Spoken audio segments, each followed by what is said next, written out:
Hello everyone, this is Shadow. Due to copyright restrictions on YouTube, I can't publish many of the audiobooks you love.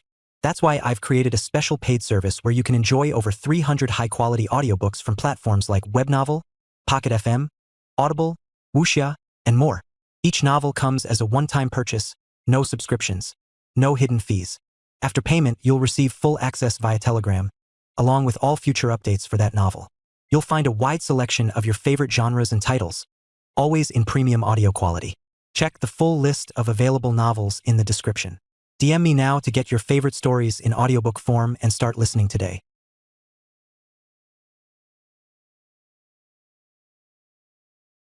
Chapter 101: Victory in the East. Lambert currently wielded his longsword with a great display of skill. He was currently locked in combat against a Muscovite heavy cavalryman on the ramparts of a large stone fortress. Lambert had long since earned his way into the Teutonic Order, and due to the favoritism the Grand Master showed him, he rapidly rose in the ranks. At the moment, he was leading an army of men to breach the walls of the Rus stronghold, which was laid on their path to Moscow. These last 6 months, the Teutonic Order had thrown everything at the Muscovites and was not far from seizing Moscow. Just when Lambert thought he had gotten the better of his opponent, the man slashed his heavy cavalry saber across Lambert's great bassinet. Unfortunately for the Muscovite, Lambert was covered from head to toe in steel plate and was completely unfazed by the attack. Instead, he managed to catch the Muscovite off guard, and by switching his grip to the blade, Lambert could land a murder stroke on his opponent's helmet effectively. After the pommel of his sword connected with the Muscovite's iron helmet, the man collapsed to the ground, where Lambert could get atop him and drive his blade through the Muscovite's iron mail veil, piercing the man's throat, sending him to the afterlife. After killing the man, Lambert looked around to see his men had cleared out the enemy position. At this point, the only area left with enemy soldiers would be the keep. Once they had forced their way into the area and cleared out any survivors, the fortress would fall into the hands of the Teutonic state. As such, Lambert rushed to the front of the fray and ordered his troops forward. Take the keep. Leading the way with a sword in hand, Lambert charged towards the keep's gates, which were barred from the inside. It did not take long for the battering ram to arrive, where Lambert and his forces busted down the door, revealing a group of heavily armored elites, clad from head to toe in the distinctive Rus mail and plate armor. Once the keep's door was busted down, a frenzied melee broke out as Teutonic knights and Muscovite elites battled it out to determine who would be the victor. Despite resisting until the very last man, the Muscovites soon found themselves butchered like common hogs, leaving the besieged fortress in the hands of the Teutonic Order. Days passed while Lambert and his men cleaned the fortress of the signs of battle and reinforced its defenses. Lambert and his army of 2,500 men were left to defend the region. However, before long, the defenders of the recently captured fortress noticed the sight of Allied banners flying in the wind. The distinctive white field emblazoned with a black cross could be seen in extraordinary numbers, carried by the many ironclad men beneath them. The Grand Master and his army had arrived at last. After seeing that the battle was already over, the Grand Master felt impressed by Lambert's abilities. He was truly an excellent commander, and the older man patted himself on the back for recognizing such talent. The Grand Master quickly rode through the gates of the fortress, where he got off his horse and greeted Lambert. "Brother Lambert, I see you successfully captured this fortress despite being greatly outnumbered." Lambert smiled at the praise from the old man who had aided him greatly during his time with the Teutonic Order. However, he quickly noticed the letter which was in the man's hands and inquired about it. "What is that?" The Grand Master handed Lambert the letter and briefly summarized its contents as the boy read it. "The King of Germany is dead, and with his death opens an opportunity to get rid of the Berenger heresy. While the lords of the German realm fight among themselves for the throne, which is nothing more than an honorary title, the Pope has ordered me to send a force to mop up your brother's mess. Considering we will soon be ending this war, I have decided to dispatch 10,000 men with you at the command to put down your heretic of a brother." After hearing those words, Lambert's eyes glistened with excitement, and a wicked smile formed across his face. It had been nearly 8 months since he had been exiled, and he spent the majority of that time honing his skills in combat. He had never forgiven his family for what they had done, especially Berenger and Linda. He would never forget the humiliation he suffered at their hands. As such, he was more than eager to accept the mission. Thus he knelt before the Grand Master and spoke in a chivalric facade. It would be an honor. Though the Grand Master knew this issue was deeply personal to the boy, he did not care. At the least, Lambert acted piously, and in the end that was all that really mattered. As such, he motioned for Lambert to rise as the Grand Master led him to the troops in which Lambert would be commanding. Not only were the 2,500 men already under his command among their ranks, but he was given a large number of veterans to take with him. It would take several months for an army to march from the borders of Moscow to Kufstein. During this time, Lambert would greatly look forward to enacting his vengeance upon his brother like he had planned for so long. After all, if the Pope supported him in his endeavors to end his brother's reign, then clearly God must be on his side, or so he thought. Unfortunately for him, Berenger had been rapidly expanding his armies over the past 6 months. Though he might be outnumbered when the Teutonic Order finally arrived with their first invasion, he most certainly would not be outgunned. Thus an army marched back to the fatherland with the intent to kill a heretic and butcher the people of his lands. From there, they would spread across the warring states of Germany and lay waste to as many heretics as they possibly could, such as the divine will of Christ. Chapter 102. Plans for the Future. After addressing the Reichstag, Berenger returned to his castle, which he lived in for the time being while his palace was being constructed. He thought deeply about the composition of his transitionary government. Truth be told, the current House of Commons and the House of Lords were not exactly large in number, nor were they voted into power. Instead, Berenger placed those who had proven themselves competent and understanding of his reforms into the position for the time being to act as a form of governance during this transitional period. At the same time, he would spend the next few years educating the population enough to allow for a proper vote. The House of Commons was filled with the commoners who already had a basic understanding of reading, writing, and trades. During the later part of the medieval period in which Berenger currently found himself, towns and cities had commoners who were not mere serfs and who instead worked in trades within the local community, and it was these partially educated people, much like Ludwig, who were appointed to work in his rudimentary parliament. In reality, the House of Commons comprised a dozen or two people whose current responsibility was to take some of the work off of Berengar's shoulders and act as a public face of political representation. As for the House of Lords, the men within it were far more educated and responsible for the overwhelming majority of work, at least for the time being. They were mostly comprised of the younger generation of nobility, who proved to be more amicable towards Berengar's revolutionary ideas. Technically, these actions were legal under Berengar's so-called constitution, as he gave the head of state the power to directly appoint people into positions of power, including the parliament, as well as remove them, or even directly dissolve parliament as a whole, where he could then appoint whoever he wished for the position, or call for a re-election. After returning to the castle, he quickly found himself hugging Linda and the newborn boy who was within her arms. Linda had recently given birth to a son named Hans, who Berenger had officially recognized as his. However, he had not fully legitimized the child, as doing so would provoke Otto into dissolving the engagement he had to Adela, which he could not afford to do. Of course, this was a massive scandal in its own right, and Otto nearly broke the engagement anyway. It was only thanks to Adela and her insistence upon marrying Berenger that it remained in place. After embracing his lover and his child, Berenger kissed Linda on the lips and asked her the question on his mind. "How is my baby doing?" Linda gave him a sly look as she cooed the sleeping child before addressing Berengar's question. "Do you mean the child or me?" Berenger smirked as he responded to his lover. "I mean both." Linda smiled gently as she held onto her infant son before handing him over to his father. "We're good. Hans is an extraordinarily healthy young boy, or so Ewald says." Berenger smiled at the news. The last thing he wanted was his firstborn child to suffer from the same degree of frailty and illness that he had endured in his youth. Meanwhile, he thought to himself in the back of his head, "Mother, father, you finally have a grandchild. It is just a shame you will not be able to meet him." Obviously, he was referring to his parents from his previous life, whom he had left behind with absolutely no grandchildren to speak of. To this day, he deeply regretted how his fate had turned out in his past life. Yet there was nothing he could do about that. If he had not died in Afghanistan and transmigrated to this alternate world, he never would have met Linda or Adela, nor would he be able to achieve the great things he had already accomplished in this world. To Berenger, this was only the start of his legacy. After holding on to his son for a little bit, he returned the boy to his mother, who had a worried expression on her face. It had nothing to do with the child, and Berenger immediately noticed that. After placing the baby in his crib, Linda began to address the recent news she had received. "The king is dead." Berenger was not surprised by this news and was actually quite happy about it. This meant that his plans for conquest could begin soon enough. Of course, the first objective on his list was to seize Innsbruck and declare himself Count of Tyrol as such. His first question was regarding Lindy's family. "When will your father attack Vienna?"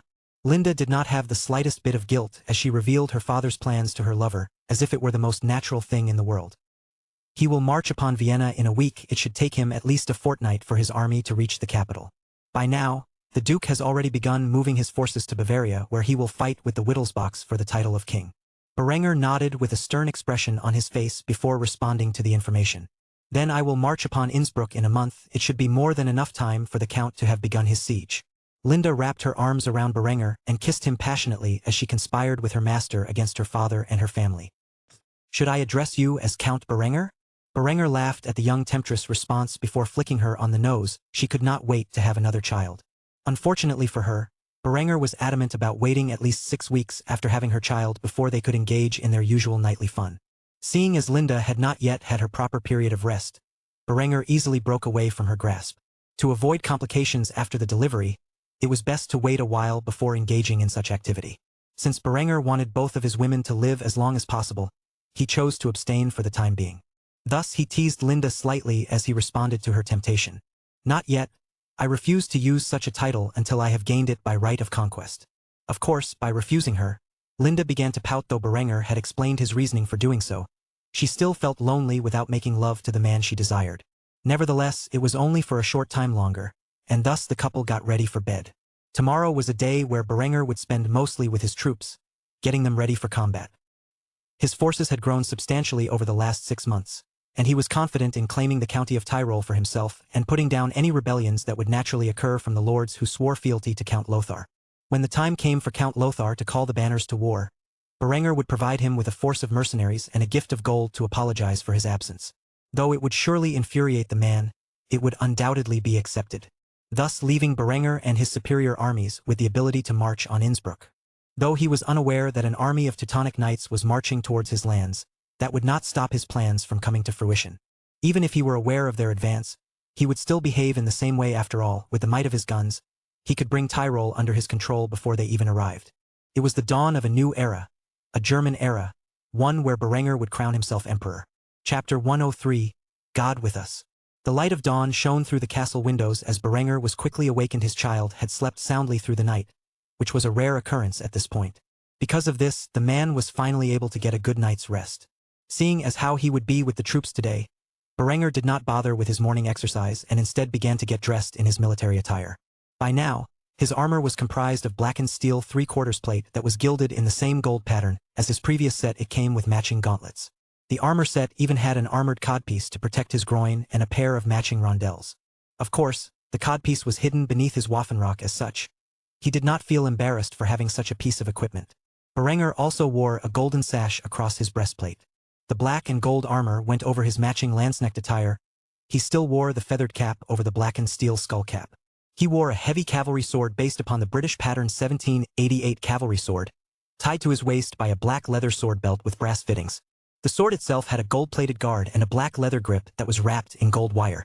The blade itself was made of Damascus steel imported from the East. It was initially designed to be his wedding gift, but seeing as that was a few years away still, Ludwig had gifted it to him for his birthday, which was in the middle of October.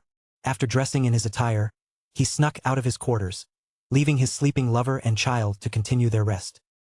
He quickly found himself in the kitchen where he was prepared a set of field rations, after which he went to the castle stables and mounted his trusty steed Erwin, where he placed a set of 2 pistols within the holsters on its saddle.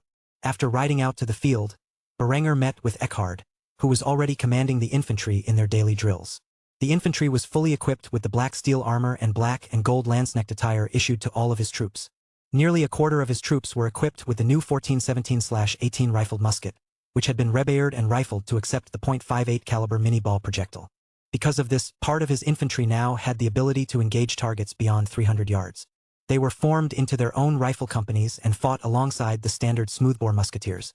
The combined tactics of riflemen and musketeers would prove to be an effective means of combat, at least until he could manage to have all of his muskets rebayed into the new design.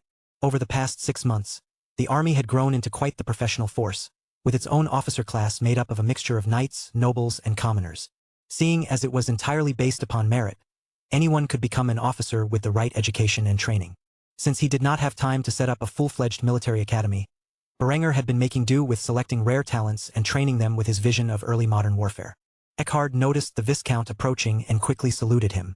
The army which had been mustered quickly did the same. It was only after he returned his salute and gave his orders did the men relax. At ease. Seeing all his soldiers standing before him, Berenger made sure to communicate his orders effectively. "The king is dead. War will be upon us shortly. I trust you have all been properly trained in the past few months. As such, we will be setting off in a month. At the moment, our target is confidential. However, when the time to march comes, you will all be properly informed of our destination. Thus, I want all of you prepared for the eventual day of our conquest. We will be gone for some time, and many of us may not return. However, for the prosperity of the realm and your family's continued fortune, we must fight. God with us." The last part had been a war cry Berenger had stolen from the Germans of his previous life. He had made sure every soldier was aware of this battle cry over the past few months, and the moment he yelled those words into the air, the army of several thousand men echoed by responding with the same chant. God with us. As such, Berenger spent the rest of his day overseeing combat drills while standing alongside Eckhard, who watched the perfect display of tactics being conducted. Eckhard had a look of concern on his face as he knew of Berengar's plans. He and the officers were already aware of what was to come, and they had known for quite some time what Berengar's aspirations were. Eventually, the man voiced his concerns. We have 5,250 men. It is not a bad number, but if we are to conquer the county of Tyrol, we will surely be facing stiff resistance. After seizing Innsbruck, the lords of the realm will rebel against us. However, many of them and their professional armies will be off with Lothar's siege to Vienna. Their children will surely raise levies to defy our authority. Our numbers will be stretched thin, fighting against every barony and viscounty within the county. By the time Lothar arrives with his armies, we will be fighting several small-scale wars across Tyrol, which will put us in a poor position. Berenger chuckled at Eckhard's concerns before brushing them aside and comforting his most talented general by clasping his shoulder. My old friend, what you say is true. That is certainly one possibility in which war can result. However, I am not concerned in the slightest. After all, I have an ace in the hole. Eckhard quickly realized Berenger was referring to Linda, and he looked at him with an anxious expression. You are going to use her to conspire against her father while he is besieging Vienna? Berenger nodded with a satisfied expression on his face. As always, with the slightest direction, Eckhard caught onto his schemes. However, the old knight's next words were unexpected. That is cruel, even for you. However, what Berenger said next greatly shocked Eckhard. It was her idea. Letting out a great sigh, Eckhard admitted defeat before his lord and general. You two are truly made for each other. Though the old knight had great respect for Berenger, he vastly preferred when Berenger used the might of his armies to display his dominance on the field of battle, rather than when he schemed behind the scenes to lead his opponents into a trap. Nevertheless, Berenger could easily manipulate Lothar and his vassals into falling to his ploys with Lindy's aid. As such, he looked forward to the upcoming war and the day he could proclaim himself count. Berenger gazed at the scene of his army's drills and grinned at the sight. He had a good feeling about the future. If God truly existed, surely he was on Berengar's side. If not, why else would he be dragged into this world and put into a position of power? Chapter 104. Call to Arms. Much like Linda had predicted, within a week, Berenger received a letter from Count Lothar informing him to rally his forces and begin the march to war. In the northern parts of Germany, battles were already being waged between the House von Luxemburg with the backing of their allies against the House von Wittelsbach. Duke Wilmar of Austria had already begun his march into Bavaria with the majority of his forces, thus launching an attack on the Wittelsbachs while their main army was away. However, he foolishly trusted Lothar with the defense of the border in which Tyrol shared with southern Bavaria. After receiving the summons, Berenger had sent the mercenaries he had already prepared for the occasion to rally at Innsbruck, with a chest of silver and a letter informing Lothar of Berengar's temporary absence. Currently, Lothar was standing in the great hall of Innsbruck surrounded by the various noblemen who had answered his call to arms, where he was reading Berengar's letter aloud for all to hear. Dear Count Lothar von Habsburg Innsbruck, it is with a heavy heart I must inform you that I am unable to reach the rally point at Innsbruck at this time. Due to several complications, mostly due to weather, I cannot round up my forces in time to meet up with you and your other bannermen. As such, I have sent this small force of mercenaries and a trove of silver to act as compensation for my absence. I will rendezvous with you at the location of the target when conditions permit it. Sincerely, Viscount Berenger von Kufstein. The various noblemen who had gathered could not prevent themselves from scoffing at the contents of this letter. Clearly, the young Viscount was a coward, hiding behind his walls while the rest gathered for the future conflict. Many of these men had done business with Berenger and felt a great sense of disdain for the man who helped supply them with the equipment they needed to field their armies. A middle-aged Viscount was first to voice his objection to the matter. Does the boy seriously intend to sit back and wait for the battle to be over before arriving? Apparently, my estimation of the mighty Berenger was greatly exaggerated. The excuse of weather conditions was laughable. After all, these men lived in Tyrol and suffered the same conditions, yet they had all managed to answer the call to arms. Though some of the noblemen were happy with Berengar's absence, he was known to be an excellent commander, and they did not want to compete with him when it came to rising in the ranks when Lothar came to power. Lothar merely stood in silence for a few moments, thinking over the reasoning for Berengar's actions. Yet not once did he suspect that the young Viscount was about to stab him in the back and lay siege to his home while he was off at war. Thus he made an equally foolish decision as Duke Wilmar and permitted Berengar's behavior, as the old count decided he would permit Berenger to stay in Kufstein until his forces were ready for battle. Part of his reasoning for this was that Lothar had vastly underestimated the power of Berengar's armies. He was unaware of the vast military buildup which Berenger had made over the previous months, nor how well every one of his soldiers was equipped. Firearms were still a rare and primitive design at this point in history, and considering Berenger had done an excellent job of hiding the effectiveness of his muskets and cannons, Lothar merely believed he had a few peasant levies equipped with the not-so-impressive hand cannons. On top of this, Lothar had purchased all of the high-quality equipment from Berengar's professional forces shortly after the war with Kitzbühel, and due to how busy Berenger had been selling arms and armor to other forces, he did not believe the young Viscount had time to equip his own army properly. Lothar had little need for a bunch of under-equipped levies. This was a more sophisticated era of warfare where smaller armies of professional men at arms fought against one another. The days of massive hordes of peasant levies equipped with hunting spears and a lack of armor was long past. Thus he made a bold declaration in front of all the gathered noblemen. Forget Berenger if he wants to hide behind his castle walls like a coward. Then I will allow it. We march to Vienna at first light. The gathered noblemen all nodded with a satisfied expression. Without Berenger and his armies, they felt a lot more secure about gaining Lothar's favor. Though they were entirely unaware of the already strained relationship between the young Viscount and Count Lothar. Thus they were unable to predict the vicious thoughts that Lothar was secretly thinking in the back of his wicked mind. When I am done with Vienna, I will come to root you out of your castle and have you beheaded for this act of treason. Clearly, the target of his vengeance was Berenger. Lothar had never forgiven the boy for spoiling his schemes with Lambert. Nor had he forgotten the fact that he turned his daughter into an unwed teenage mother. Who would possibly marry his daughter now? He had tried to convince Berenger to take responsibility and marry Linda, but the boy was stubborn about marrying the von Graz girl, and this by itself had made Count Lothar thirst for his blood. As such, Lothar spent the remainder of his waking hours going over his plans for dealing with Berenger. After all, by the time the Teutonic Order arrived in Kufstein, Lothar was certain he would be a duke. By then he could truly gather a great force to crush this little ant who kept invoking his ire. Lothar had no way of knowing that Adelheid had been sniffing through his office while he slept that night, looking for any semblance of a plot against Berenger on behalf of her sister. She willingly worked with the young Viscount to overthrow her malevolent father. During that night, Adelheid found letters from the papacy informing Lothar that the Teutonic Order had already sent an army of 10,000 soldiers on the warpath to Kufstein, and that they would be arriving in a matter of months. The girl rapidly copied the contents of the correspondence and sent it to Linda in the cover of night. Her father and his allies were completely unaware that his home in Innsbruck was already compromised by Berengar's vast spy network. These spies would have a role to play in the upcoming siege of Innsbruck, which would forever go down in history as a major event of Berengar's rise to dominance. Chapter 105. A Broken Betrothal. Adela von Graz was currently standing in the center of the great hall of her family's house with tears in her eyes as she argued with her elder brother Gerhard von Graz. Gerhard was a young man on the verge of his 20s and, as such, was a couple of years younger than Berenger.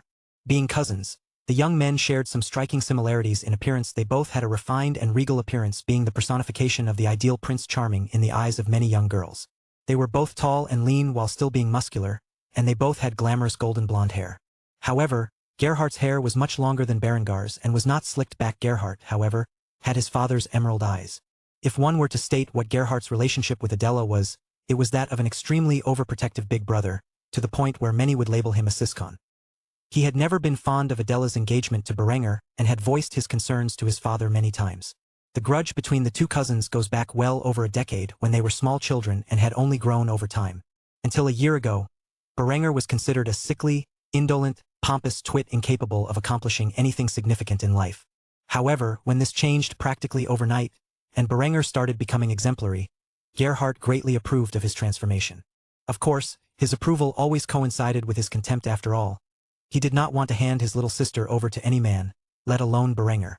As such, it was not long before he began to detest Berenger once more. Berenger had made many bold actions that did not sit well with a devout Catholic like Gerhard.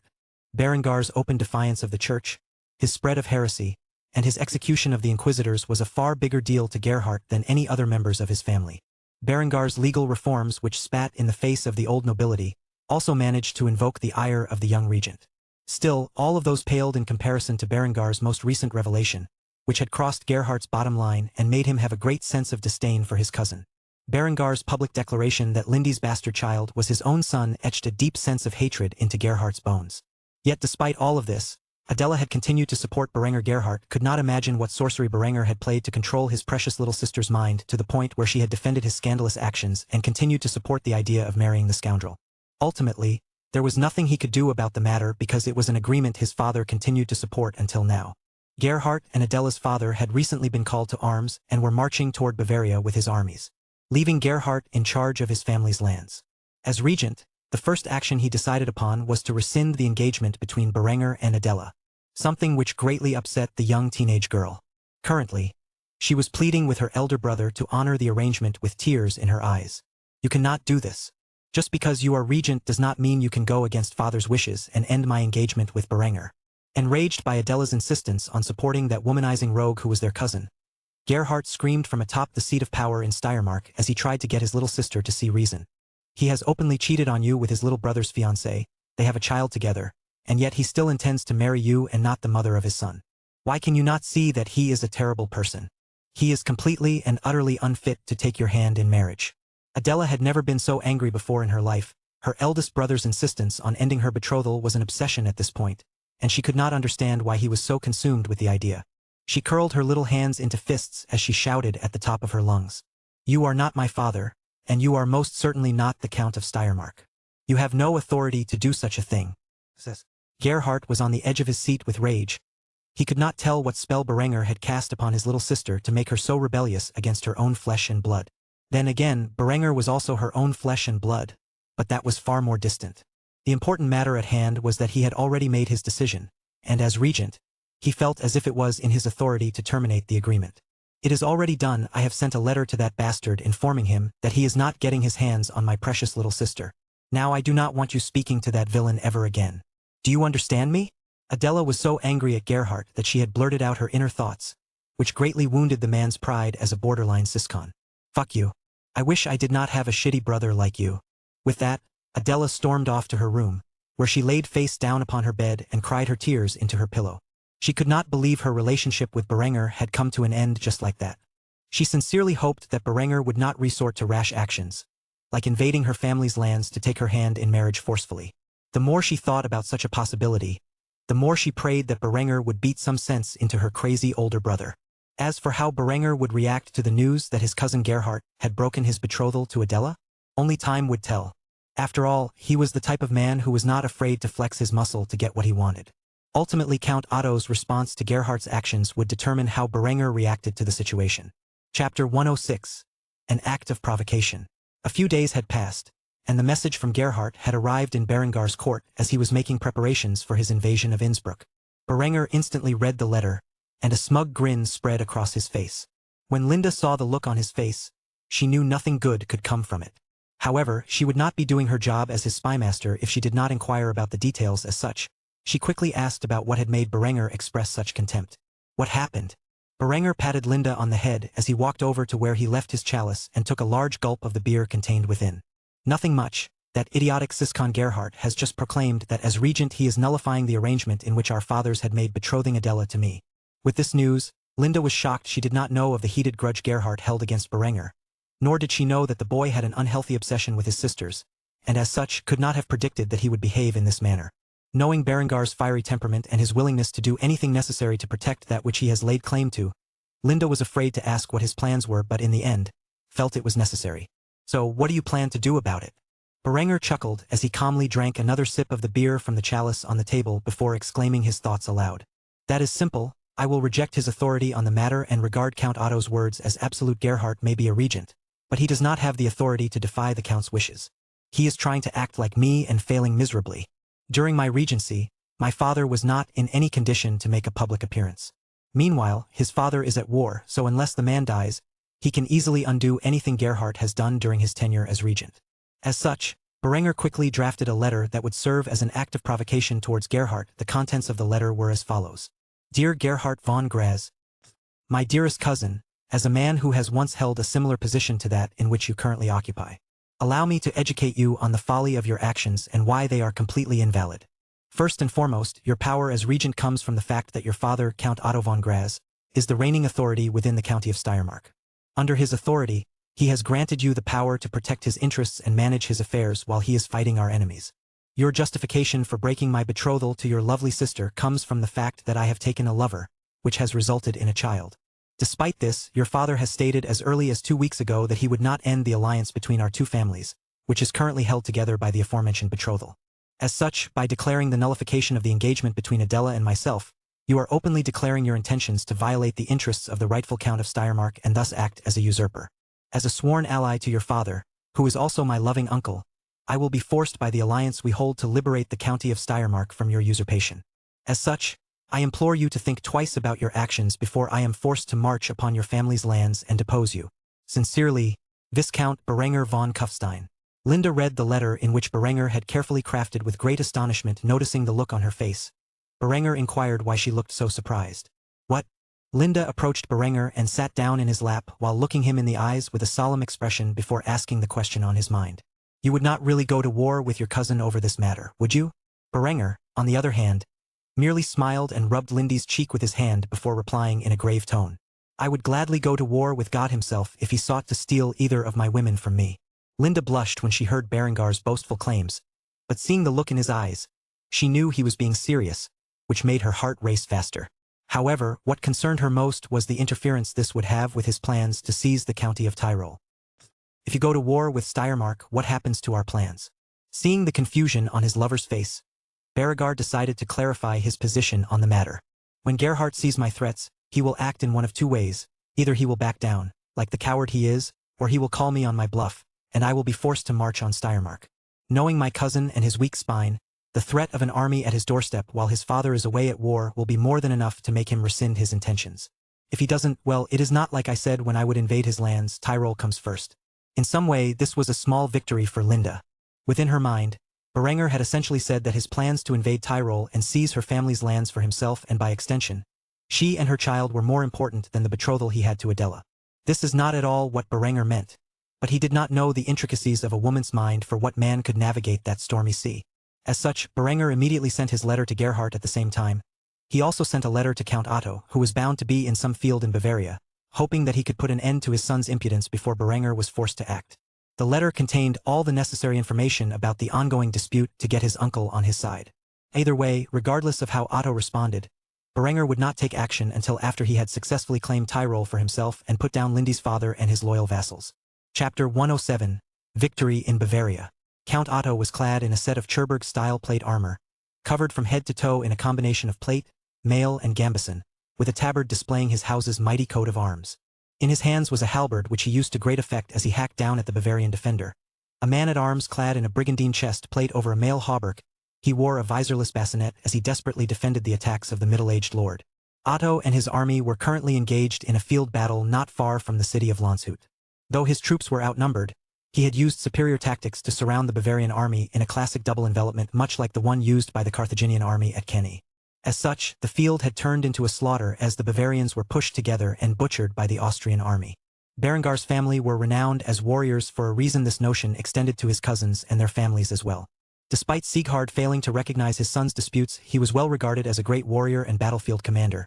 Though he had been looking forward to the day he could ride beside his allies in warfare once more, the guilt he felt for his son's actions and subsequent exilement made him no longer fit for combat. As such, Berengar's father was not present in this battle beside his brother-in-law. Count Otto greatly felt great despair for this occurrence. If Sieghard were here, the battle probably would have had fewer losses. Of course, Sieghard was a vassal of Count Lothar and probably would have been stuck defending the Austrian Alps from the Bavarian forces located across the border. Nevertheless, Count Otto could not help but lament the absence of his brother-in-law as he struck down the man-at-arms in front of him with his mighty halberd. After finishing the man, he moved on to another nearby with his soldiers flanking him. The group of heavily armored knights descended upon the Bavarians like the Reaper, deflecting their shots with their pole arms and heavy steel plate armor. Luckily for Otto, he had equipped all of his soldiers, bannermen, and knights with excellent armor from Berengar's industrial district. Because of that, their casualties were substantially lower than the enemy, even before they caught them in a trap. The banner of the Golden Swan flew in the air as the Austrian forces soon overwhelmed what little resistance the enemy could mount. Pressed from all sides, the numbers of the Bavarians quickly dwindled from thousands to hundreds. The enemy commander soon found himself surrounded by an army of steel-clad warriors cutting down his troops like ribbons. He could not fathom how the Austrians had managed to make such a large supply of brigandine and plate armor. The expense was surely outrageous. Nevertheless, Otto and his man quickly cut down the men before them, pressing onward to the enemy commander, who was lamenting his decision to sally forth from the walls and protect the nearby agricultural town from the Austrian raids. By now, the Bavarians had lost most of their army, and what few remained kept being smashed against the mighty steel wall of heavily armored men-at-arms who continued to press them further and further. Spears, halberds, polehammers, swords, maces, warhammers all descended upon the relatively poorly equipped Bavarian forces, severing limbs and crushing skulls as the deadly blows landed upon their foes, resulting in a sea of blood staining the snow beneath their feet. After a long drawn-out battle, the last Bavarian standing eventually fell to the onslaught, ending in an overwhelming victory for the Austrians, who had suffered minimal losses due to their well-equipped forces. As his men were cheering in the thousands for the great victory they achieved, Otto raised the visor of his great bassinet and gazed at the scene of ironclad corpses bleeding onto the snow that covered the ground. The middle-aged count sighed heavily as he mumbled the words. "So this is the tyranny of steel? How can the enemy possibly compete with the sheer defense my army possesses?" Count Otto was stunned by the performance of his army in this battle. If he was angry at Berenger before for cheating on his daughter and having a bastard son in which he dared to recognize, he could feel the fury no longer. The alliance he had made with House von Kufstein had truly paid off in this battle, as he suffered far fewer casualties than he normally would have if he had not invested so heavily in Berengar's steel and arms trade. The amount of steel in which Berenger was able to produce must be a miracle from God, for the middle-aged count could not explain it otherwise. While his troops cleaned up the battlefield, Otto returned to his camp, where he planned to celebrate his massive victory. However, before he could do so, he was approached by a small party of cuirassiers who flew the banner of House von Kufstein. When Otto gazed upon the intricate pattern of the armor designs Berengar's forces wore, he could not help but feel that his own magnificent set of plate armor was inadequate. Nevertheless, the horses still rode forward and appeared to have greeted the sentries of his war camp, who quickly pointed in Count Otto's direction. Evidently, these strangely armored men were here for him. What news could Berenger possibly bring him that was of such importance that he would send men into the front lines of war? When the lead cuirassier rode up next to Count Otto, the man saluted the count before speaking. "Are you Count Otto von Graz?" Count Otto noticed the intricate brass pattern on the officer's armor and gazed at it with envy. The pattern contrasted perfectly with the blackened steel plate and the garish black, gold, and white clothing that was slightly visible beneath the three-quarters plate armor. After gazing in awe of the magnificent armor design, Count Otto eventually reclaimed his senses and nodded. When he did so, the cuirassier handed him a letter with the seal of House von Kufstein upon it. While doing so, the leading officer informed the count of a brief summary of what had transpired in his absence. "Viscount Berenger von Kufstein sends word of the dispute he is having with your son Gerhard and seeks your assistance." Upon hearing those words, Otto immediately read the letter. As he did so, his expression became increasingly sour before commenting aloud for all the troops nearby to hear. "That fucking idiot." Though this was supposed to be a great victory and a cause for celebration, it was immediately tarnished in the eyes of Count Otto by the foolish actions of his errant son. For some reason, the boy thought that he could do whatever he desired just because he was named regent. If this is how the boy would reign as his successor, then Count Otto was greatly concerned about the future of his realm. Count Otto was left with no choice but to send word back to Berenger, assuring him that the arrangement still stood and that he would be strictly admonishing Gerhard for his actions. The last thing he needed was for Berenger to invade his lands under the guise of securing liberating Steiermark from a usurper. Chapter 108: Marching to War. Gerhard looked at the letter in his hands addressed from Berenger with disbelief. He could not believe that the young Viscount was so bold that he would openly threaten to invade the county of Steiermark over the decision to rescind Adela's engagement. The justification for doing so would be solid enough to prevent anyone from coming to Gerhard's aid, especially in this time of turmoil where nobody would be able to spare the forces to help him retain his regency. However, this was not the most abysmal piece of news that he had received. There was also a letter from his father which openly declared Gerhard's decision to break the betrothal as invalid and demanded that Gerhard relinquish his regency in favor of his younger brother Heinrich. By indulging in his desires to keep Adela away from his wretched cousin, he had cost himself the favor of his father, who now deeply questioned his eldest son's capability as a ruler. This was simply outrageous. However, if he were to burn this letter and defy his father's demands, Gerhard would truly be acting in rebellion, opening the stage for Berenger to justifiably march his armies on Graz and liberate the people of Steiermark from his territory. This was not something a spineless coward like Gerhard was willing to risk. As such, he admitted defeat and vacated his position as regent, allowing Heinrich to come to power and immediately declare all of Gerhard's actions null and void under the authority of Count Otto von Graz. When Berenger received this news, as well as the letter from Otto, he was greatly pleased he had settled this dispute peacefully while humiliating Gerhard for his unwise decisions. This was enough punishment for trying to get in Berengar's way. After all, whether or not Gerhard was a pompous fool with an unhealthy obsession for his sisters, he was still family, and as such, Berenger did not truly desire to see his head on a pike. The grudges between Gerhard and himself were not completely irreconcilable, unlike the ones he held with Lambert. It had been close to a month since Count Lothar had marched on Vienna, and the man was currently besieging the city, thus giving Berenger justification to act in open rebellion. Berenger wrote a letter addressing all the lords and ladies of Austria and informing them of his intentions. He declared Count Lothar a traitor to the realm, who took advantage of the current crisis to seize power for himself. As a result, Berenger would act by marching upon Innsbruck and seize the county of Tyrol for himself until a point in time where the Duke of Austria could appoint a loyal successor to the title. Though, of course, Berenger had no plans to relinquish his claims to the lands of Tyrol. After sending letters to every corner of Austria, Berenger approached his lover and child and said his goodbyes. It would be some time before he returned to Kufstein, as his plans to lay siege to Innsbruck and put down the inevitable rebellions that would follow might take a matter of months to achieve. Nevertheless, as the commander of his forces, it was his duty to stand alongside his troops in battle. Berenger kissed Linda passionately as the two hugged each other tightly. After separating from one another, Linda encouraged Berenger to the best of her ability. As his lover, it was her duty to support her man in his ventures. Despite the worried expression on her face, she forced herself to say her goodbyes. "Make sure to come home in one piece." Berenger smiled with confidence and petted the woman's glossy strawberry blonde hair. "As long as you stick to the plan, I should be back safely in no time." With that said, Berenger kissed his infant son on the forehead before departing from the room. After doing so, he found his trusty steed Erwin in the stables. He mounted the mighty beast before taking off into the snowy mountains of the Austrian Alps, where he would unite with his army before marching onto Innsbruck.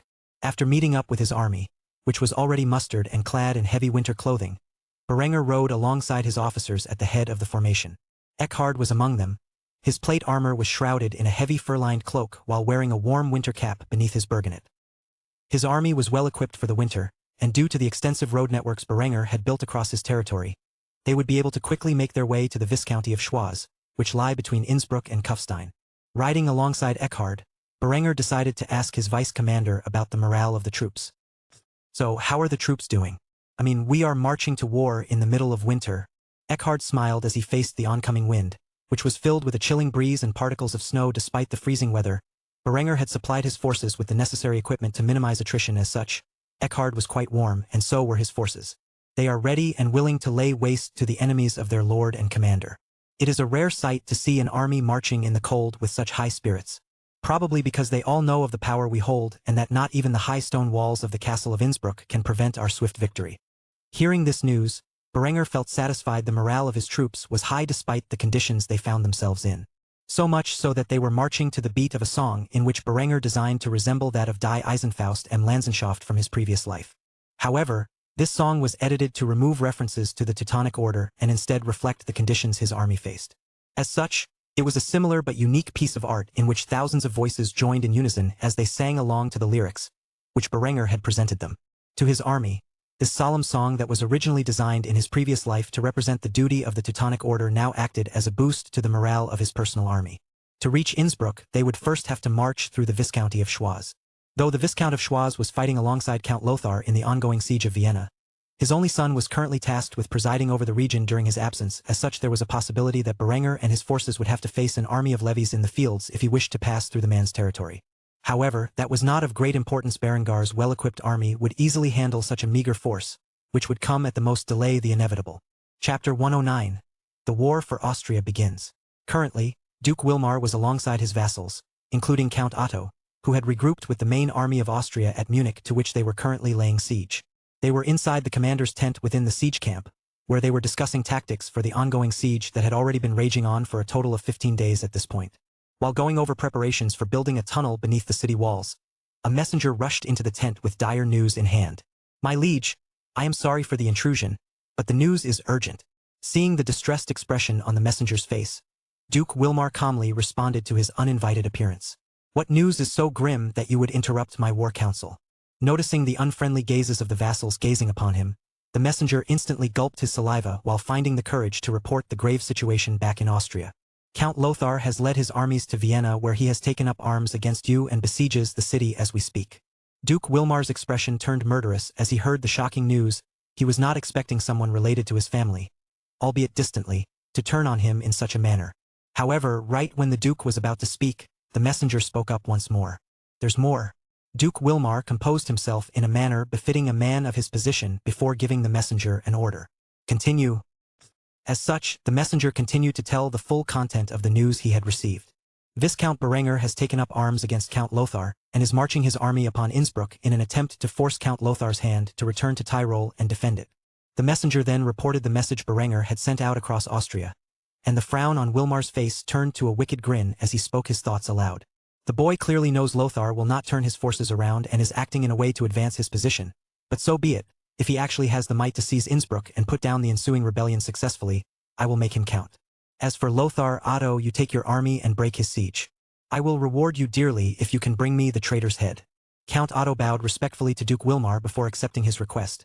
Though it would be difficult as Lothar's armies outnumbered his own and were equally well equipped, he must perform the duty for the sake of the duchy and the rightful Duke of Austria. It will be done, my lord. With that, the stage was set for a series of massive battles within Austria. As such, the Austrians were now severely limited in their ability to advance their claim to the throne of Germany. Though it was not as if the other pretenders were in any better of a position. After all, the entirety of Germany and the regions in the immediate vicinity had become embroiled in conflict since the death of the king. Count Lothar was currently in a similar position as Duke Wilmar. He was currently laying siege to the city of Vienna, which acted as the capital of the Duchy of Austria. It was the seat of power for the Habsburgs, and as such, he sought to claim it for himself. He currently stood within his tent reading the letter from Berenger, which declared his open rebellion against Count Lothar, and his official support of Duke Wilmar. In his other hand was a secret letter from Linda. After reading the contents of both letters to his vassals, he left it up for discussion as to how they will proceed.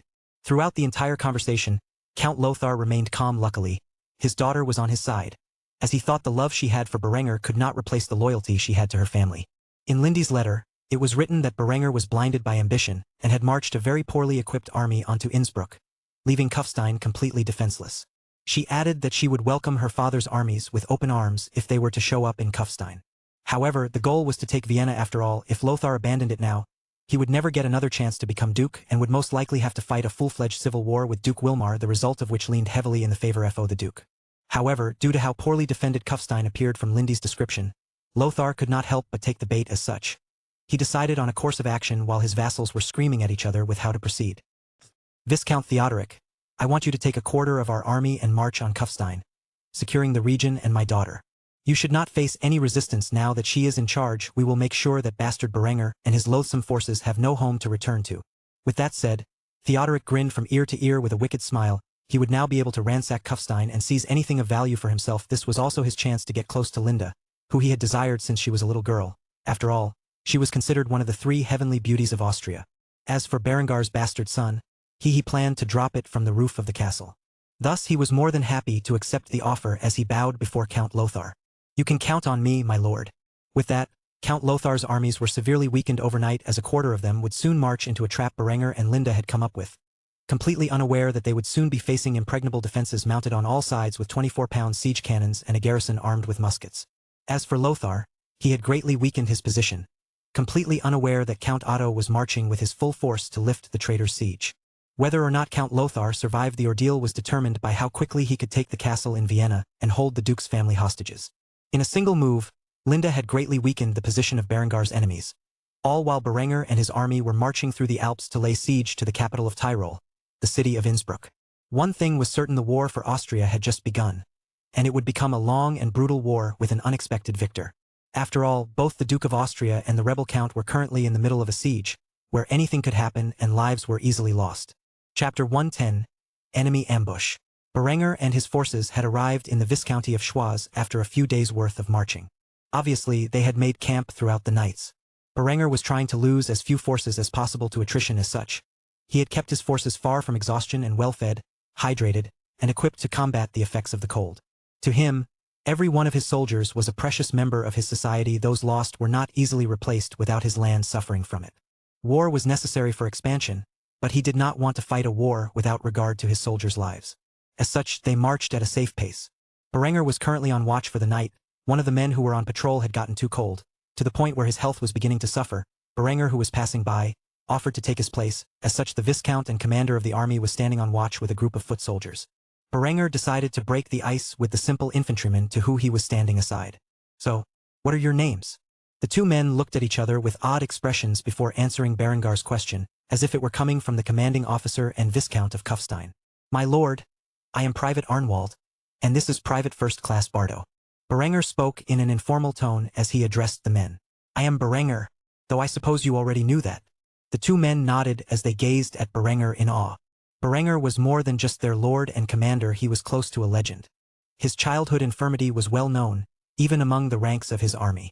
Yet, despite all of that, He had risen above such circumstances after 20 long years of suffering, only to be plotted against by his own brother, surviving numerous attempts on his life, including a rebellion by Lord Ulrich where he was able to rise to the position of regent and crush his neighbor, expanding his family's territory to the level of a viscounty.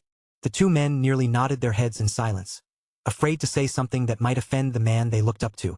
However, before the conversation could continue, Berenger spotted what appeared to be a shimmer not far away under the bright full moon in the sky above. He patted Private Arnwald on his shoulder with a grave look on his face and commanded the man with a tone filled with authority, immediately dropping his informal speech as he did so. "Private Arnwald, I need you to sound the alarms as quickly as possible." Arnwald did not know why Berenger was so serious, but an order was an order, and he would be damned if he failed to fulfill it. The man saluted Berenger by pounding his chest before running off to do as he was commanded. "As you command, my lord." After Arnwald ran off, Berenger unsheathed his sword and aimed it in the direction of the darkness ahead. While doing so, he chatted with Bardo. "I really hope that musket of yours is loaded. We might need it in a few seconds." Though Bardo had not detected anything in the vicinity, he quickly unslung his musket and fixed the bayonet where he proceeded to cock the action and aim it directly in front of him. Though the man did not know what Berenger had detected, he trusted his commander's senses, and as such was prepared to hold the line until the men were ready to defend the camp. Shortly after Berenger and Bardo's actions, the ringing of a bell echoed across the field, which awoke every man in the camp. By ringing the bell 3 times, it signaled an enemy attack. As such, the men did not even bother equipping their armor. They immediately grabbed their muskets and web gear before heading out of their tents and into the fray. When the enemy hiding in the darkness heard the bell ring, they quickly began to rush the camp they had surrounded. Knowing that their cover was blown, they sought to rush Berenger and his forces as quickly as possible. Luckily, these men were mostly formed of levies and were poorly equipped. When the levies near Berengar's position rushed upon him and the man next to him, the thunder of Bardos' musket could be heard across the field as the lead ball shot through the levy's chest, which was directly in front of him. In the darkness of the night, a battle had begun within Berengar's encampment. The forces left behind in the Viscounty of Schwaz had located Berengar's camp and decided to attack in the night. Berenger adeptly wielded his sword, having trained in its use for hours every day for the past 8 months. He was adept enough in swordplay to overcome the advancement of the levies.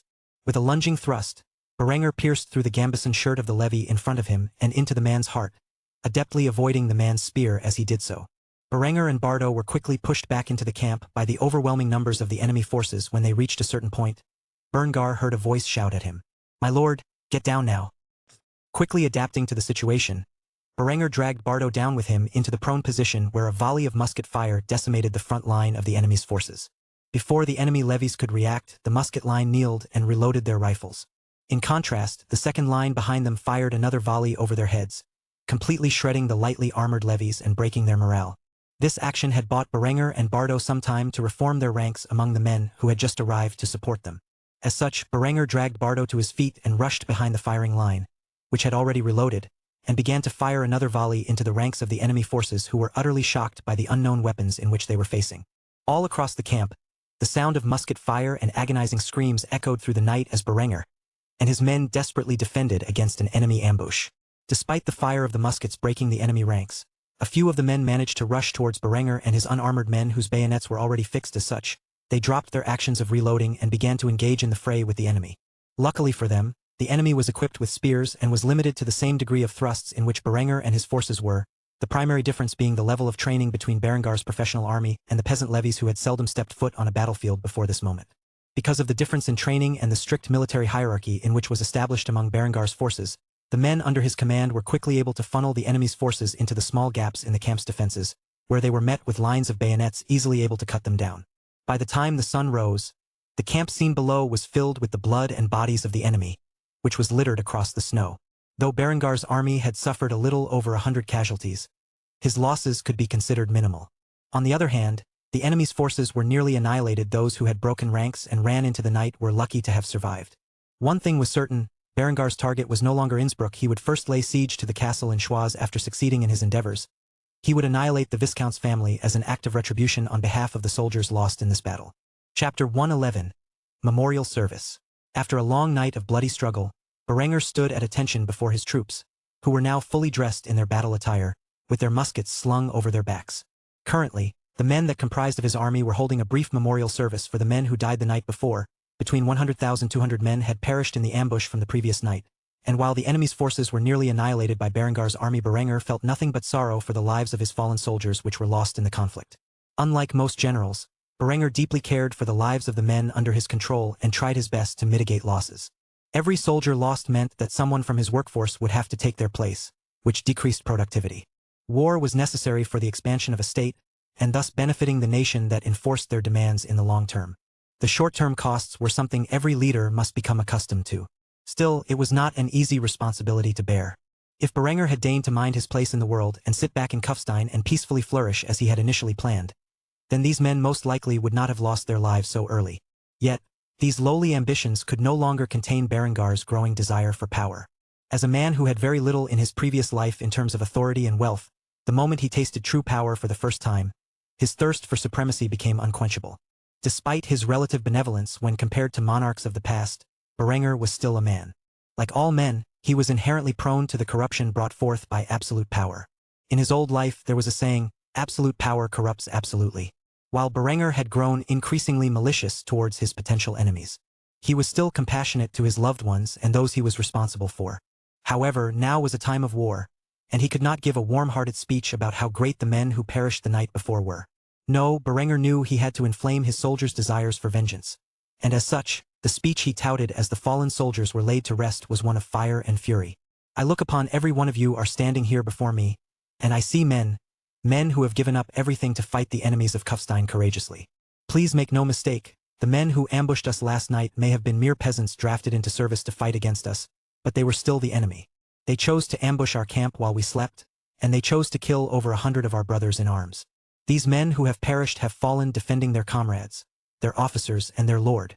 Henceforth I decree that the family of any man who dies honorably in battle shall be given exemption from taxes for a duration of time. I am certain that the men who have perished on this day desire but one thing from all of you, and that is to avenge their deaths. So I have decided before we march on Innsbruck, we shall lay siege to the castle of Schwaz and rout out the man responsible for this attack. I promise to have him and anyone else deemed responsible beheaded, where their heads may be mounted on pikes outside of the ruins of their once mighty castle. God with us." Having finished his speech, the men gathered before him, numbered in the thousands. All began to chant the battle cry repeatedly. "God with us." As they did so, the honor guard fired a volley into the air after the men were fully interned in the graves below. Berenger vowed to build a memorial upon this spot for the men lost in this battle when he finally won this war.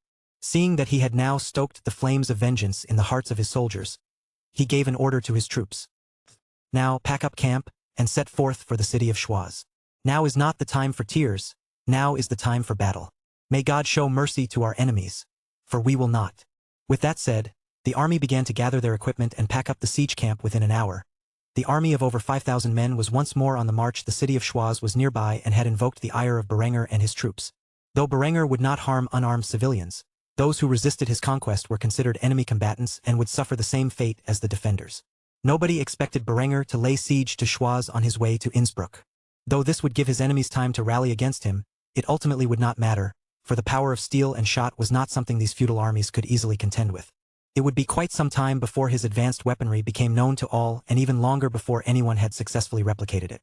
For the time being, Berengar's armies would become the most dominant force on the European battlefields. Schwaz was merely the first of many battles that would take place over the coming months as Berenger began his conquest of Tyrol. While his armies marched to Schwaz, another army was marching towards Kufstein. Though it would be a couple of weeks before they arrived, their intentions for Kufstein and its people were far viler than anything Berenger had in mind for his enemies. As winter raged across the Austrian Alps, more than one army was on the march. The war for Austria had already begun, and time was of the essence. Luckily for Berenger and his forces, he possessed the power of gunpowder and could easily render the once mighty walls of castles to ruin in a matter of days. His 12-pound cannons gave him an enormous advantage when it came to siege warfare, something which he would demonstrate to the world shortly. Chapter 112: Agents in the Shadows. Linda sat near her infant child, who was currently sleeping in his crib. Though she had no way of knowing what kind of man her child would eventually grow into, she truly showed unconditional love to the child. So clearly, he would turn out well, would he not? Despite being an infant, the child was born with a full head of strawberry blonde hair like his mother, and his eyes were sapphire like his father's.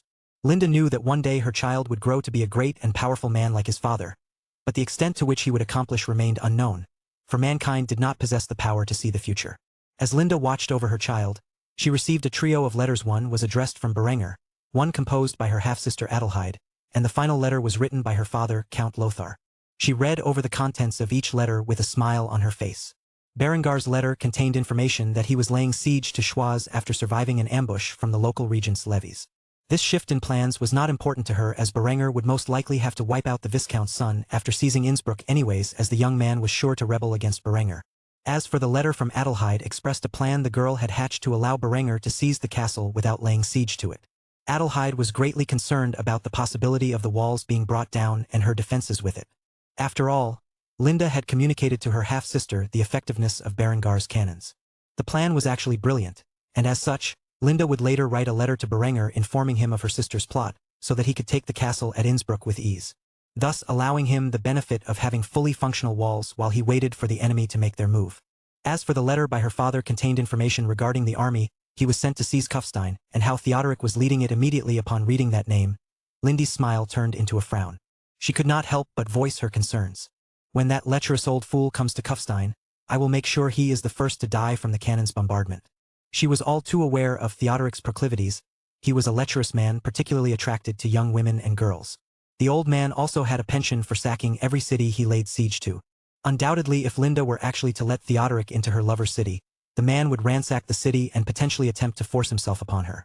As such, she wanted the garrison to target their explosive shells on his position when his army arrived.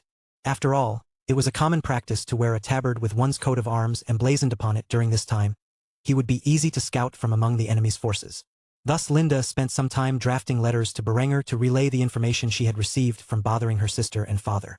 Once finished, the letter was dispatched with a messenger to ride towards Berengar's encampment outside of Schwaz, where it would be delivered to him, hopefully before the might of his guns completely brought the city down. After finishing with her letters and spending time watching over her sleeping son, Linda got to work, gathering several intelligence operatives beneath her command. These hands were the best among her saboteurs and assassins. They were equipped with a revolving flintlock pistol based on the collier pattern design from Berengar's previous life. These weapons were best used outside of the battlefield, as the cylinder had to be manually cycled, and the reloading speed was atrocious. However, they were excellent for personal defense and had been specially constructed for use among Berengar's operatives. Linda had begun to address the operatives known as hands as they were gathered before her in secret. I have a task for you all to fulfill. I won't lie, it will be dangerous, but with advancements in technology over the last 6 months, particularly in the field of chemistry, you have a much higher chance of returning with your lives. One of the head operatives who, like his comrades, were currently shrouded by a hooded cloak spoke up from among their ranks. What is it that you require of us, listener? Linda smirked as she heard her shadowy title before giving her decrees to the well-trained agents of Berengar's spy network. I need you to infiltrate the various baronies and viscounties throughout Tyrol. Your objective is assassination and sabotage. Take out high-profile targets, sabotage the food stores of the cities, as well as strategic positions such as key defensive structures. With the use of TNT, you will have a much greater chance of destroying enemy fortifications. The purpose of these actions is to provoke the enemy lords into marching upon Kufstein, or Innsbruck, where Berenger will have seized soon enough. I want them so infuriated that they will feel that they have no choice to end their misery unless they personally take action against our liege, thus allowing Berenger to trap them with his armies. The same agent who had spoken up before nodded his head while answering Lindy's assignment with the affirmative. It will be done. With that, the qualified agents of Berengar's growing spy network were set to the task. As for the remainder of the Viscount's operatives, they would be assigned to counterespionage operations within Berengar's lands. As such, the war of intrigue that was waged behind the scenes of the war for Tyrol had begun.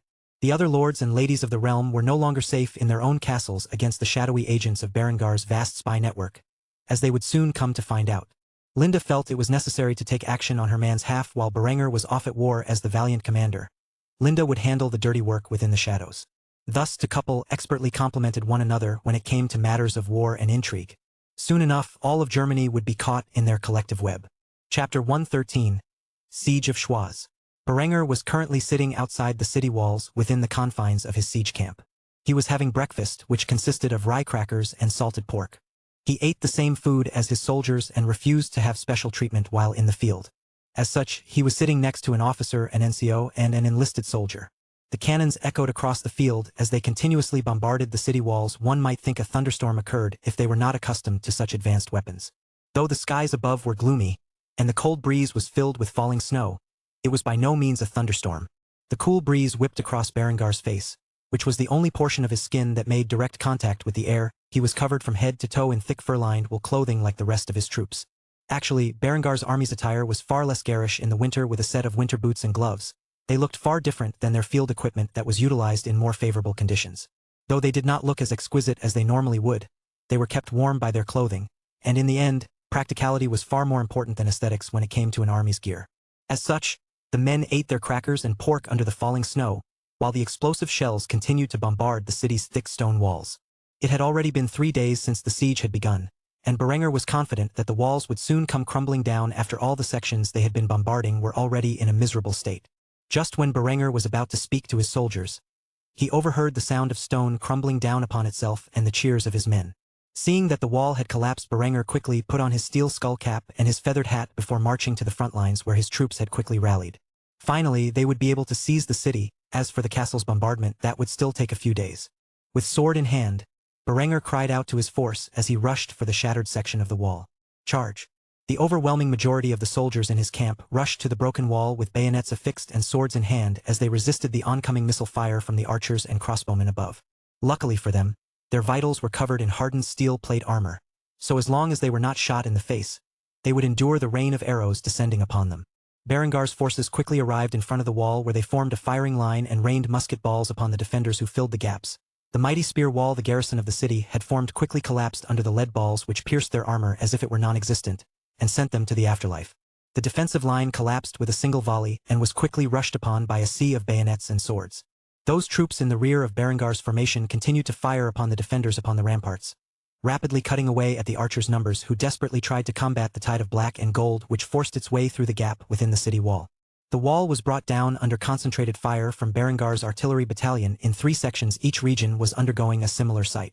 Berenger batted a spear out of his way with the blade of his sword before lunging directly into the open bassinet of the city defender, piercing through the man's eye and thus his skull, ending his miserable existence.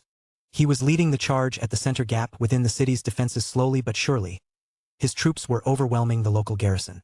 Eckhard was leading one of the other locations where he used his rifled musket and bayonet to outmaneuver a spear that was thrust in his direction before piercing through the man's mail and gambeson with the lengthy bayonet, which was shaped perfectly to get through the gaps in the mail hauberk.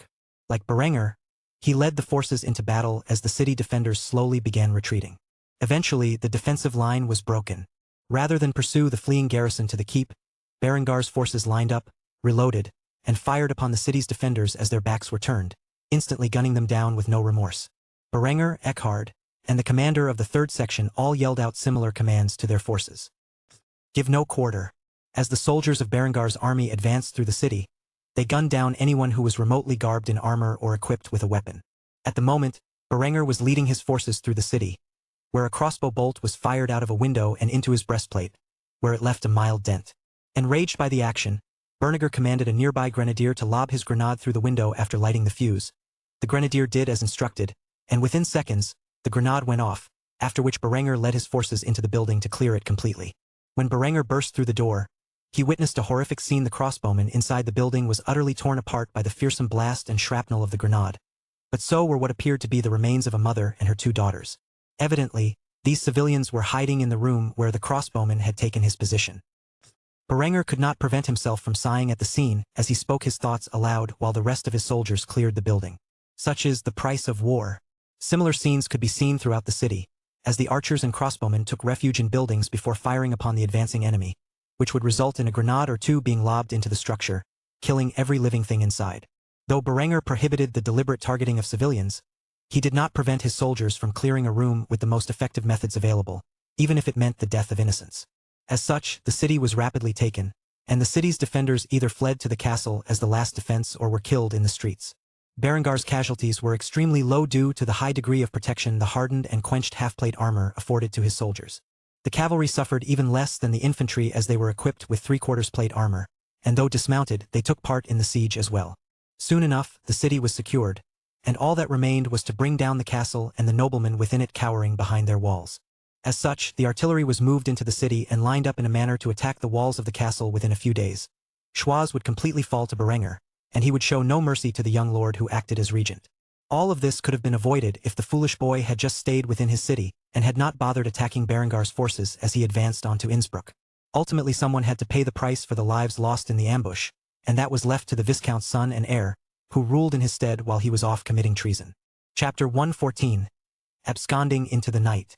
It was a cold winter's night, and the moon was covered by the clouds in the sky, thus allowing the agents of Berengar's spy network to engage in sabotage and assassination against the lords of Tyrol and their forces. At the moment, a spy shrouded in dark clothing maneuvered through the city of Liens under cover of darkness. His goal was to destroy the granary of the city. As such, he began to approach the grain stockpile with a stick of dynamite in hand and a match.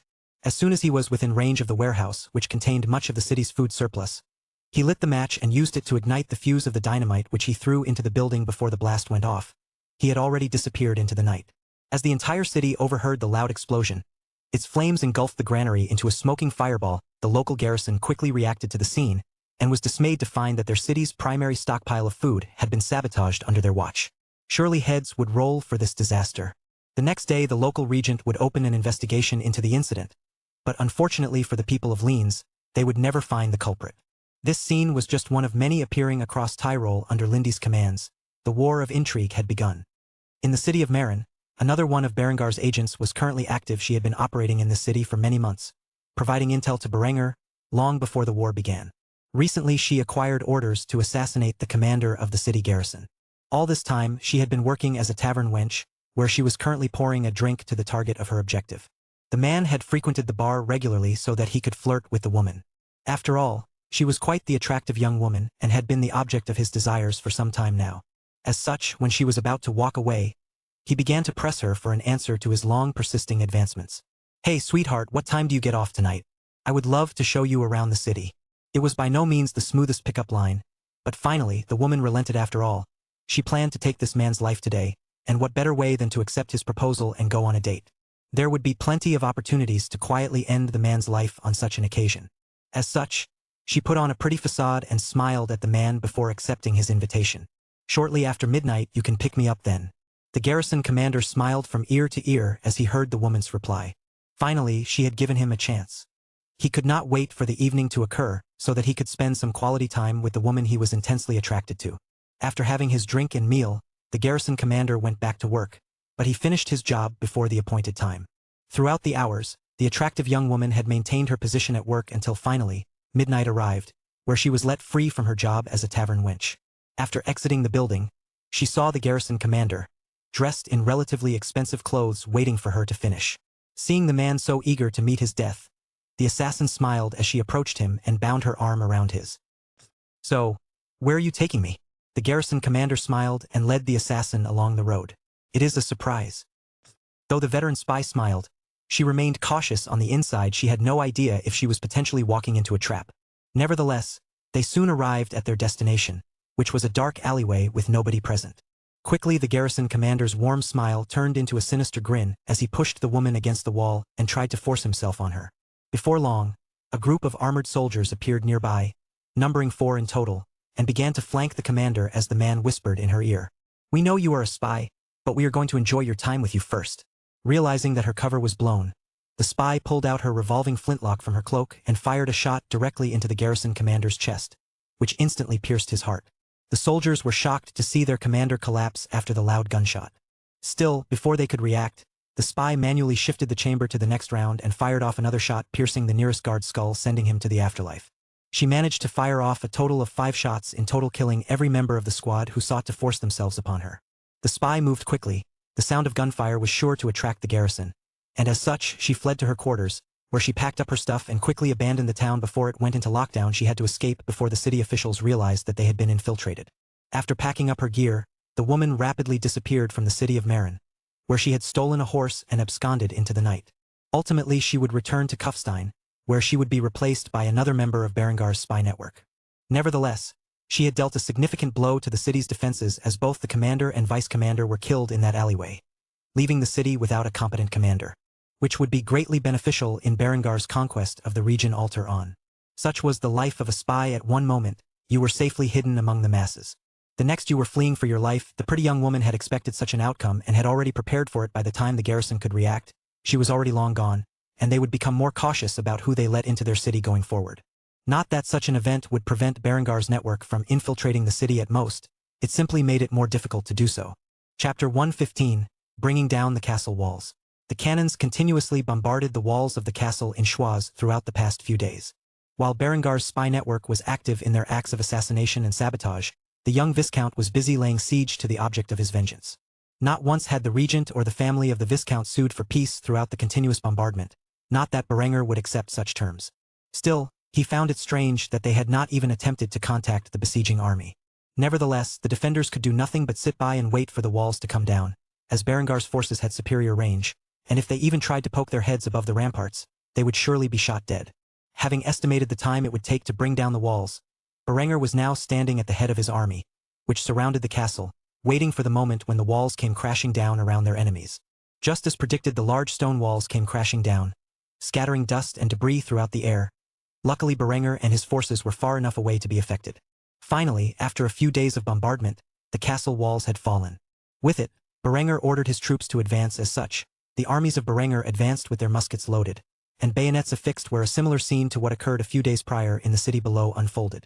The musketeers advanced while lobbing grenades into the crowd of men at arms guarding the sections of the castle walls that had fallen after the grenades had detonated.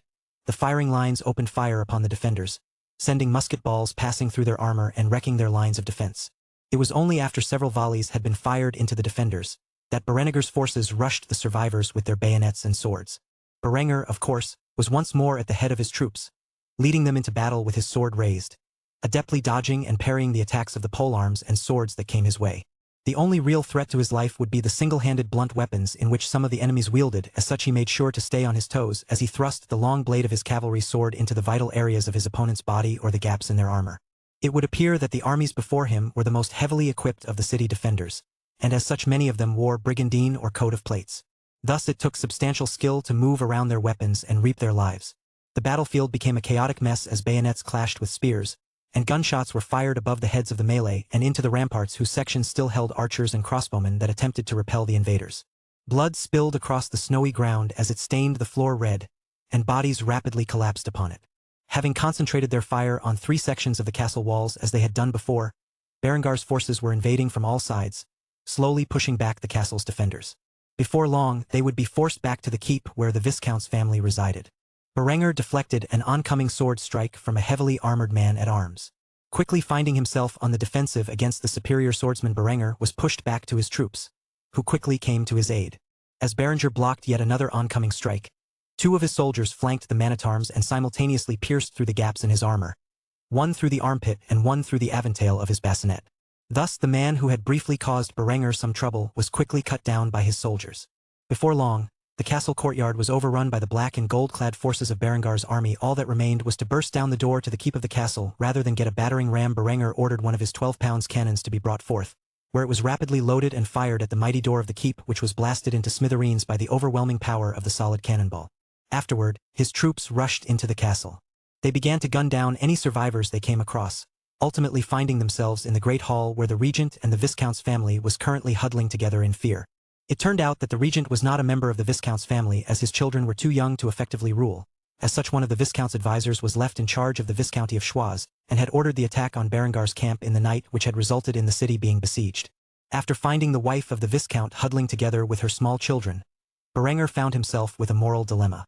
Despite the fact that he had sworn to behead the Viscount's family and place their heads on pikes, his entire family was comprised of women and children who had nothing to do with the ambush. As such, he came to a decision. Berenger pointed to the man who he believed to be the regent of Schwaz and addressed him. "Are you the regent?" The man nodded his head in fear. He did not know what fate awaited him, but as regent, he should be afforded some protection. As such, he instantly admitted it. Before he could introduce himself, Berenger gave a command to his troops. "Have this man executed by firing squad for the public to see."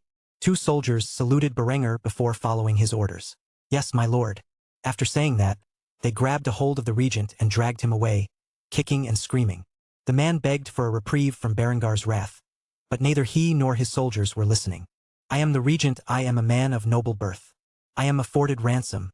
Yet Berenger did not pay attention to a single word he said. As far as he was concerned, the man was guilty and deserved to pay with his life. After the regent was dragged away, Berenger sheathed his sword and approached the Viscount's family, where he began to address them. "I am Viscount Berenger von Kufstein. Your liege has declared open rebellion against Duke Wilmar of Austria, and I am here to reclaim these lands in his stead. So long as you comply, I assure you no harm will come to you." After witnessing how Berenger had disregarded proper etiquette and had the regent dragged away to be executed, the wife of the Viscount did not dare believe him. Nevertheless, there was nothing she could do about the situation. Thus, she bowed her head in respect, hoping that the young man before her would keep his word. Then we are under your care. A satisfied grin spread across Berengar's immaculate face as the Viscountess submitted before his rule. As such, Berenger gave a decree to his soldiers. Keep a garrison of 800 men here to maintain order and repair the damage. As of now, the Viscounty of Schwaz is hereby incorporated into my domain. There shall be no harm done to the civilians and prisoners so long as they do not resist. Am I understood? In unison, the soldiers within the great hall all called out to Berenger. Yes, my lord.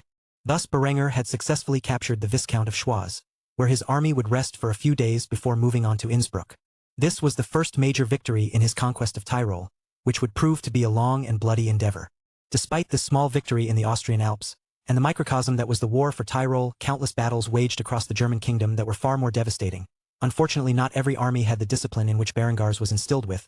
As such, tens of thousands of refugees from across the German-speaking region had begun to make their way to Kufstein in search of a better life.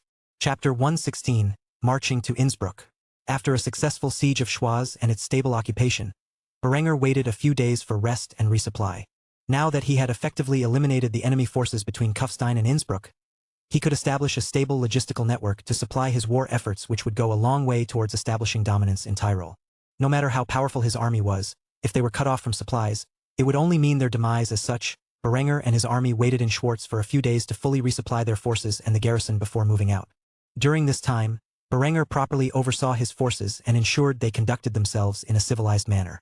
Prisoners of war were afforded proper treatment, and the civilians were left to go about their daily lives without harassment. So long as there was no armed resistance, Berenger would tolerate their protests.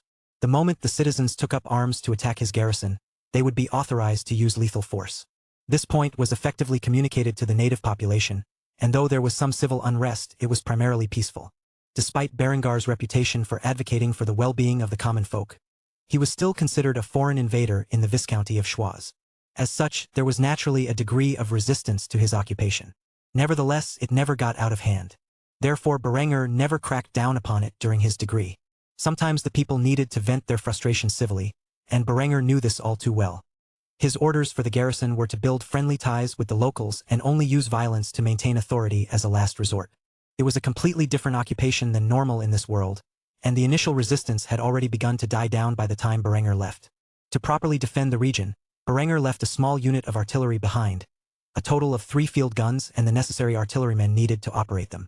Word surely would have spread by now of his siege of Schwaz, and that would most likely entice his enemies to march upon the city in an attempt to break his siege. Unfortunately for his enemies, if they decided to march upon Schwaz, they would be met with a fully captured city with 3 field guns mounted upon it, and 800 men with muskets defending upon the ramparts. Eventually, his forces were fully resupplied, and his army was prepared to march upon Innsbruck. As such, Berenger once more mounted his mighty steed Erwin before standing at the head of the army.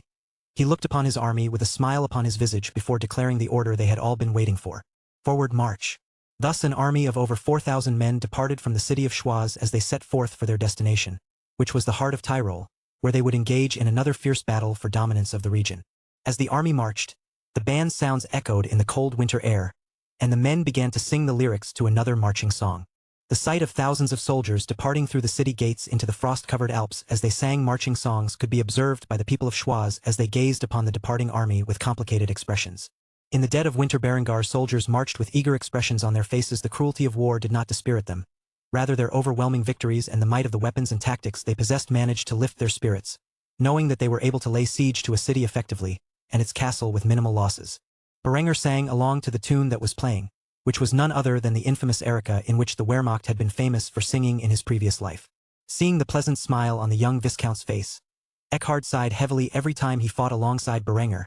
The madman was filled with excitement and eagerness to wage war. He had never witnessed a lord so eager to fight alongside his troops at the front lines or the complete and total disregard for the consequences such actions might have. As such, he could not help but ask Berenger what possessed him to behave in such a manner.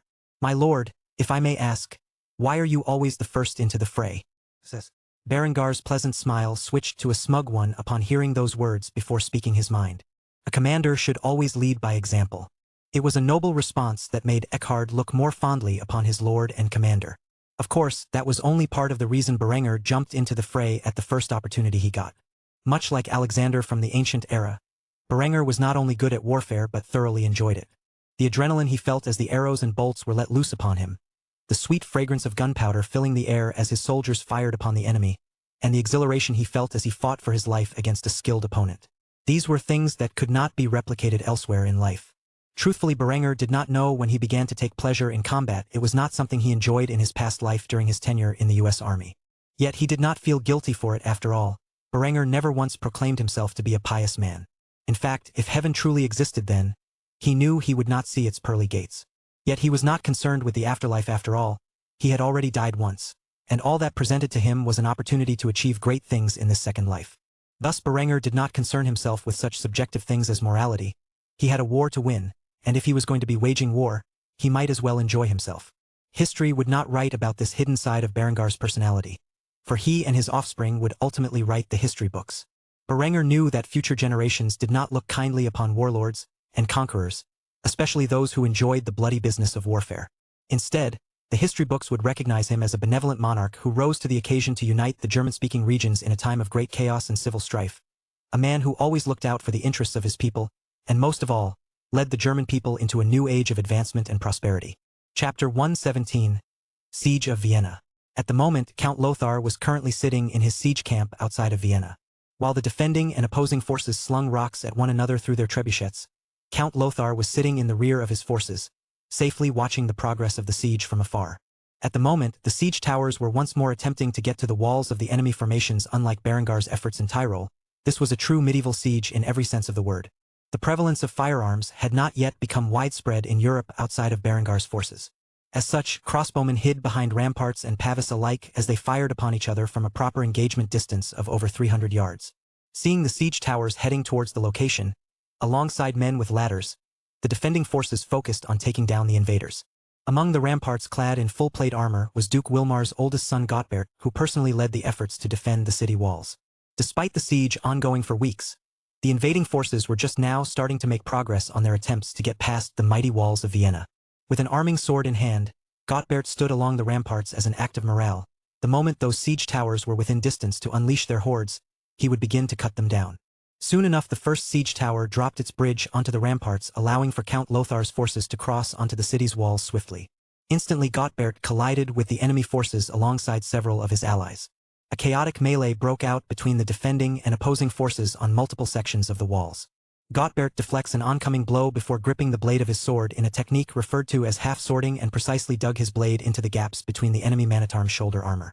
Though it was not enough to kill the man, it gave him a position of control where he continued to press the man forward and over the edge of the wall, where he swiftly fell to his death. Before Gottbert even had time to catch his breath, another attacker rushed towards him with a mace in hand, which he swung desperately at Gottbert, whom the attacker recognized to be the enemy commander. Swiftly evading the attack, Gottbert flipped his sword upside down and repeatedly struck the man in the skull with his pommel. After several strikes, the man collapsed with his skull bashed in from the blunt force trauma. Gottbert screamed to his troops over the sound of the ongoing carnage. "Hold the line. We must defend the walls." As such, the defenders of the city of Vienna struggled with all their might to defend the city walls against the invading force. Unfortunately for the defenders, they were not nearly as well equipped as Count Lothar's forces. Many of the men within the garrison were wearing the more primitive coat of plates over a mail hauberk and gambeson jacket. Their helmets were primarily open-face bassinets with a mail aventail, and their limbs were either left unprotected or protected by a combination of the splint and plate armor. Compared to the man-at-arms of Lothar's army, which was covered from head to toe in a mixture of brigandine and plate, the defenders had many more exposed areas where they could be gravely wounded or even killed. After several hours of bloody struggle, the defense of the city walls began to collapse, and the city's defenders, brave as they were, found themselves on the brink of defeat. Ultimately Gottbert was forced to give the order to his surviving men. Retreat. Retreat to the castle. With that, the once valiant defenders of the city fled from the walls and ran back to the castle for a last line of defense, leaving the city for the taking of Count Lothar and his forces. Immediately upon taking the walls, the attackers opened the gates and allowed for the rest of the army to enter the city, where a combination of looting and murder began to take place as the soldiers under Lothar's command began to sack the city for its worth. The heavily armed soldiers killed those who resisted, women and girls were taken from their homes and ravaged by the invading men, and entire city sections were burnt to the ground. It was truly an uncivilized time for warfare, and the once proud city defenders could only watch from atop the castle as their city was lit aflame from below, praying to God that some form of relief would come soon, or else even they would suffer at the hands of Count Lothar. Count Lothar gazed upon the scene of his forces raiding the city with a malicious smile while drinking from a chalice of wine. A messenger came to report the situation from the front lines. My liege, the city has been seized. Gottbert and his men have fled to the castle where they are currently holding on. It will be some time before we can break through its gates and truly claim Vienna as our own. What are your orders? Count Lothar said in a completely vicious voice as he gazed upon the messenger. Continue to raid the city. I want to see how long the defenders can withstand the sight of their precious capital being ransacked. A sadistic grin appeared on the messenger's face as he responded to Count Lothar's orders. As you command, my lord. With that said, Lothar continued to gaze upon the fires that began to spread across the city and the screams of the victims of his army. Soon enough, Vienna would be his, the duke's family would become his hostages, and he would be able to force the old bastard to abdicate and place him as the new Duke of Austria. Once that was the case, he would rally his forces and end Berengar's little rebellion. Everything was going smoothly. After arriving within the safety of the castle's walls, Gottbert cursed loudly as he detached his great bassinet and hurled it into the corner in a fit of fury. God damn it. When his commanders saw his reaction, they could not help but ask what they should do now that they were stuck in the city's castle. My lord, what are we going to do now? Gottbert sighed heavily in an attempt to calm his nerves after several moments of deep breathing. He opened his eyes, and with a solemn expression, gave his orders. We will wait until reinforcements arrive. By now, my father is aware of Count Lothar's betrayal and has sent an army to lift the siege. We have to hold on until then. One of the commanders looked at Gottbert with a complex expression as he voiced his concerns. What about the city? Gottbert covered his face with his steel-clad hands before saying what his troops feared the most. Unfortunately, there is nothing we can do about that now. Hopefully, relief will arrive soon so they can end this madness. Unfortunately for the city of Vienna, Count Otto's forces had been caught in a blizzard within the Bavarian Alps. They were unable to come to their aid for the foreseeable future. Only time would tell if the castle of Vienna could hold on long enough for support to arrive, or if the family of Duke Wilmar would fall into the hands of the wretched Count Lothar. During the duration of the siege, the citizens of Vienna would suffer immensely under the pressure of Count Lothar's forces. But that was the price of war. Chapter 118, Taking the City. Upon arriving at Innsbruck, Berenger and his army immediately created a proper siege camp, which was well defended and placed out of range of the enemy's weapons. However, unlike the sieges Berenger had led before, this bombardment was brief, and not concentrated on the weak points in the city's defense. This act was to maintain the integrity of the walls, as there was a far more sinister plot afoot, one which would allow him to take the city without the need to bring down the walls. Berengar's riflemen continued to take shots at the enemy defenders until the sun went down. The enemy defenders were not accustomed to such weapons and figured this was the ordinary tactics employed. As such, they were unaware of Berengar's true intentions. It was not until late at night that Berenger had gathered a group of a little over 24 grenadiers at the edge of the siege camp. These were his most elite forces within his infantry battalions, and they would be following him behind enemy lines soon enough. Due to conspiring with Adelheid, the cell of agents contained within the city walls, and even the castle itself, Berenger did not need to lay siege to the city in the manner he had previously done. Instead, he and his grenadiers were waiting for a diversion that would be the signal to approach the sally port in the city's walls, where a spy would personally allow him and a few of his men into the city, where they would fight to open the gates so that the rest of his army could invade. Eckhard was standing next to Berenger, though he would not be taking part in the operation. He wanted to voice his concerns over the current plan in which Berenger was about to take part. My lord, I really want you to rethink this. Participating in this operation yourself is an enormous risk to not only your own life but the success of the army. Despite his vice commander's complaints, Berenger remained undeterred. He would never order his men to undergo such a dangerous operation if he himself was not willing to take the risk. As such, he clasped Eckhard on the shoulder and smiled at him, with a gaze filled with confidence. Do not worry, my friend, I promise you, within a matter of minutes, the main gates to the city will be open, and the army will be able to secure the area with minimal casualties. Do not fret, for I will endure as I always have. Eckhard wanted to debate with Berenger further about his actions. However, he did not have the chance to do so, as a massive blast went off from within the city and gained the defenders' attention, who rushed to put out the fire that was spreading. By smuggling TNT into the city and into the hands of his spy network, they were able to sabotage the granary and draw the guards' notice, who would leave the walls relatively undefended. Berenger let go of Eckhard's shoulder and lifted his musket into the air. Since he was going into the city with small numbers, he decided to arm himself with a proper musket for this operation and a pair of grenades. He immediately began rushing towards the nearby sally port and commanded his troops to follow. That's the signal. Go, go, go. With that, the grenadiers alongside their commander rushed towards the sally port with muskets in hand and bayonets affixed.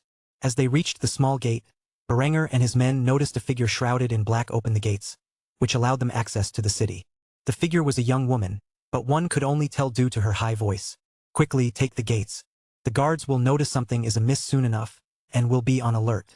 With that said, Berenger and his grenadiers rushed to the main city gate, where a few dozen defenders stood watch. Berenger immediately gave the order to lob their grenades. Frag out. A series of grenades were thrown to the enemy's positions and rolled beneath their feet. The city's defenders looked cautiously at the strange devices whose fuses were aflame for a brief moment before they were engulfed in the explosive blast and the shrapnel provided by the steel shell of the device. Not a single man on watch survived the blast of the grenades, and the grenadiers quickly took the position of defense as a couple of the men began to open the gate. Noticing another explosion near the gates, a company of the garrison quickly rushed to its direction where they walked straight into a firing line. Berenger gave the order to fire the moment they were within firing range. Fire! With his words, 24 muskets went off in unison, shredding the steel brigandine armor of the company of soldiers who advanced. Though it was only enough to kill roughly a dozen or so men and as such plenty of enemies remainder, though they were initially taken aback by the mysterious weapons and their destructive power when they noticed a second volley was not fired, they began their advance once more. As the gate was slowly rising, Berenger and his forces did not bother reloading their muskets. Instead, they lobbed their spare grenades into the crowd, which immediately detonated, tearing the advancing company to pieces. By the time the second wave of grenades went off, not a single soldier among the enemy company had remained standing. Berenger once more gave the order to reload. Now that they were out of grenades, they would rely on volley fire and melee to defend the gatehouse until the gates were fully open. It did not take long for another enemy group to arrive, where another volley of musket fire once more gunned them down. However, this time, the gates were open enough for Berengar's men to rush through, and several dozen more infantrymen rapidly formed ranks and fired upon the oncoming enemies.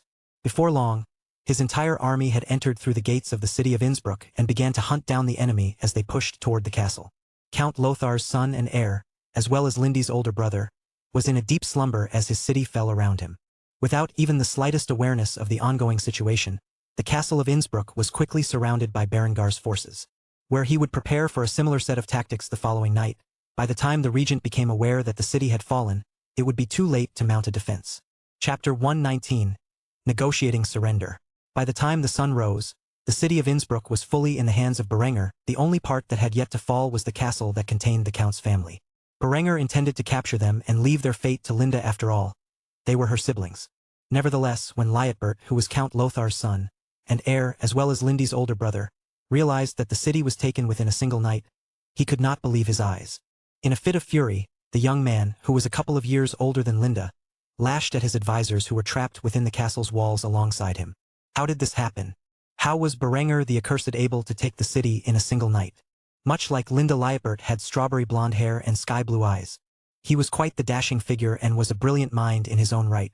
Unfortunately, he had long since been betrayed by his own family and was completely unaware of this fact. Neither he nor his advisors knew how the castle had fallen so quickly when they heard the explosions last night. They had assumed it was just another bombardment taking place. They were completely dumbfounded by the idea that their walls had failed to fulfill their purpose. One of Lietbert's advisors, a lanky and rat-faced man, nervously spoke his thoughts on the matter. "My lord, we do not know how Berenger took the city, but I assure you he will not be able to enter the castle so easily." Lietbert scoffed at the man's reasoning. If Berenger could so easily take the city without anyone realizing how he had achieved it, what would prevent him from using the same tactics to take the castle? As a result of his anger, Lietbert threw his chalice at the advisor who had spoken up and chastised the man. "Berenger is at our doorstep. It is only a matter of time before he takes this castle. What do you think his men will do to my sisters when they enter the house of my forefathers?" Lietbert was not a fool. He quickly realized the position he was in and had immediately come to a decision. Though he hated the idea, if he wanted to spare himself and his siblings, he would have to negotiate a surrender. Because Berenger was a condemned heretic, Lietbert could not expect him to follow the common etiquette of the battlefield and allow him and his siblings the privilege of ransom. Thus he turned to his advisors and informed them of his monumental decision, which his father would undoubtedly disapprove of. "I will meet with Berenger and discuss my terms of surrender. I don't care what it takes, but I will ensure the safety of my family." The advisors looked at Lietbert with shocked expressions, and as such expressed their concerns. "The Count would never allow it. He would rather that you and your siblings fight to the death against this rebel than surrender your family's home to the enemy." Lietbert was in no mood to argue with his advisors as such. He walked up to the man who had said such foolish words and backhanded him across the face. "I am not my father, and if that blackguard would see his children slaughtered rather than live to fight another day, then he is truly not worthy of my loyalty." This statement was outright treasonous, but Lietbert would never be put in this position if his father had not schemed to overthrow their relatives and become the Duke of Austria. After displaying his authority through violence, the advisors quickly got to work to sue for peace with Berenger. Berenger was currently camped outside the castle's walls with his army. They were in the process of loading the cannons, however, right before they could fire the first bombardment. A white flag was raised above the castle's ramparts, which forced Berenger to stay his hand. Berenger grabbed a white flag of his own to symbolize that he and his forces were willing to negotiate peacefully. After both flags were visible, the two parties met in between the besieging army and the castle's defenses. Berenger wore a conceited expression on his face as he stood before Lietbert, who was scowling with disfavor. The two men stood before each other with a few guards to ensure their safety. Berenger was quite a bit taller than Lietbert, which got on the young regent's nerves. Finally, Berenger broke the silence with a smug remark. "Are you going to waste my time? Or do you have something to say?"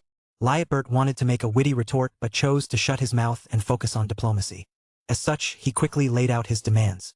"I will surrender Innsbruck to you and the castle within it so long as you ensure the safety of myself and my siblings." Berenger gazed upon Lietbert's figure, trying to investigate any clues about the man's character before responding. After concluding, he inquired about the details. "Anything else?" Lietbert quickly shook his head with a defeated expression before responding. "I may not be the wisest man in the world, but I know I am in no position to make demands. All I ask is for my safety and that of my family." Berenger smiled and stuck out his hand in a friendly gesture. "Very well, under these terms, I accept your surrender. You will be escorted back to Kufstein where your sister is currently residing. You will be kept as my guests until a time where your father either surrenders or perishes upon the battlefield. As for the possession of the title of Count of Tyrol, that shall be up to our liege Duke Wilmar to decide." Lietbert frowned as he sighed in defeat. Eventually, he shook Berengar's hand. Berengar's guards began to escort the defeated regent. However, as he was walking away, the strawberry blonde-haired youth quickly turned around and asked Berenger a question that had always been on his mind. "I wonder if you can humor my curiosity for a moment?" Berenger, who was about to order his troops to storm the castle, turned around and looked at the man with a curious gaze before commenting. "I don't see why not." Berengar's troops carefully guarded Lietbert to ensure he did not attempt anything foolish.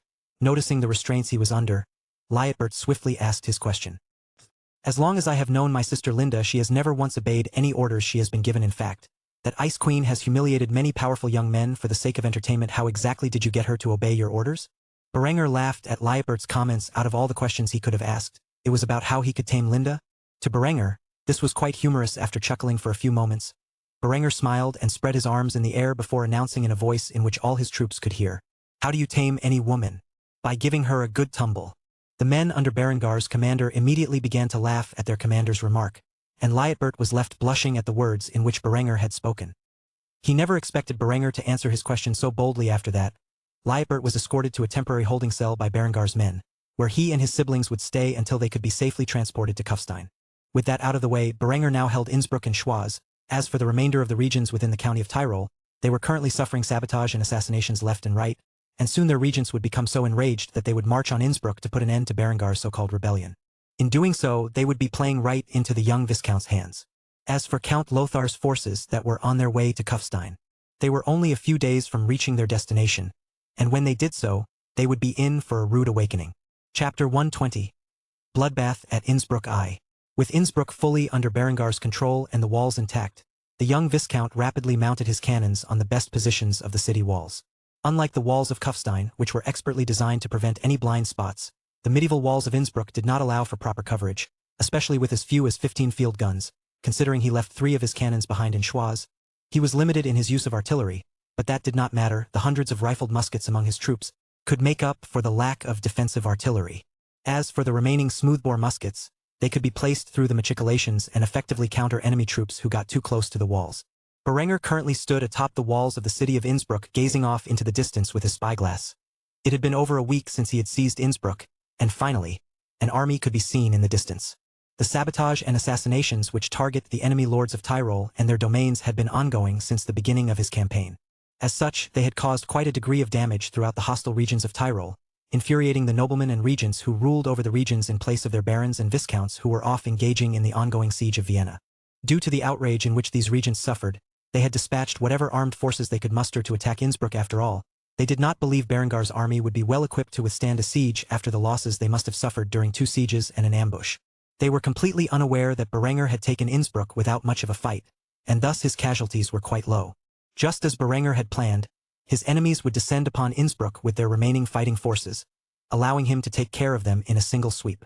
As for what happened after this battle, Berenger intended to threaten the defiant realms into submission and march upon their weakened garrisons if needed. Eckhard approached Berenger and noticed he was gazing into the distance with a spyglass. The old veteran figured the enemy was on the horizon and thus asked about the important details. "How many are there?" Berenger smirked malevolently at the approaching armies before handing the spyglass to Eckhard. "See for yourself." Eckhard took a look into the spyglass and frowned. What he saw was over 10,000 peasant levies, supported by 1,000 or so men at arms, who most likely acted as the key components of the garrisons in which protected the cities and towns of their enemies' realms. After putting down the spyglass and handing it back to Berenger, Eckhard voiced his opinions. "It appears they have drafted cannon fodder from the common people to rush at our defenses. This will be a bloodbath that will surely affect the productivity of Tyrol for years to come." Berenger sighed and nodded at Eckhard's claims. It would undoubtedly be a one-sided massacre that would greatly affect Tyrol's future. Yet to Berenger, it was a price that needed to be paid. Berenger, however, corrected Eckhard as he lectured him about the necessity of the battle. "Decades. However, it is a sacrifice that must be made without demonstrating our overwhelming power here to the lords of Tyrol. We would be forced to lay siege to every city. The casualties would be disastrous not only to our own forces but the local populations." As such, Berenger lifted a nearby red flag and waved it in the air. This acted as a signal to the artillery crews to wave their own red flags. Within a matter of seconds, every artillery crew was notified of the need to load their weapons and began to act accordingly. When the soldiers sitting on the ramparts saw the red flags waving in the air, they immediately became alert, recognizing that the enemy army was approaching, and began to load their muskets. The defending army waited for a little over an hour before the enemy was within firing range of the artillery pieces. However, the artillery still did not fire with explosive shells. The 14-17 12-pounds cannon could fire at an effective range of 1,680 yards with 5 degrees of elevation.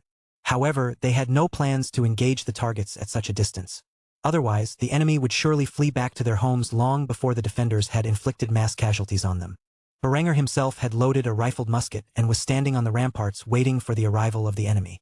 After some time, the enemy army stopped within firing range in Berengar's hands, and that of many of his soldiers could reach well over 500 yards with their 14-17-18 rifled muskets. The reason for this was due to the effectiveness of the mine ball's projectile and the long barrel length, which was 6 inches longer than the barrel used by the 1861 Springfield rifled musket, which was utilized by Union forces during the American Civil War from Berengar's previous life. Unaware of the enemy's effective range, the enemy began setting up their siege camp within range of their rifled muskets and cannons. It was only after they had dropped their defenses and became busy with the hard labor of setting up camp did Berenger signal for the attack to begin. "Fire!" With those words, over half a dozen cannons and hundreds of rifled muskets went off in unison, unleashing a disastrous wave of explosive shells and lead balls penetrating deep into the heart of the enemy forces. When the enemy commanders gazed upon the thunder of the guns and the carnage that was rained down upon them, they were completely shocked. Though they had heard Berengar's army was equipped mostly with hand cannons, they figured the effective firing range was a few yards at best. Never in their wildest dreams did they envision such overwhelming destruction wrought upon them as they were building their camp. The commanders were quick to act and immediately ordered their men to rush towards the wall with ladders in hand. They did not even have the time to build any siege weapons as such.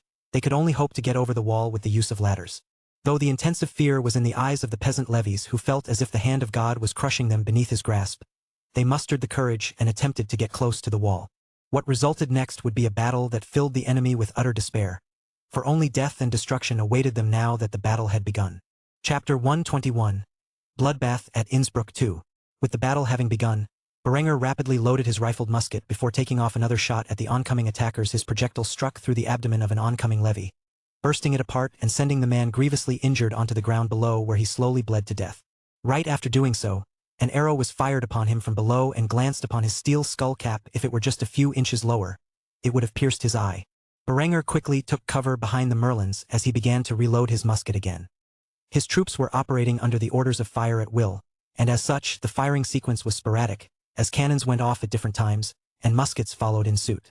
Eventually, a group of levies made it to the edges of the walls, where the defenders began pointing their muskets through the machicolations and unloading their lead projectiles onto the poor souls below.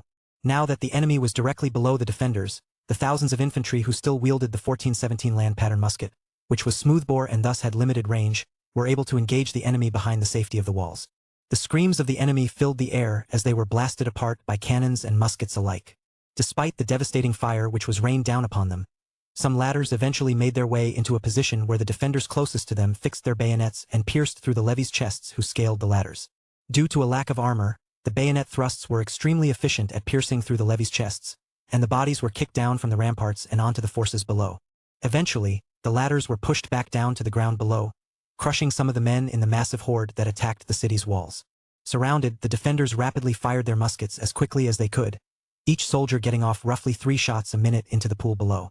Without any way to defend themselves, it had become a turkey shoot. The defenders stayed behind the cover of the merlons and fired into the mob of peasants and men-at-arms who kept pressing forward, trying to get out of the firing zone of the mighty cannons. Despite the attackers nearest to the wall being within the cannon's blind spots, they were unfortunately within the line of sight of the musketeers due to the machicolations, which provided the ability to fire directly down on the enemies below while being protected by the stone walls. With over 3,000 infantry firing 23 rounds per minute, the defending forces could fire over 9,000 rounds per minute onto the forces below, who numbered roughly 15,000 in total. Though not every projectile hit its mark, it took only a matter of minutes before a sea of corpses had filled below the castle's walls. The level of chaos and carnage wrought upon the besiegers in such a short time span was unimaginable. These noblemen were the children and vassals of the mighty barons and viscounts that had marched off to war with Lothar. They came to the conclusion that Berengar's rebellion was fated to end in an overwhelming victory. Witnessing death descend upon the battlefield as they finally realized the reason why Berengar was so rapidly able to conquer cities they highly doubted whether the stone walls of the era could defend against such overwhelming firepower. Without realizing they were still within the range of the cannons, the commanders gathered what remained of their army and began to discuss among themselves how to proceed. A man in his 30s dressed in full plate lifted the visor to his bassinet and spoke with a voice filled with trepidation. What foul sorcery has Berengar the Accursed conjured to produce such devastating weapons? It must be true that he consorts with demons if such destructive power lies in his hands. How could we mere mortals defeat the devil and his representative here on earth? The lords who had gathered had not gotten a good view of just exactly how their armies were so quickly slaughtered. They merely heard the thunder and saw the blood and flesh of their men splatter across the battlefield, completely negating any armor they may have been wearing. It was as if Berengar had created an army of sorcerers and demons. For how could the average soldier possess such dominating force? Another lord agreed with the previous statement and added his own. We must flee quickly, or surely we will be devoured by the gates of hell. We must warn others of the demonic power in which Berengar possesses. However, before they could flee in haste, the thunder of 6 guns going off echoed in the air as their explosive shells landed upon the gathering of nobles and tore them asunder. Berengar smiled wickedly as he gazed through his spyglass. In under an hour, the siege had been lifted and his enemy was torn to shreds. The commanders were all dead, many of which were the regents of the unconquered regions of Tyrol. This overwhelming bloodbath would allow Berengar to place a garrison within Innsbruck and move on to the depleted regions which refused to bend the knee to him and swiftly conquer the rest of Tyrol. Eckhard quickly approached Berengar and asked what he wanted to do with the remaining forces still within firing range of the cannons, all of which were completely shell-shocked after witnessing the deaths of their commanders and comrades in such a short period of time. My lord, what shall we do with the remaining enemies? Berengar's lips curved into a wicked grin as he gave his final command in defense of Innsbruck. Open the gates and have the cuirassiers ride them down. Seeing that Berengar had decided to silence the enemy to prevent any word of his advanced weaponry from leaking, Eckhard merely sighed as he saluted by pounding his fist on his breastplate. It will be done, my lord. After Berengar's orders were given to the battalion of cuirassiers who had up until now not been given a chance to display their might, the roughly 1,200 men mounted their horses before they rode out to butcher the 1,000 or so men who had already begun to rout. The heavy cavalry quickly caught up to the fleeing footmen and cut them down like wheat to the scythe. Not a single besieger had made it out of the battle alive, and Berengar once more displayed the lengths he would go to ensure his overwhelming victory in this war and all the wars to come. The more Berengar could prolong the spread of accurate information about his weapons, the longer he could maintain his overwhelming technological advantage over his enemies. While this defense was going on, another battle was taking place back in the heartland of the Viscounty of Kufstein. While Berengar was crushing his enemies who marched upon him, Count Lothar's forces had arrived within Kufstein. If the defense of Innsbruck were considered a bloodbath, then the siege of Kufstein would be considered a sea of blood. Chapter 122, Defense of Kufstein. Theodoric was at the head of his armies. They had marched from Vienna to Kufstein for the last few weeks, while Berengar was engaging in defense of Innsbruck and the bloodbath which would be the result. Theodoric had just arrived in the Viscounty of Kufstein. They were currently in the barony of Kitzbühel, where they planned to lay siege to Kitzbühel before marching on the city of Kufstein. However, when they entered the region, they noticed strange forts in the pattern of stars protecting the local villages. As they got close, explosive shells had rained down upon their army, battering away at their forces. It did not take long before Theodoric and his forces began to panic. Wasn't Kufstein supposed to be open for the taking? Something was amiss, but they could not give up because of this incident. As such, Theodoric began to rally his forces, who were terrified by the mysterious weapons that bombarded their ranks. Theodoric immediately began to order a retreat from the village in which they had initially wanted to raid. Despite having overwhelming numbers, they could not get close to the village without losing hundreds of men, and as such, Theodoric commanded his troops. Retreat. Fall back to Kufstein. Clearly, Kitzbühel is loyal to Berenger. We must regroup with Linda and her forces. Though this event was shocking, Theodoric could not fathom the possibility that Linda had betrayed him and by extension her father. As such, he figured it was the act of the local baron who took his orders from Berenger. Explosive shells fired out of 24-pound siege cannons exploded upon impact, the explosive blast and shrapnel tearing apart the bodies of the men affected by it. The men were terrified by such destructive power and rapidly retreated towards the direction of Kufstein. With advanced defenses, a single small star fortress could protect the vicinity of the local towns and villages from invaders quite efficiently. If the army was willing to suffer more losses, they could have eventually taken the town and potentially even the fortress, but their main goal was to seize Kufstein and ransack it. As such, they abandoned the idea to raid Kitzbühel and the surrounding regions. Instead, they decided to place their faith in Linda.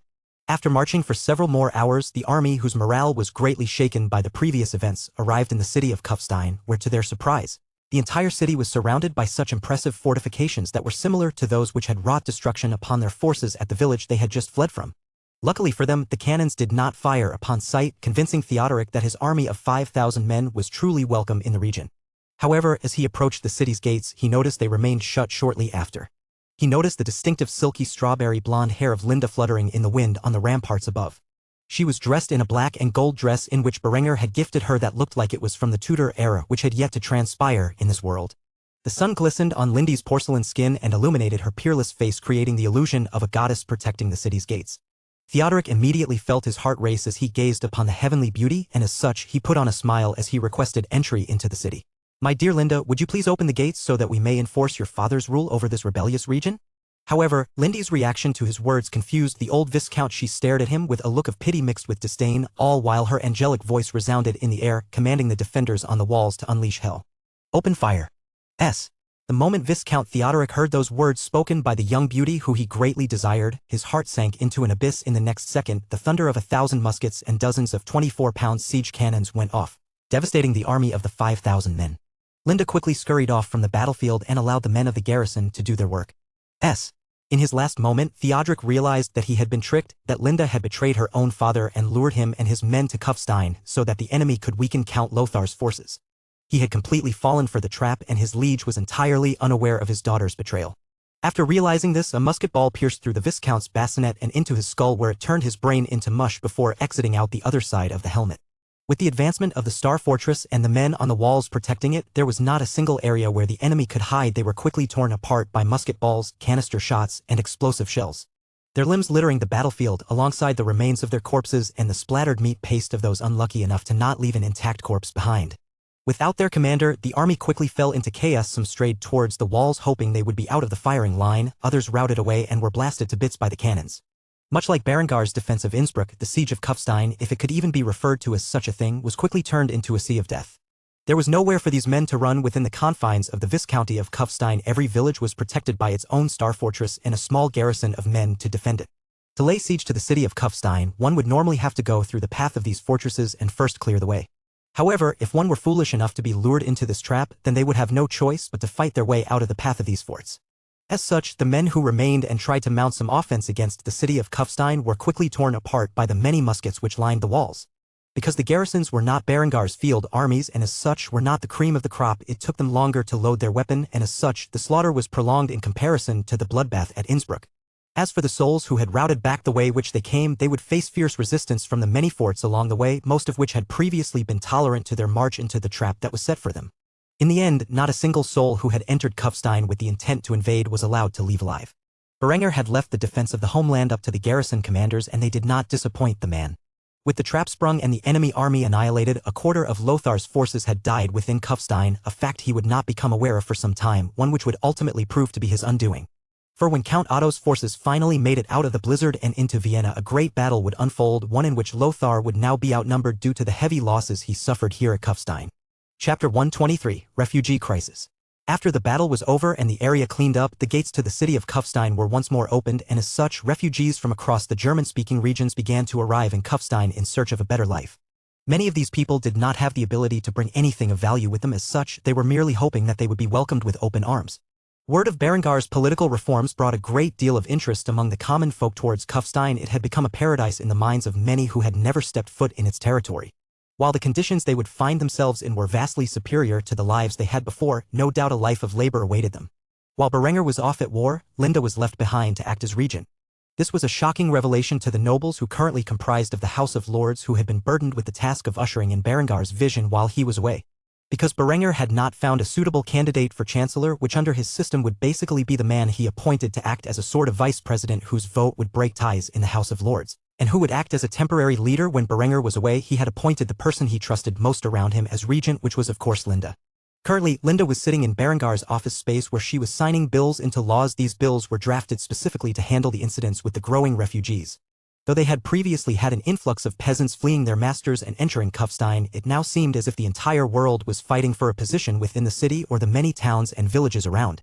Berenger had previously set up a department of immigration that handled identity verification and assignment of labor to the newcomers. Currently, Linda was in the act of increasing their budget so they could employ more people to handle the ongoing refugee crisis. Though the city of Kufstein was designed with rapid growth in mind, she could hardly believe the costs incurred in finding appropriate jobs for these migrants and providing education for themselves and their families. Now that she was no longer pregnant, Linda could enjoy a glass of wine or a mug of beer now and then, and as such, she licked her lips as the delectable taste of red wine slid down her throat. It had been weeks since Berenger first departed for his war, and yet she had already begun to desire his return greatly. While she pondered about when her lover would finally come home, the door to the office opened and Henrietta was standing in the doorway. Throughout the past 6 months, her relationship had gradually improved Linda. Though Henrietta would always be on Adela's side, she became accustomed to the idea of having a nephew and as such had been spending much time with the infant Hans, which resulted in some degree of amiability to form between herself and Linda. Considering the castle had become awfully lonely without Berenger or her parents around, she could only turn to Linda for socializing. Thus, the little loli approached Linda, who was busy signing documents, and inquired about what she was up to. "What are you doing?" Linda sighed heavily as she put down her quill and smiled at Henrietta before answering her question. "I am managing your brother's affairs for him. With the war, plenty of peasants have come to Kufstein seeking a better life, and as such, I have to expand the Department of Immigration and the Department of Education. I also have to put many of them to work in building their own tenements, which of course takes time and money for these unskilled peasants to learn how to handle a job in construction properly." Henrietta really did not understand half of what Linda was talking about, but she pretended like she knew as she smiled and continued to chat with the woman she once despised. "Anything else?" Linda let out a heavy sigh one more and rested her weary head on her fist before complaining about all the work she had to do. "Due to the war, the arms sales have increased rapidly, thus generating sufficient profit, but I also need to expand the garrisons and raise new field armies for Berengar's war efforts. Though 5,250 men may seem like a lot, eventually there will be losses and those men need to be replaced, thus I need to delegate a certain sector of the industrial district solely to producing arms and armor for our own forces. I seriously do not know how your brother manages to do this much work every day, it is exhausting." As such, Linda pulled out a flagon of wine and poured more of it into her chalice as she took another large sip from the golden cup. She was well aware of the massive army of Teutonic knights that was coming to their borders, and she needed to rally more troops for Berenger so that when he finished his conquest, he could deal with the Cheech's forces. As such, she had begun a period of conscription where all male residents of Kufstein aged 16-20 were forced into military service for an undesignated period of time. This also applied to all migrants who made their way to Kufstein. As such, the numbers of Berengar's forces were growing rapidly, so much so that the arms factories could not keep up with the demand for the equipment needed to field and train the conscripts. Lindy's problems were temporary. Once properly distributed to the regions and educated in the trades necessary for their careers, the Viscounty of Kufstein would gain a significant amount of benefits from this population growth. Luckily, they had implemented the four-field system and other agricultural advancements. As such, they had enough to feed the booming population without relying on imports, at least for now. Deciding she needed to take a break, Linda got up from her desk and walked over to Henrietta before suggesting, "How about we go take a nice hot bath? I'm getting sore from sitting in this seat all day." Henrietta smiled and nodded while agreeing. "That sounds fun." As such, the two girls absconded to the large bathhouse constructed in the castle where they swam in a heated body of water the size of a small swimming pool. Linda would return to her mountain of paperwork after she had finished a brief period of relaxation. Chapter 124, Northern Surrender. Berenger was currently sitting on the seat of power within Innsbruck. Kneeling before him were the surviving lords of Northern Tyrol. Having lost their regents and the overwhelming majority of the forces they could muster in their disastrous attempt to retake Innsbruck, these men were left with little support to defend against Berengar's invasion. Seeing as how these men were in control of the nearest provinces to Berengar's forces stationed at Innsbruck, they knew their days were numbered and that Tyrol would soon fall into the hands of Berenger. These relatively wise men had traveled to Innsbruck to officially surrender the north to Berenger and by extension Duke Wilmar. Berenger, who had a smug smile, was resting his face onto his fist while listening to the terms of surrender in which the lords presented. At the head of the group was an older man with long white hair and a matching beard. He was a lord who was the sworn vassal of the Baron of Landeck and was the man representing the interests of the dozen or so northern lords who had gathered to surrender to Berenger officially. The man kept himself standing with a cane and slowly enunciated his words. Viscount Berenger, on behalf of the lords of Northern Tyrol, we present the terms of our surrender. First and foremost, we will recognize you as the reigning authority of Tyrol until Duke Wilmar has defeated Count Lothar and decides on whether or not his family will remain in power. In return for this, we want you to leave our realms in peace and not bring your war to our doorstep. Enough blood has already been shed resisting your rule. Berenger nodded his head and smiled gracefully at the elderly man. I accept this condition. Are there any more demands? The elderly lord nodded as he continued to speak the terms that the nobility of the region had come up with to negotiate their surrender. As you know, we have suffered sabotage to our food storages during this conflict. As such, we would request aid in regards to the crisis we are now facing in our lands. Berenger thought for a moment about this. While the harvest this year was exceptional for his territory, it was not to the degree where he could feed the other viscounties and baronies. It would be some time before he received such yields. As such, he would be forced to buy the grain at his own expense and transfer it to these lords. However, if he did not do such a thing, many innocent people would starve to death during the remainder of the winter, and he would be directly responsible for it. As such, he decided to bite the bullet and pay the expense to supply these regions. After all, he was waging war to gain territory and population to aid his growing ambitions. Losing a large chunk of the population of the lands he would conquer from starvation would greatly hinder his future progress. As such, Berenger nodded and agreed to this condition as well. Very well, I will pay for your food stores to be adequately resupplied. Anything else? S. The older man nodded his head and spoke of his last condition. If you win this war and successfully put down Count Lothar's rebellion and the Duke decides to appoint Liutbert as his father's successor, we request that you honor this arrangement and do not act as a usurper. If you are truly waging war for the sake of restoring Duke Wilmar's authority to Tyrol, then you will have no problem accepting this condition. This put Berenger in a difficult position. If he accepted this request and he was not rewarded with the county of Tyrol for his efforts, he would have waged this war in vain. But if he denied this condition, then he was essentially making it publicly known that he was actually nothing more than a usurper, and that would further embolden the remaining regions of Tyrol to continue to defy him, which would be disastrous as he did not have enough men to lay siege to every city and town in every province of Tyrol. He was relying on a few overwhelming victories at key provinces to force his enemies to the negotiating table. They would be much more likely to do so if they believed Berenger was acting in the interests of Duke Wilmar instead of himself. Berenger tapped his finger on the armrest of the chair he was seated in several times before coming to a decision. After several moments of near silence, Berenger finally voiced his decision on this condition. I accept. If that is all, then I hereby recognize the surrender of Northern Tyrol. Seeing Berenger accept the third and final condition made many of the other noblemen smile truthfully. Aside from the barons and viscounts directly under the vassalage of Count Lothar, most of the lesser noblemen who lived in Tyrol were not exactly supportive of Lothar's rebellion and had merely been following orders. With Berenger accepting the final term, they felt that he was sincerely acting as a loyal supporter of the Duke rather than a man who was using the current crisis to usurp the county of Tyrol for his own greed. As a result of this surrender, Northern Tyrol was temporarily under Berengar's control. He planned to be marching upon Southern Tyrol and Trent shortly in order to capture the remaining territory of the county of Tyrol. For now, Berenger had to think of a way to convince Duke Wilmar to revoke the title of Count of Tyrol from the von Habsburgensbruck dynasty and appoint his own dynasty as the future counts of Tyrol. Little did he know that when Duke Wilmar finally heard the news that Northern Tyrol had surrendered to Berenger after a little over a month of combat, he would begin to favor Berengar's abilities greatly and would become far more amicable to the idea of making Berenger and the von Kufstein dynasty the counts of Tyrol. For now, Berenger was in the process of resupplying his forces and giving them a much-needed rest. It would be at least a week before he would march upon the south. Luckily for him, Linda had already implemented the process of conscription, and soon enough, he would have reinforcements on the way. It would only take 2 more months for several thousand more men to finish basic training. By then, Berenger would be able to replace his losses and even gain a significant boost to his army's numbers. Chapter 125, Adela's Plea. Adela was currently within her room reading a letter from Berenger. Despite the fact that Berenger was off at war, he made sure to send letters to his women as often as he could, informing them of his massive victories in Tyrol. The teenage girl twirled one of her golden twin tails as she lay belly down on her bed with a smile on her face. The news she was reading was excellent. The northern lords of Tyrol had all surrendered to Berenger, recognizing him as the current authority in Tyrol and was providing him with what little support they could manage. Ever since her older brother Gerhard had made a fool out of himself and invoked their father's ire in his failed attempt to demolish the relationship between Berenger and Adela, the young girl had mostly stayed to herself. Aside from eating meals with the family, she would stay within the confines of her room and repeatedly read the letters Berenger had written to her. She wished she was in Kufstein to provide some aid to the man she loved, but unfortunately she was in Graz for the time being. Though Vienna was under siege and her father was at war, Graz was in a state of peace, albeit one of vigilance. Oddly enough, Adela and Linda had been corresponding through a series of letters and had seemingly grown closer. However, there was still a rivalry between the two as they both desired to monopolize Berengar's attention for themselves despite this rivalry. There was some form of amiability among the two young women as they both discussed their concerns over Berengar's safety and desire to be with him again. After reading Berengar's latest letter for the third time in the past 3 days, Adela sighed and voiced her concerns aloud. "Stay safe, Berengar."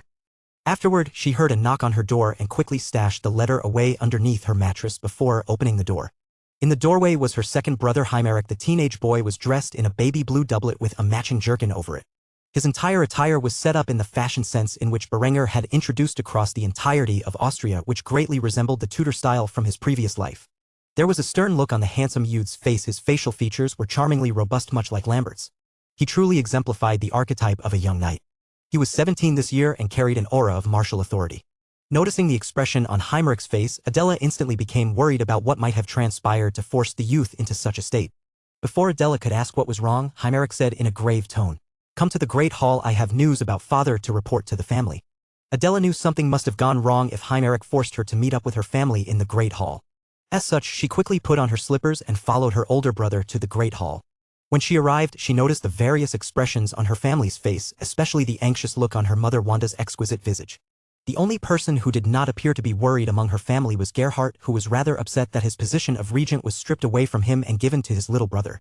After Hymeric sat down upon the seat of power in Graz, he cleared his throat before making a declaration about the news in which he had received. Father is currently on his way to Vienna. He was trapped in a blizzard within the Bavarian Alps for the past few weeks, which is why he was out of contact. He has lost a fifth of his forces due to attrition. As such, he suspects that he will be vastly outnumbered when he tries to take Vienna back from the traitorous Count Lothar. As for the state of Vienna, the castle has yet to fall, but the city has been completely taken and ravaged by the occupying forces. Father expects heavy resistance and has asked for our prayers. Adela's family immediately broke out into fits of prayer as they frantically prayed for the Lord's protection for the head of their household. The only member in the room who was not overly concerned about this news was Adela. This was because she was aware of the destruction of a quarter of Count Lothar's forces at Kufstein. After all, she had already been informed of the events that transpired by Linda. Though her father would have to lay siege to Vienna to defeat Lothar, he would have the advantage in numbers even with his losses from attrition. War was a dangerous business, and no matter how protected one might seem, anything could happen that might lead to their deaths on the battlefield. Thus the lives of their loved ones who were off fighting in some distant region of Austria were in the hands of the Lord, and they could only pray for his mercy. As a pious girl, Adela joined her family in prayer to the Lord to protect her father as well as Berengar as they both continued to fight for their family and nation. After being informed of her father's situation, Adela realized that she had the ability to aid in her father's siege by asking for support from Kufstein. As such, she returned to her room, where she quickly wrote a letter to Linda informing her of the current situation with Vienna. Due to Berengar's conquest of Tyrol, Adela doubted whether or not he would be able to receive her request for aid before it was too late. As such, she sent the letter to Linda, who she knew was currently acting as Berengar's stand-in within Kufstein. The letter contained a formal request for material aid to Count Otto's forces to eliminate Count Lothar and his allies at Vienna. Adela knew that Kufstein was in no position to split its armies and attack Lothar where he was at his strongest. However, she also knew that Kufstein's agricultural and industrial sectors were greater than any other region in Austria, and as such, she requested logistical support from Kufstein to her father's siege of Vienna.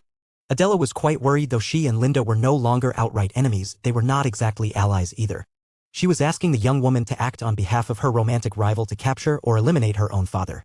Though Linda had already greatly betrayed her father and his schemes, those actions were on behalf of Berengar, who she was deeply in love with. Whether or not she would provide logistical support to Count Otto and his forces was yet to be determined. After signing the letter with her signature, Adela quickly handed it off to a messenger who would travel across the Duchy of Austria, where he would hand it off to Linda in Kufstein. Hopefully, the young teenage girl could receive Kufstein's support and greatly enhance her father's chances of victory and, more importantly, survival. Chapter 126, Preparing for an Invasion. At the moment, Berengar was standing in the Great Hall of Innsbruck surrounded by his officers. In front of them was a large table with a giant map splayed across it. Upon this large map were wooden figures acting as representations of Berengar, his allies, and his enemies. It had been roughly a month since Berengar first began his campaign to conquer Tyrol. After several overwhelming victories, he now found himself controlling roughly a third of the territory in which he had desired to conquer. Since the beginning of the war, when Berengar first left Kufstein, he had put in place measures to begin conscription. He knew his meager army of a little over 5,000 men was not enough to maintain control of Tyrol in its entirety, and as such had begun a new wave of recruitment designed to adequately train the conscripts in the use of firearms, line tactics, and basic combat maneuvers within a matter of weeks. Though it was not the grand army of Germany that he had envisioned for the future, his current needs required him to make some sacrifices in the training regimen and the equipment in which the conscripts would use. As such, Berenger had tasked the armories to manufacture the 1417 land pattern musket instead of the more advanced 1417/18 rifled musket. At the moment, 5,000 conscripts in the form of infantry were waiting in Innsbruck alongside the veteran forces of Berengar's army. While they waited for their orders, Berenger was discussing with his officers the best path forward into the conquest of Tyrol. Berenger moved a set of infantry figures across the map and into the position of Sturzing, Maren, and Schlanders, which were the primary hubs of rebellious forces in southern Tyrol, before announcing his plan for a rapid conquest of his enemies to the men by his side. The plan is simple. These three cities are the key centers of resistance to my authority in Tyrol. With the aid of the armies of the lords who have declared their support for me, we will split our army into three components. I will take Sturzing. Eckhard will lead the forces to Maren, and Arnulf will command the men at Schlanders. In one single swoop, we will bring South Tyrol under our authority before moving on to Trent. Eckhard agreed with the plan but also had some concerns. As such, he decided to voice them at the moment. What about our position in North Tyrol? How many men will we leave behind to secure our interests? Berenger smiled as always. Eckhard did not lose sight of the big picture, so Berenger made a bold declaration. 500 men in Innsbruck and 500 in Schwaz. As for the remaining regions in the north, establish 250-man garrisons to secure the loyalty of the lords who have pledged their support to me. Eckhard nodded in agreement. Though these were rather large garrisons, they would be able to adequately defend the regions from enemy sieges, especially with their technological superiority. Eckhard's next question was in regards to the artillery battalion. What about the artillery? Berenger had already developed a plan regarding the most efficient use of artillery, and thus he explained his plans to Eckhard. We will split the battalion into three separate batteries. One will go with each army to ensure that there is sufficient firepower at each siege to bring down the walls of the enemies. Listening to Berengar's plans, the officers of his army, largely comprised of the knights and nobility from Kufstein, had nodded their heads firmly in agreement. If they continued to act as a single army, it might take them months if not years to bring Tyrol completely under their control. Seeing how this campaign was only a smaller part of the civil war going across Germany at the moment, nobody wanted to spend that much time securing a small region like Tyrol. Arnulf, who had been listening to Berengar's words, had a single thought on his mind and as such voiced his concerns. What if Lothar returns from Vienna? It has been well over a month since he first began his siege of Vienna, and he should be close to victory by now. Berenger shook his head and responded to Arnulf's concerns with the latest information he had received. Lothar is busy defending Vienna from Count Otto, whose forces have arrived and begun besieging the city in an attempt to wrest it from Lothar's grasp. He and his armies will not be returning to Tyrol anytime soon, and if they do make it out of Vienna alive, their numbers will greatly be reduced. Hearing this news, Arnulf and many of the other officers felt more relaxed about Berengar's plans. This three-pronged operation was nicknamed Operation Trident and would be a deciding factor in Berengar's victory in the war for Tyrol. As such, Berenger chatted with the officers for some time in great detail about logistics and tactics before finally ending the strategic meeting. Gentlemen, if all of your questions have been answered, then you should get some rest, for tomorrow at the break of dawn we will march upon our enemies. God with us. Immediately upon shouting that last part, the men all saluted Berenger and shouted the phrase which had become the battle cry of the armies of Kufstein. God with us. After ending the meeting in such a way, the officers returned to their forces to prepare them for the coming battle. With this, Berenger returned to his temporary quarters, where he sat down on the bed and sighed heavily into the dimly lit room in which he resided alone. I need to finish this war quickly so I can return to Kufstein and into the loving arms of Linda. After having such a thought, Berenger prepared himself for the night and then went to sleep, thinking not of the violence and brutality that he would soon be enduring, but of his two women and his infant son. He began to reminisce about the days of the not-so-distant past, which were far more peaceful than the ones he currently found himself in. It was hard to believe that he had only been reincarnated into this world less than a year ago. He had accomplished so much in the small amount of time, especially when compared to his previous life, where by the time he was 21, he was still at West Point achieving absolutely nothing in his life, coming from a relatively poor background.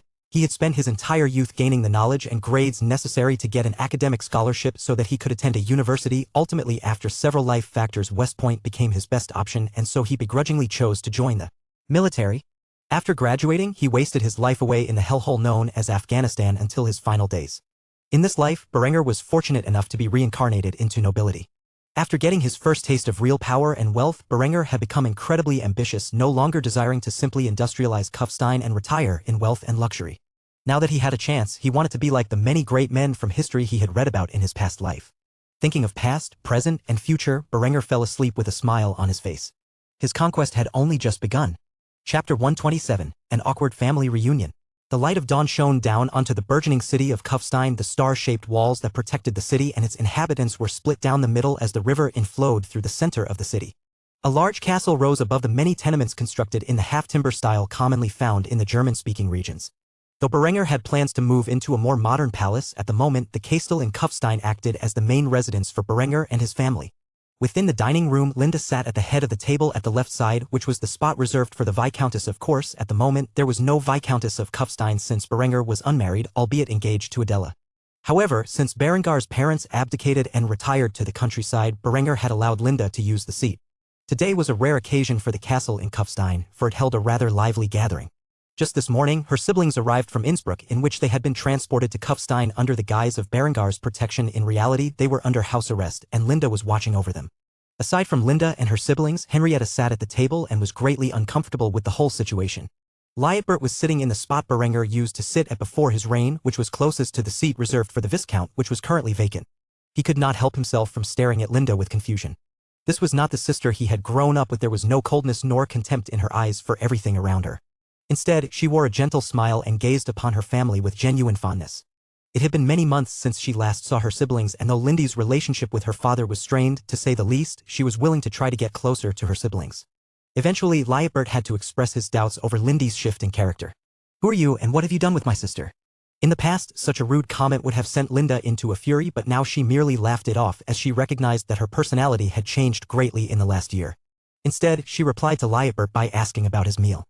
"How are you enjoying your meal, Lietbert? Surely the breakfast here in Kufstein is better than anything you have ever had in Innsbruck."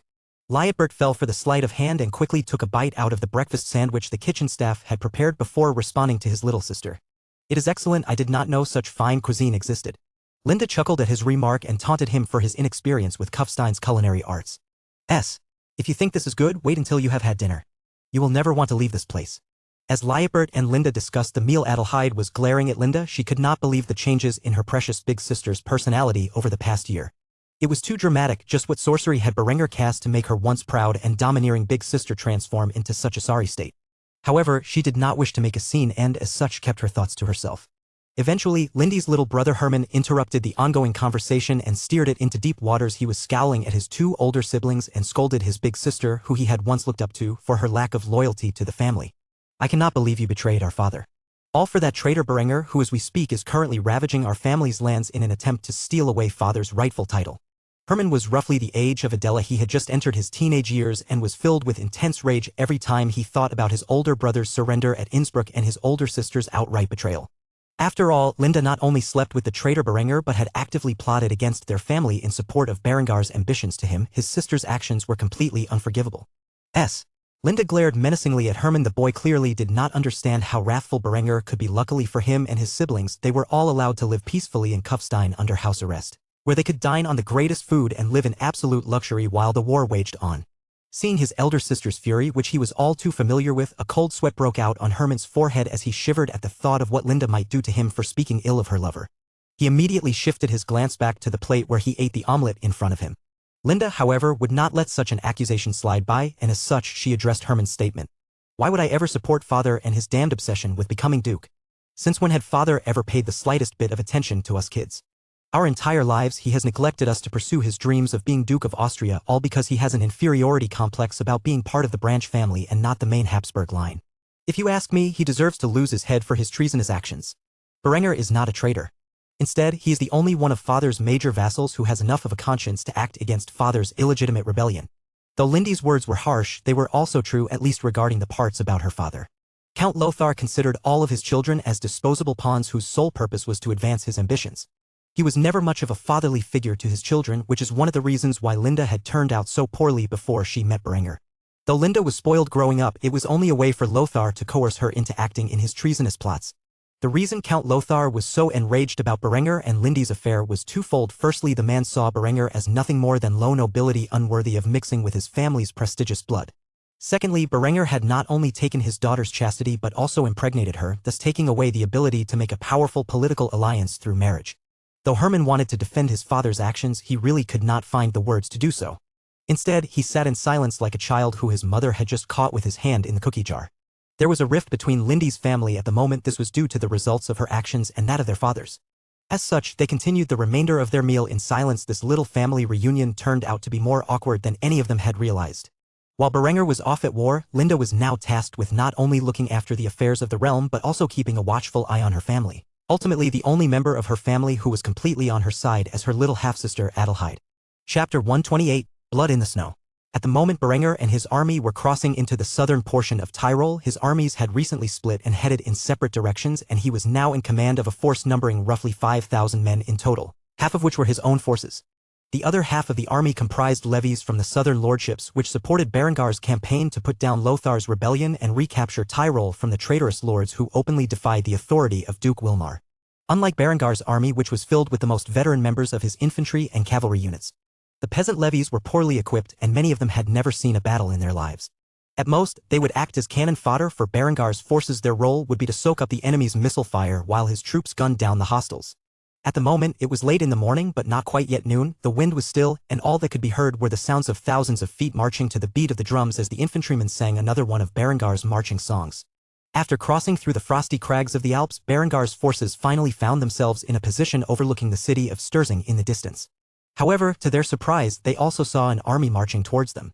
It would appear that the enemy had opted to sally forth into the field in an attempt to intercept Berengar's forces and eliminate them before they entered the boundaries of the city. As such, Berenger shouted for his troops to hear. Form ranks. His commands were passed on to the officers and the NCOs before finally reaching the enlisted personnel. With this command, the veteran forces of Berengar's army formed lines and began to load their weapons. The artillery battery also began to take an elevated position above the field below where the enemy army was marching. The cavalry did their jobs and took positions on the flanks where they would soon be rushing the enemy army. There was no cavalry to speak of in the enemy's forces. In fact, much like everywhere else in Tyrol at the moment, the professional forces were all gathered with Lothar in Vienna, leaving behind small garrisons and large groups of levies to defend their homes. There were a few noblemen and knights, but they quickly dismounted from their horses the moment they saw the overwhelming number of cavalry Berenger had brought with them. As such, the cuirassiers of Berengar's ranks slowly began to trot off at the enemy position while his infantry prepared their muskets. The levies at the moment were used to protect the flanks of Berengar's line infantry. With this formation rapidly assembled, Berengar's forces began to march slowly and uniformly towards the enemy army, the cavalry already beginning their charge. As the cavalry charged towards the enemy, the thunder of the 12-pound cannons resounded in the distance as explosive shells were launched upon the enemy forces. The explosive blast and the shrapnel from the shells battered the enemy forces, quickly turning the lightly armored levies into chunks of flesh and meat paste. Limbs were scattered, heads rolled, and blood stained the snow below. However, there was only one battery able to fire upon the enemy. As such, the numbers of the enemy forces who were affected by the barrage were significantly less than in Berengar's previous battles. Berenger was naturally at the head of the cavalry and quickly pulled both of his pistols from Owen's saddle. It was already loaded and prepared to fire. All that needed to be done was cocking the flintlock action, which Berenger and his cuirassiers did in unison.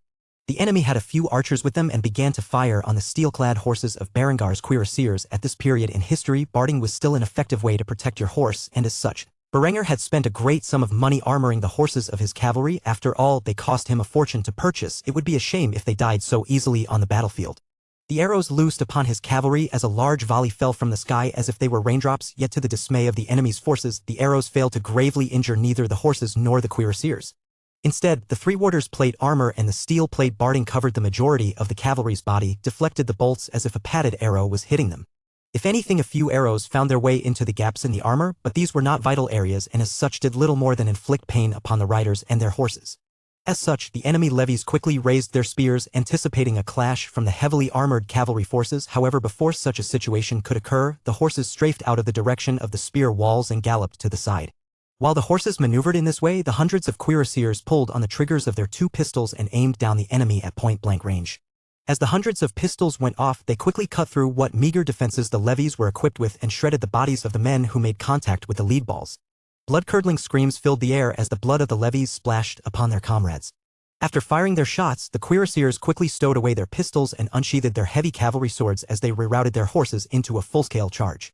By now, the enemy ranks, which was comprised of mostly greenhorn levies, were filled with terror and dread as they were pushed forward by the somewhat more veteran forces behind them into the meat grinder. They could not help but think to themselves that the weapons in which Berenger and his army wielded were some form of vile sorcery gained by consorting with the devil's minions. These were an uneducated and superstitious bunch, and the propaganda the church put out about Berenger filled their fearful minds as they walked ever closer to the enemy formations. When the musketeers finally got within firing range, they formed a proper firing squad with the first column kneeling and the second holding their rifles above the heads of their kneeling comrades. The officers gave the orders to fire, which resulted in over 1,000 lead projectiles flying down range and into the bodies of the levies advancing upon them. With a single volley, the hostile peasant levies were quickly overwhelmed by Berengar's technological superiority, many of which had begun to break ranks and flee back to the city. As for the brave souls who remained and continued to fight Berengar's forces, they were quickly cut down by another volley of fire before even reaching their enemies. Unlike previous battles, Berengar did not immediately give chase. Instead, he raised his fists and gave the opposite order. Halt! With that, his forces came to a sudden stop. The levies of Berengar's forces were thanking God that their lords were wise enough to join forces with Berengar, for if it were them who had marched upon such an army, they too would be lying dead in the snow. After gazing upon the violent remains of the battlefield, Berengar noticed a sea of corpses whose blood had drained out onto the snow below. The grim sight had left those uninitiated among Berengar's ranks feeling sick to their stomachs. After standing in the cold gazing upon the grisly scene, one of the lords who had backed Berengar finally snapped out of his daze. The scenes of the battle that had just been waged consumed his sense of reason for quite some time. Now that his mind had returned to him, he asked Berengar about the routing enemies. Should we not pursue them? Berengar merely shook his head and pointed his bloodstained sword at the piles of hundreds of corpses that lay scattered across the frost-covered ground before speaking the thoughts on his mind. A wicked grin was on his face as he revealed the details of his plan. They have already paid a great price for rebelling against us. When the survivors return to the city and inform the garrison of what they have witnessed here today, how do you think that will affect the morale of the defenders? When we finally lay siege to the city and unleash the power of our guns upon it, do you think they will still have the will to fight? With that said, the lords who had backed Berengar instantly thought what would have happened to them if they had chosen to stand with Lothar against Berengar, and they shivered at the chilling thought. Surely their cities would be next. Luckily for them, they had chosen to back the right horse. Without allowing the lords time to respond to his remarks, Berengar raised his sword in the air and commanded the army behind him. I want a siege camp built before sundown. Forward march. With that, the army that had suffered few casualties in this battle began to march upon the city of Sturzing, where they would lay siege to it for the next few days. Though Berengar had no way of knowing how his other two armies were faring, he had a feeling that they were in a similar position to him right now. As such, he smiled as he rode on horseback into the vicinity of the city of Sturzing. Chapter 129, Establishing Camp at Sturzing. Berengar sat atop his trusty steed Erwin. The muscular black Destria gallantly trotted at the front of the army in which Berengar was currently leading. Aside from the thousands of infantry he had at his back, the man also led a few thousand levies raised from the lords and regents of the portion of southern Tyrol in which supported Berengar and his campaign. Beside him were the commanders of these mostly levy-based units. They were clad in knightly armor in the design fitting for the time period. This army was one of three which had begun to march on three critical regions which acted as the centers of rebellion against Duke Wilmar within the region of Tyrol. By laying siege to these areas, Berengar would effectively bring southern Tyrol under his control in one fell swoop. As such, Berengar smiled as the men in his army sang along to the marching song Erica from his previous life. It had become one of the favorites of the men in his army. The levies and noblemen who were marching aside Berengar and his army were quite confused about the chipper nature of Berengar's soldiers. The veterans of Berengar's army knew that thus far casualties had been low among their forces, and now they had a bunch of levies to soak up the enemy's arrows and bolts. Thus they were in a perfect mood. As for the conscripts who recently joined the army, they were following their senior's lead. Before long, Berengar's forces had arrived at the city of Sturzing and once more made camp outside of the enemy's range of fire, but well within their own. Though he only had 3 cannons in this army, as he had split up the battalion among the 3 armies, if concentrated on one wall, it would be more than enough to open a gap for his forces to charge through. The cannoneers, who at this point were well accustomed to laying siege, had quickly set up the guns behind some defensive barriers and began to fire off at the city's walls.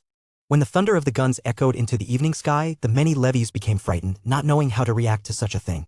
Seeing the distraught expressions on the faces of the levies, the veterans and conscripts of Berengar's army all began to laugh at the men and the pathetic looks on their faces. If these levies looked like they were about to shit bricks, they could only imagine the faces of the enemies currently bombarded with explosive shells. Berengar decided to take a moment to comment on the situation. Is there anything more beautiful than the echo of an artillery battery and the smell of gunpowder amid a cold winter's sunset? He was speaking to his officers and the lords who had gathered to support him. If Eckhard were here at the moment, he would probably sigh and think to himself that Berengar was enjoying himself a little too much in this campaign of his. As for the other officers under Berengar's command, they all gazed off into the sunset much like Berengar had and took a moment to listen to the thunder of guns and the screams of the bombarded among the beautiful scenery.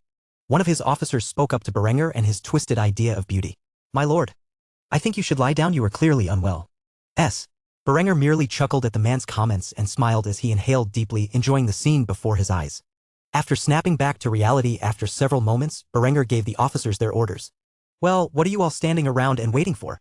Make sure the camp is properly established and the sentries are set to schedule. We don't want a repeat of what happened in Schwaz, do we?" Fearing the backlash of their lord and commander, the officers quickly got to task assembling the siege camp. Under the sunset, thousands of black and gold tents were quickly set up with a series of trenches supported by sandbags and barbed wire established around the perimeter. Guard towers were on all sides to keep a watchful eye on the potential arrival of enemies. Berenger had failed to use a trench system outside of Schwarz, which was a mistake on his part. By digging a semi-modern trench system around the encampment, he was capable of providing a vastly superior line of defense against oncoming attackers, which could fully make use of the several hundred rifled muskets in his army and their range advantage. As the sun faded away and the moon replaced it in the sky above, Berenger decided to take the first watch. Thus he grabbed a hold of a musket, loaded it, and climbed into the trench system where several sentries were keeping watch. Seeing their lord and commander jump in the hole with them, these new conscripts were quite shocked. They times expected Berenger to be in some large tent with a fire going and maybe even a woman by his side. Yet here he was, taking up the first watch in the trenches alongside them. Berenger gazed into the distance as he looked upon the city's walls, which were under a near-constant bombardment. It would take a few days for the walls to come down, and when they did, resistance in the south would come to a swift end as long as the other sieges were also successful. Though with his tactics and the enemy's lack of understanding towards them, he did not fear defeat in this war. It would be quite some time before the other European powers would begin fielding firearms en masse. However, his victory in this war would certainly spark the development of such sophisticated weapons. Due to Berengar's influence on this timeline's events, the matchlock would come into existence far earlier than it had in his past life. When it did, Berenger would finally be facing some stiffer resistance from his opponents, but for now, the advantages that firearms presented were too great for his enemies to overcome. Military historians would study Berengar's campaign in Tyrol for generations to come. This war in which Berenger fought would symbolize the end of an era, as soon the entire world realized that the age of knights and chivalry had long passed. The era of steel and shot had just begun. Chapter 130, Rite of Conquest. Berenger spent the first shift of the night on watch, protecting the barriers of the camp as a sentry within the trenches. The use of a trench line supported by sandbags and barbed wire was an invention that would normally not exist until the late 19th century. However, with his past lives' memory as a combat engineer, Berenger developed such a defensive system with ease. Barbed wire had been used extensively in his fields to keep cattle and other domesticated livestock within the boundaries of the grazing land allotted to them. However, after the ambush on his previous encampment in Schwarz, Berenger quickly learned to utilize trench tactics. When he was resupplying in Innsbruck, he ordered a barbed wire shipment to his army. The sappers in his army spent some time constructing such complex fortifications. Still, in the end, the encampment was so well defended that the likelihood they would suffer significant casualties from an enemy ambush was extremely low. Luckily for them, after seeing the odd defenses of the camp, the enemy did not bother to send a force to test it. It was already terrifying enough to suffer the explosive bombardment of the 12-pound cannons. After staying on the watch for the first shift, Berenger returned to his tent and slept until the dawn, where he was among the first of his troops to awaken in the morning. Though he did not have access to coffee at the moment, he fully intended to establish a trade with the Byzantine Empire in exchange for coffee when his territory grew to a significant enough degree that he could trade with Empire to the east with ease. As for now, Berenger and his troops primarily relied on their own natural ability to awaken and stay awake. When the morning came, the armies gathered in the trenches, and those with the 14-17/18 rifled muskets fired off shots at the defenders on the wall with a fair degree of competency. Though not every shot claimed the defenders' lives, enough of them hit their mark to permanently scare the garrison of Sturzing to keep their heads down. While his troops utilized their advanced weapons to intimidate the enemy forces, Berenger was in discussion with his officers over his plans for the ongoing war effort. Like normal, Berenger drank from a pitcher of light beer as he continued his discussion about the operation to his officers and the lords in command of the many units of levies that comprised their ranks. It will take another day or two before the wall comes down. As such, we will continue to bombard it regularly. When the wall finally crumbles, we will send the levies into the fray while the line infantry will be kept behind and fire upon the defenders on the wall. The cavalry will stay and protect the encampment until a time arises where the enemy has been pushed back. Though the lords who had shown their support to Berenger were perturbed by the fact that their levies would be used to storm the gap, they could not very well decline. As for Berengar's officers, they were more concerned about the success of Operation Trident as a whole, and as such, one of them voiced their concerns. What about Eckhard and Arnulf's armies? How are they faring? Berenger slid the wooden pieces which represented the Allied forces into position outside of the city walls of Schlanders and Marin and addressed the officer's question. I have recently received notice that Arnulf and Eckhard's armies have begun to lay siege to the rebellious cities. Within a week, the majority of the resistance in the south will come to an end, and we will be able to march on the Prince-Bishopric of Trent, thus ending the rebellion within Tyrol once and for all. The push into Trent would require the unification of his three armies. With his ambitions to conquer the region, Berenger was taking advantage of the rebellion in Tyrol to seize the land in its entirety, even what would be considered Italian regions in the 21st century. Trent was not technically part of the county of Tyrol. They were, in fact, an independent prince-bishopric and recognized as church territory. Due to the conflicts between Berenger and the Crutch, Berenger had fully intended to conquer the region and incorporate it into his territory. Especially since the Bishop of Trent had openly declared his support for the Tyrolean rebels simply out of spite for Berenger. By doing so, the church had given Berenger an excuse to invade the prince-bishopric of Trent and thus unite the entirety of Tyrol under his authority. Since Berenger was given this opportunity, he did not intend to waste it. His plans to march on Trent did not sit well with the other lords, who considered it an unlawful annexation of ecclesiastical territory. One of the lords even spoke his mind on the matter, which visibly upset Berenger. "You intend to march on an ecclesiastical principality? Under what grounds do you dare to usurp the territory of the church?" Berenger stared coldly at the old and pious nobleman who had sided with Berenger out of support of Duke Wilmar, despite his religious objections to the heretic known by the church as Berenger the Accursed. The look in Berengar's eyes displayed his murderous intent rather than justify his actions through the legal jargon. Berenger took a more daring approach. "The church has already declared war upon me. Therefore Trent will be mine by right of conquest. Since I have the might to seize their territory, I will do so, and if the Bishop of Trent has any complaints, he can say it directly to my face before I have him placed in front of a firing squad." The fact that the church had sent the Teutonic Order on a mission to invade Berengar's lands and usurp his authority was already considered a declaration of war by the young Viscount's standards. As such, he did not fear invading their nearby lands and capturing them for himself. As for the allied lords, they could tell by the look in Berengar's eyes that he was entirely serious about conquering Trent and that he would not be persuaded otherwise. Though they disagreed with his actions, they were far too frightened by the weapons his army possessed. Thus they were intimidated into backing down and following orders, though they secretly prayed that they would not be excommunicated for following Berengar's orders. After concluding his thoughts and informing his officers of how to proceed, Berenger dismissed the men and allowed them to spend their free time as they wished. There was not much to do outside of maintaining order and waiting for the wall to crumble down. Thus Berenger used this time to write to Linda and Adela, informing him of his progress and that his war would swiftly come to an end. As the cannons roared and the muskets echoed throughout the day, Berenger found himself in a tranquil mood. Soon enough, the walls would come crumbling down and his forces would invade the city. By then, the defenders would either surrender the castle to him in fear of retribution or a massacre would unfold. Either way, Berenger would be happy with the results. As for Eckhard and Arnulf, their armies were similar in laying siege to the enemy while staying in their camps. While the war in Tyrol progressed rapidly, the remainder of the conflicts in the German regions were bogged down in long sieges and bloody field battles. Only Berenger and his use of superior technology and tactics could so quickly win a war. As for the rest of Germany, Berenger reckoned it would be years before the conflict was over, and he fully intended to spend a fair portion of his time securing his power and advancing his new territory once he officially conquered Tyrol and established himself as a legitimate count. Chapter 131, Trapped Within Vienna. While Berenger and his armies were at war in southern Tyrol, Count Lothar was surrounded by his enemies. At the moment, Lothar and his armies were sandwiched in between Count Otto's forces who besieged the city and the castle's garrison who valiantly continued to defend the castle's walls against Lothar's onslaught. Worse yet, right before he was trapped within the confines of the city, he was informed that his army that was sent to Kufstein had been completely obliterated. Though he did not know the extent to which Berenger had put down his rebellion within his home territory, for if he did, the man would truly lose all hope of survival. As such, Count Lothar was currently surrounded by his vassals who had traveled with him to Vienna, where they were engaged in a discussion about how to move forward. They were not in a good position. Count Otto's armies, though depleted by attrition, still greatly outnumbered his own forces now that they had lost a quarter of their army in Kufstein and had been fighting a siege for over a month. As the noblemen spoke about their situation, blood-curdling screams erupted from the walls as the defenders continued to die by the dozens defending their position within the city, thus adding a great degree of intimidation to the hearts of the noblemen who had followed their liege seemingly into the gates of hell itself. One such nobleman was addressing the gathering of lords as he voiced his opinions about their options. It has become increasingly clear that there are only two options: stay within the city and continue to lay siege to the castle while simultaneously protecting the city walls. If we can succeed, we can use the Duke's family as hostages to negotiate Otto's surrender. The only other option is to sally forth in a desperate attempt to break through the besieging forces and make our way back to Tyrol, where we can hold our ground against the Duke's forces when he returns from his conquest of Bavaria. After saying this, the gathering erupted into chaos as two factions were formed: those who supported staying in Vienna and fighting for what they had worked so hard to achieve, and those who wanted to return to Tyrol and resist Wilmar's rule as they conserved their strength. Of course, those who wanted to return to Tyrol had no way of knowing that by the time they arrived, it would be in Berengar's hands, and key cities would be staffed with large garrisons of men with their walls armed with cannons.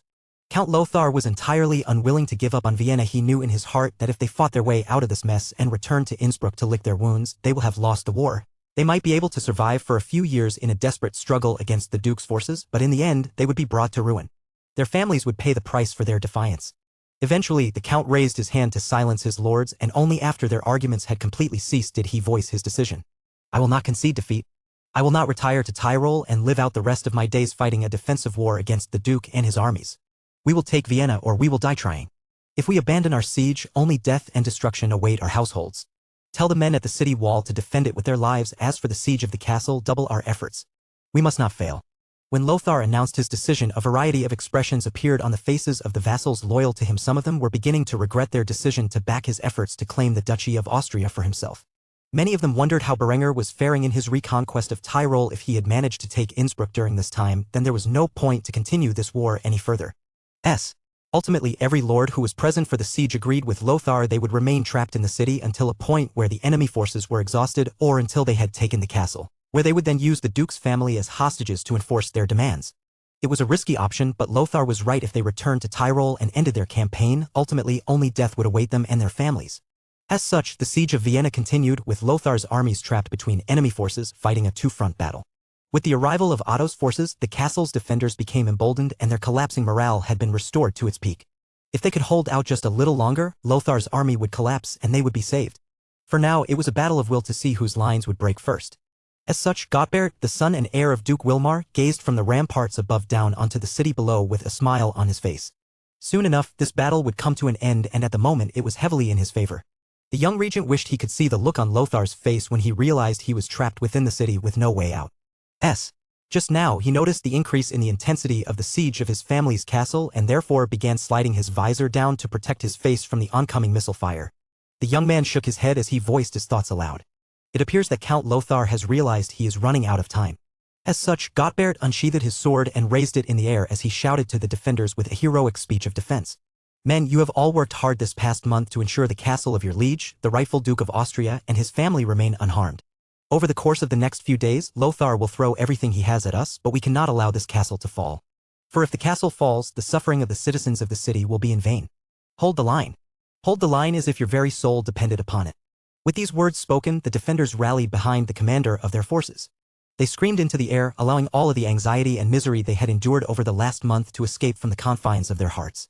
With this speech, a new sense of zealotry was formed among the defenders, which would hopefully allow them to endure through the hardship that would follow and successfully defend their position until Count Lothar's forces were broken by Otto's. With these events, the siege of Vienna had reached its climax and would soon be coming to an end. Who won the battle was solely determined by the castle's garrison and their will to continue defending its mighty stone walls. Chapter 132, The Count's Heir Submits. While Berenger was engaging in Operation Trident and Otto was laying siege to Vienna to liberate its population from Lothar's tyranny, Linda was resting in Kufstein, presiding over Berengar's reforms. Through the conquest of Schwaz and Innsbruck, she had begun incorporating it into Kufstein's jurisdiction, and though she did not allow for conscription of the people in the region yet, infrastructure projects and agricultural overhauls were underway. The sooner she got them under construction, the sooner the profits would show themselves. The people of Kufstein enjoyed their lives during this time of chaos as they were well insulated from the violence and the bloodshed that was appearing across the German world at this time. However, many young men decided to fulfill their patriotic duty and volunteered for military service. Of course, the volunteers were only a small percentage of the troops being raised to not only aid in Berengar's campaign but ensure the defense and stability of the entirety of Tyrol, which Berenger would soon conquer. As such, thousands of young men were currently undergoing basic training, where they would then enter specialized training in the field they were most suited for. After receiving the first batch of conscripts in Innsbruck, Berenger instructed Linda to continue specialized training, with infantry being the main focus, followed by artillery and then the cavalry.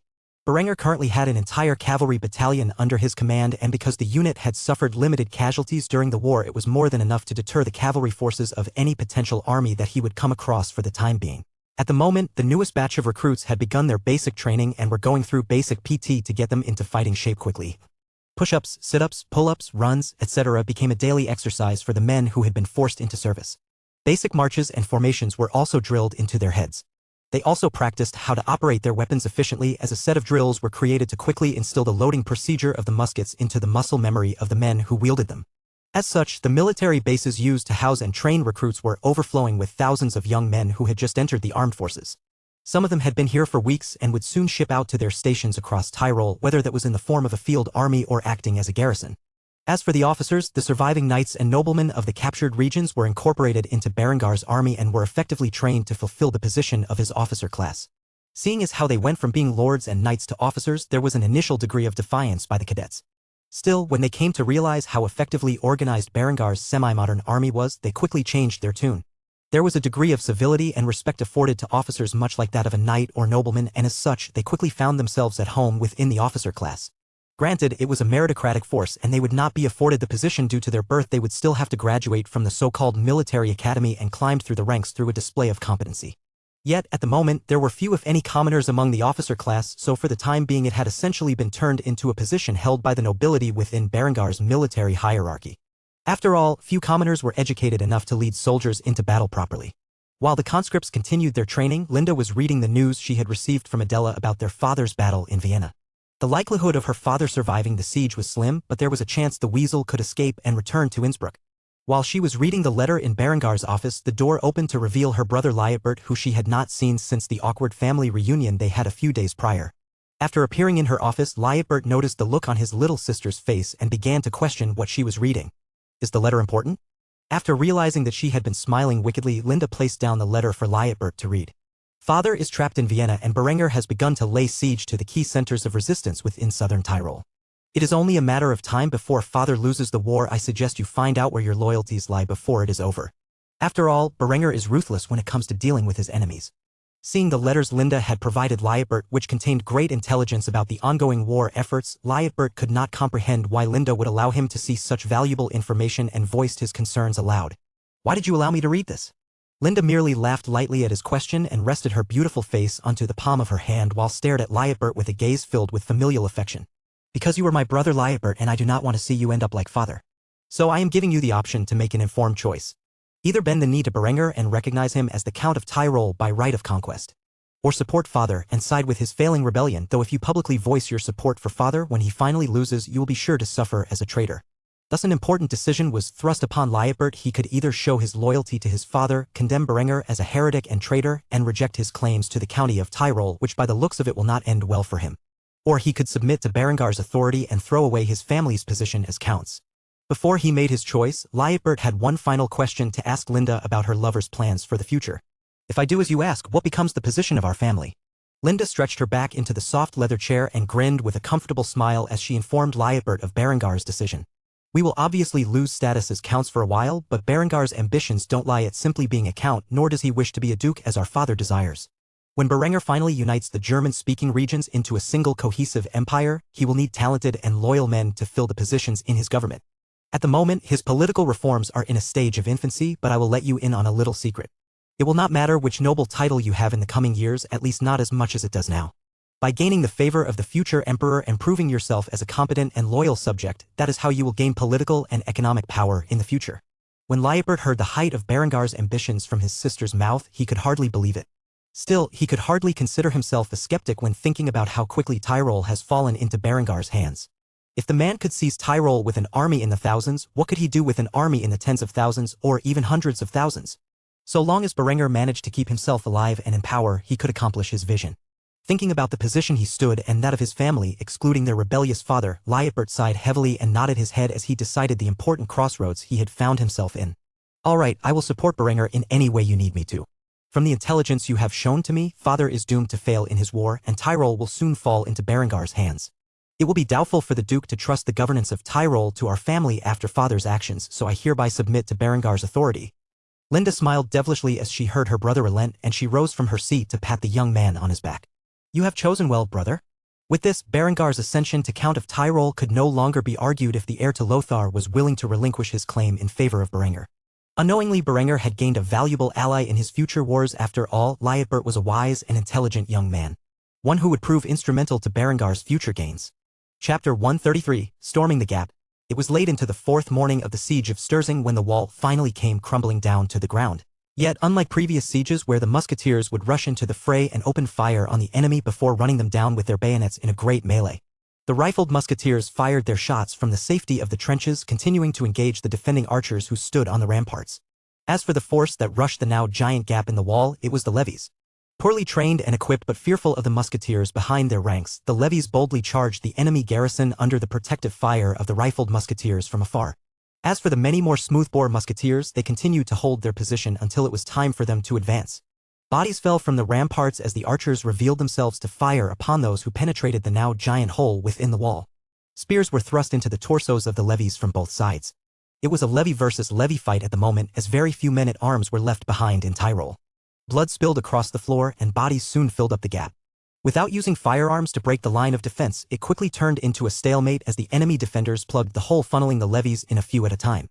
When Berenger saw the stalemate begin to transpire, he raised a small flag and waved it, signaling the levies to pull back and the smoothbore musketeers to advance.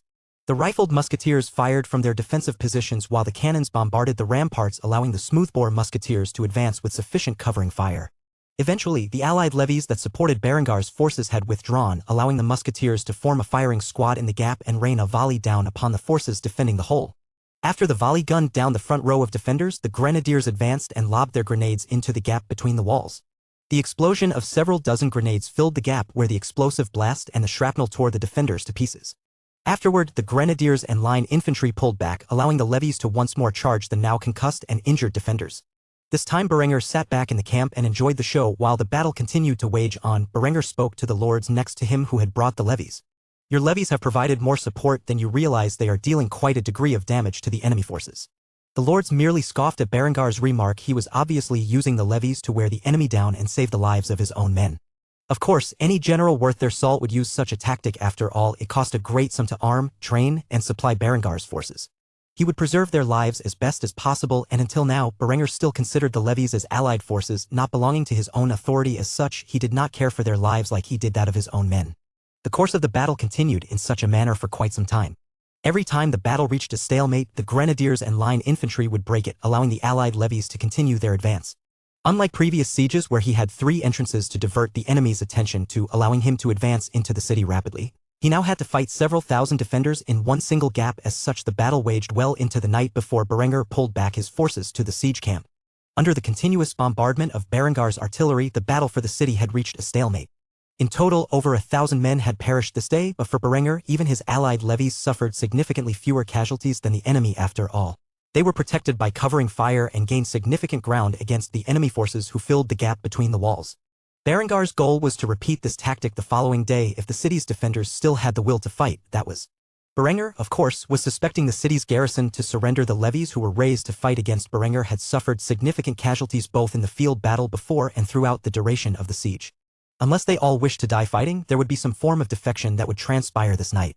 As Berenger had guessed, several hundred defenders opened the gates to the city and raised the white flag after a couple of hours. Under cover of darkness, Berengar's troops were ordered to march into the city and restrain the defenders. Though this action had been done without the knowledge of the local lord, ultimately the defenders felt the price to pay to secure their lord's power was too great. Thus Berenger was welcomed in by the defenders who threw their weapons away and saluted him and his army with respect reserved for conquering heroes. While the lord slept in ignorance throughout the night in his castle, the city was swiftly secured by Berenger and his army. The surrendered levies were treated as prisoners of war and were afforded proper lodgings and humane treatment by Berengar's army, which thoroughly surprised the lords beneath his command. One of them decided to inquire about Berengar's behavior as they rode upon their horses' backs throughout the city, which was being secured by their troops. Why are you treating the defenders with such dignity? Berenger looked ahead into the darkness of the city and saw that the enemy forces were being tied up and lead to containment. Now that they had surrendered, he would make sure no harm befell them. With a smile on his face, he replied to the lord's inquiry. They have surrendered and voluntarily disarmed themselves. They pose no threat and clearly no hostile intentions. As long as they do not pose a danger to myself or my troops, I will treat them with the dignity that soldiers should be afforded. After all, their bravery in the face of overwhelming odds should be commended, for they lasted far longer against my forces than I had initially estimated. Only a savage would cut down a defenseless man. Berenger may be willing to give no quarter to enemies who had begun to flee in the face of his overwhelming might.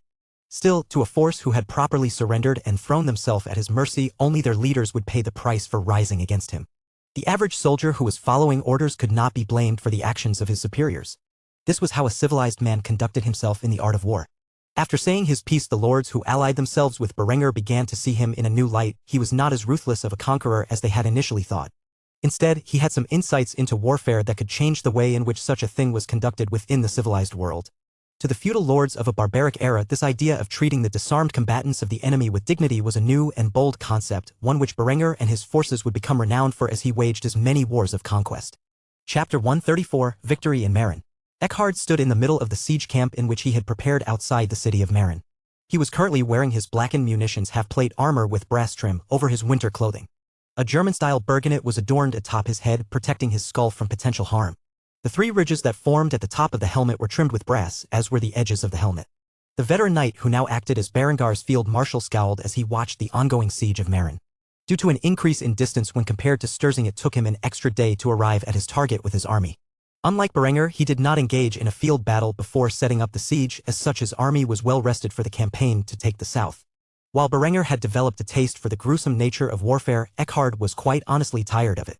He had seen too much death in his life, and the fertile fields of 100 battlefields being turned into a barren wasteland scorched by the fires of war and the blood of battle were etched into his permanent memory. However, as a knight whose only skills were in the art of war, he had no other option in life but to fight until the day of his death. Hearing the blood-curdling screams of the enemy defenders who were gunned down by the rifled musketeers in his army, many of which had become talented marksmen by this point in the campaign, he could not help but sigh and shake his head as he mumbled his inner thoughts under his breath. So much unnecessary death. They should just surrender, their defeat is inevitable. Despite the grizzled veteran's views of the conflict, the enemy persisted with all of their being in defending against the technologically advanced forces of Eckhard's army. Much like Berenger, the army in which he had been tasked with commanding was filled with a mix of veterans, conscripts, and levies.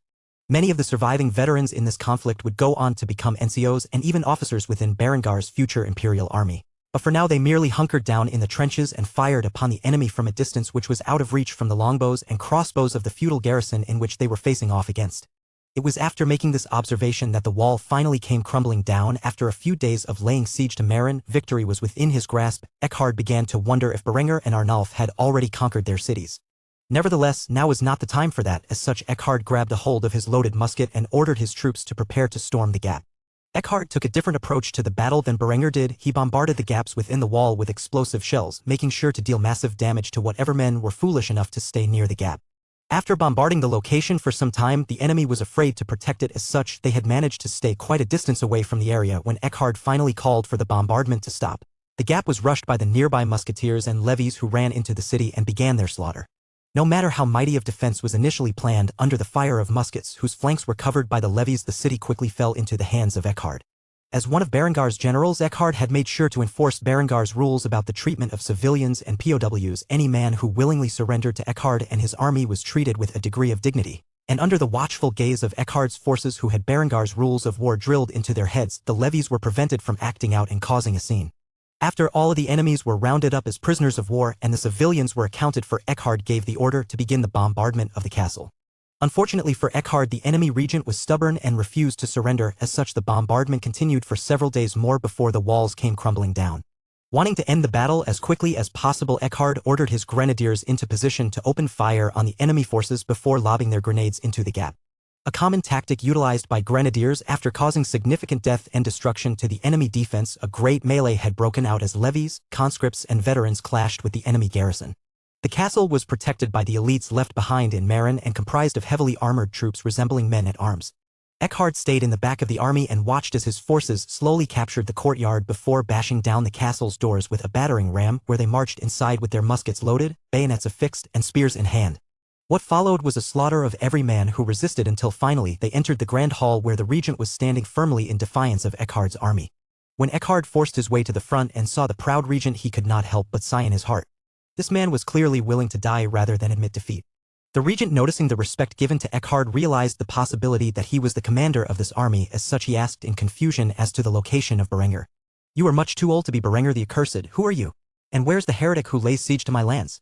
Eckhard noticed the usage of the phrase "my lands" despite being a mere regent, which suggested the man undoubtedly had an overinflated sense of pride. As such, he sighed and introduced his rank and name to the regent, who acted in power as the lord of this region, was off in Vienna fighting Lothar's war. "I am Field Marshal Eckhard von Hallstatt, Berengar's leading general. He has tasked me with laying siege to the city, and as such, I have full authority to accept your surrender." With the massive growth of Berengar's armies, he had begun to implement a proper rank system in his army, which was equivalent to a modern military's. Unlike America in Berengar's past life, he used the rank Field Marshal to give to Eckhard as the highest-ranking general of all of his armies. The stubborn lord looked at Eckhard as if he was joking, and once more inquired about Berengar's whereabouts.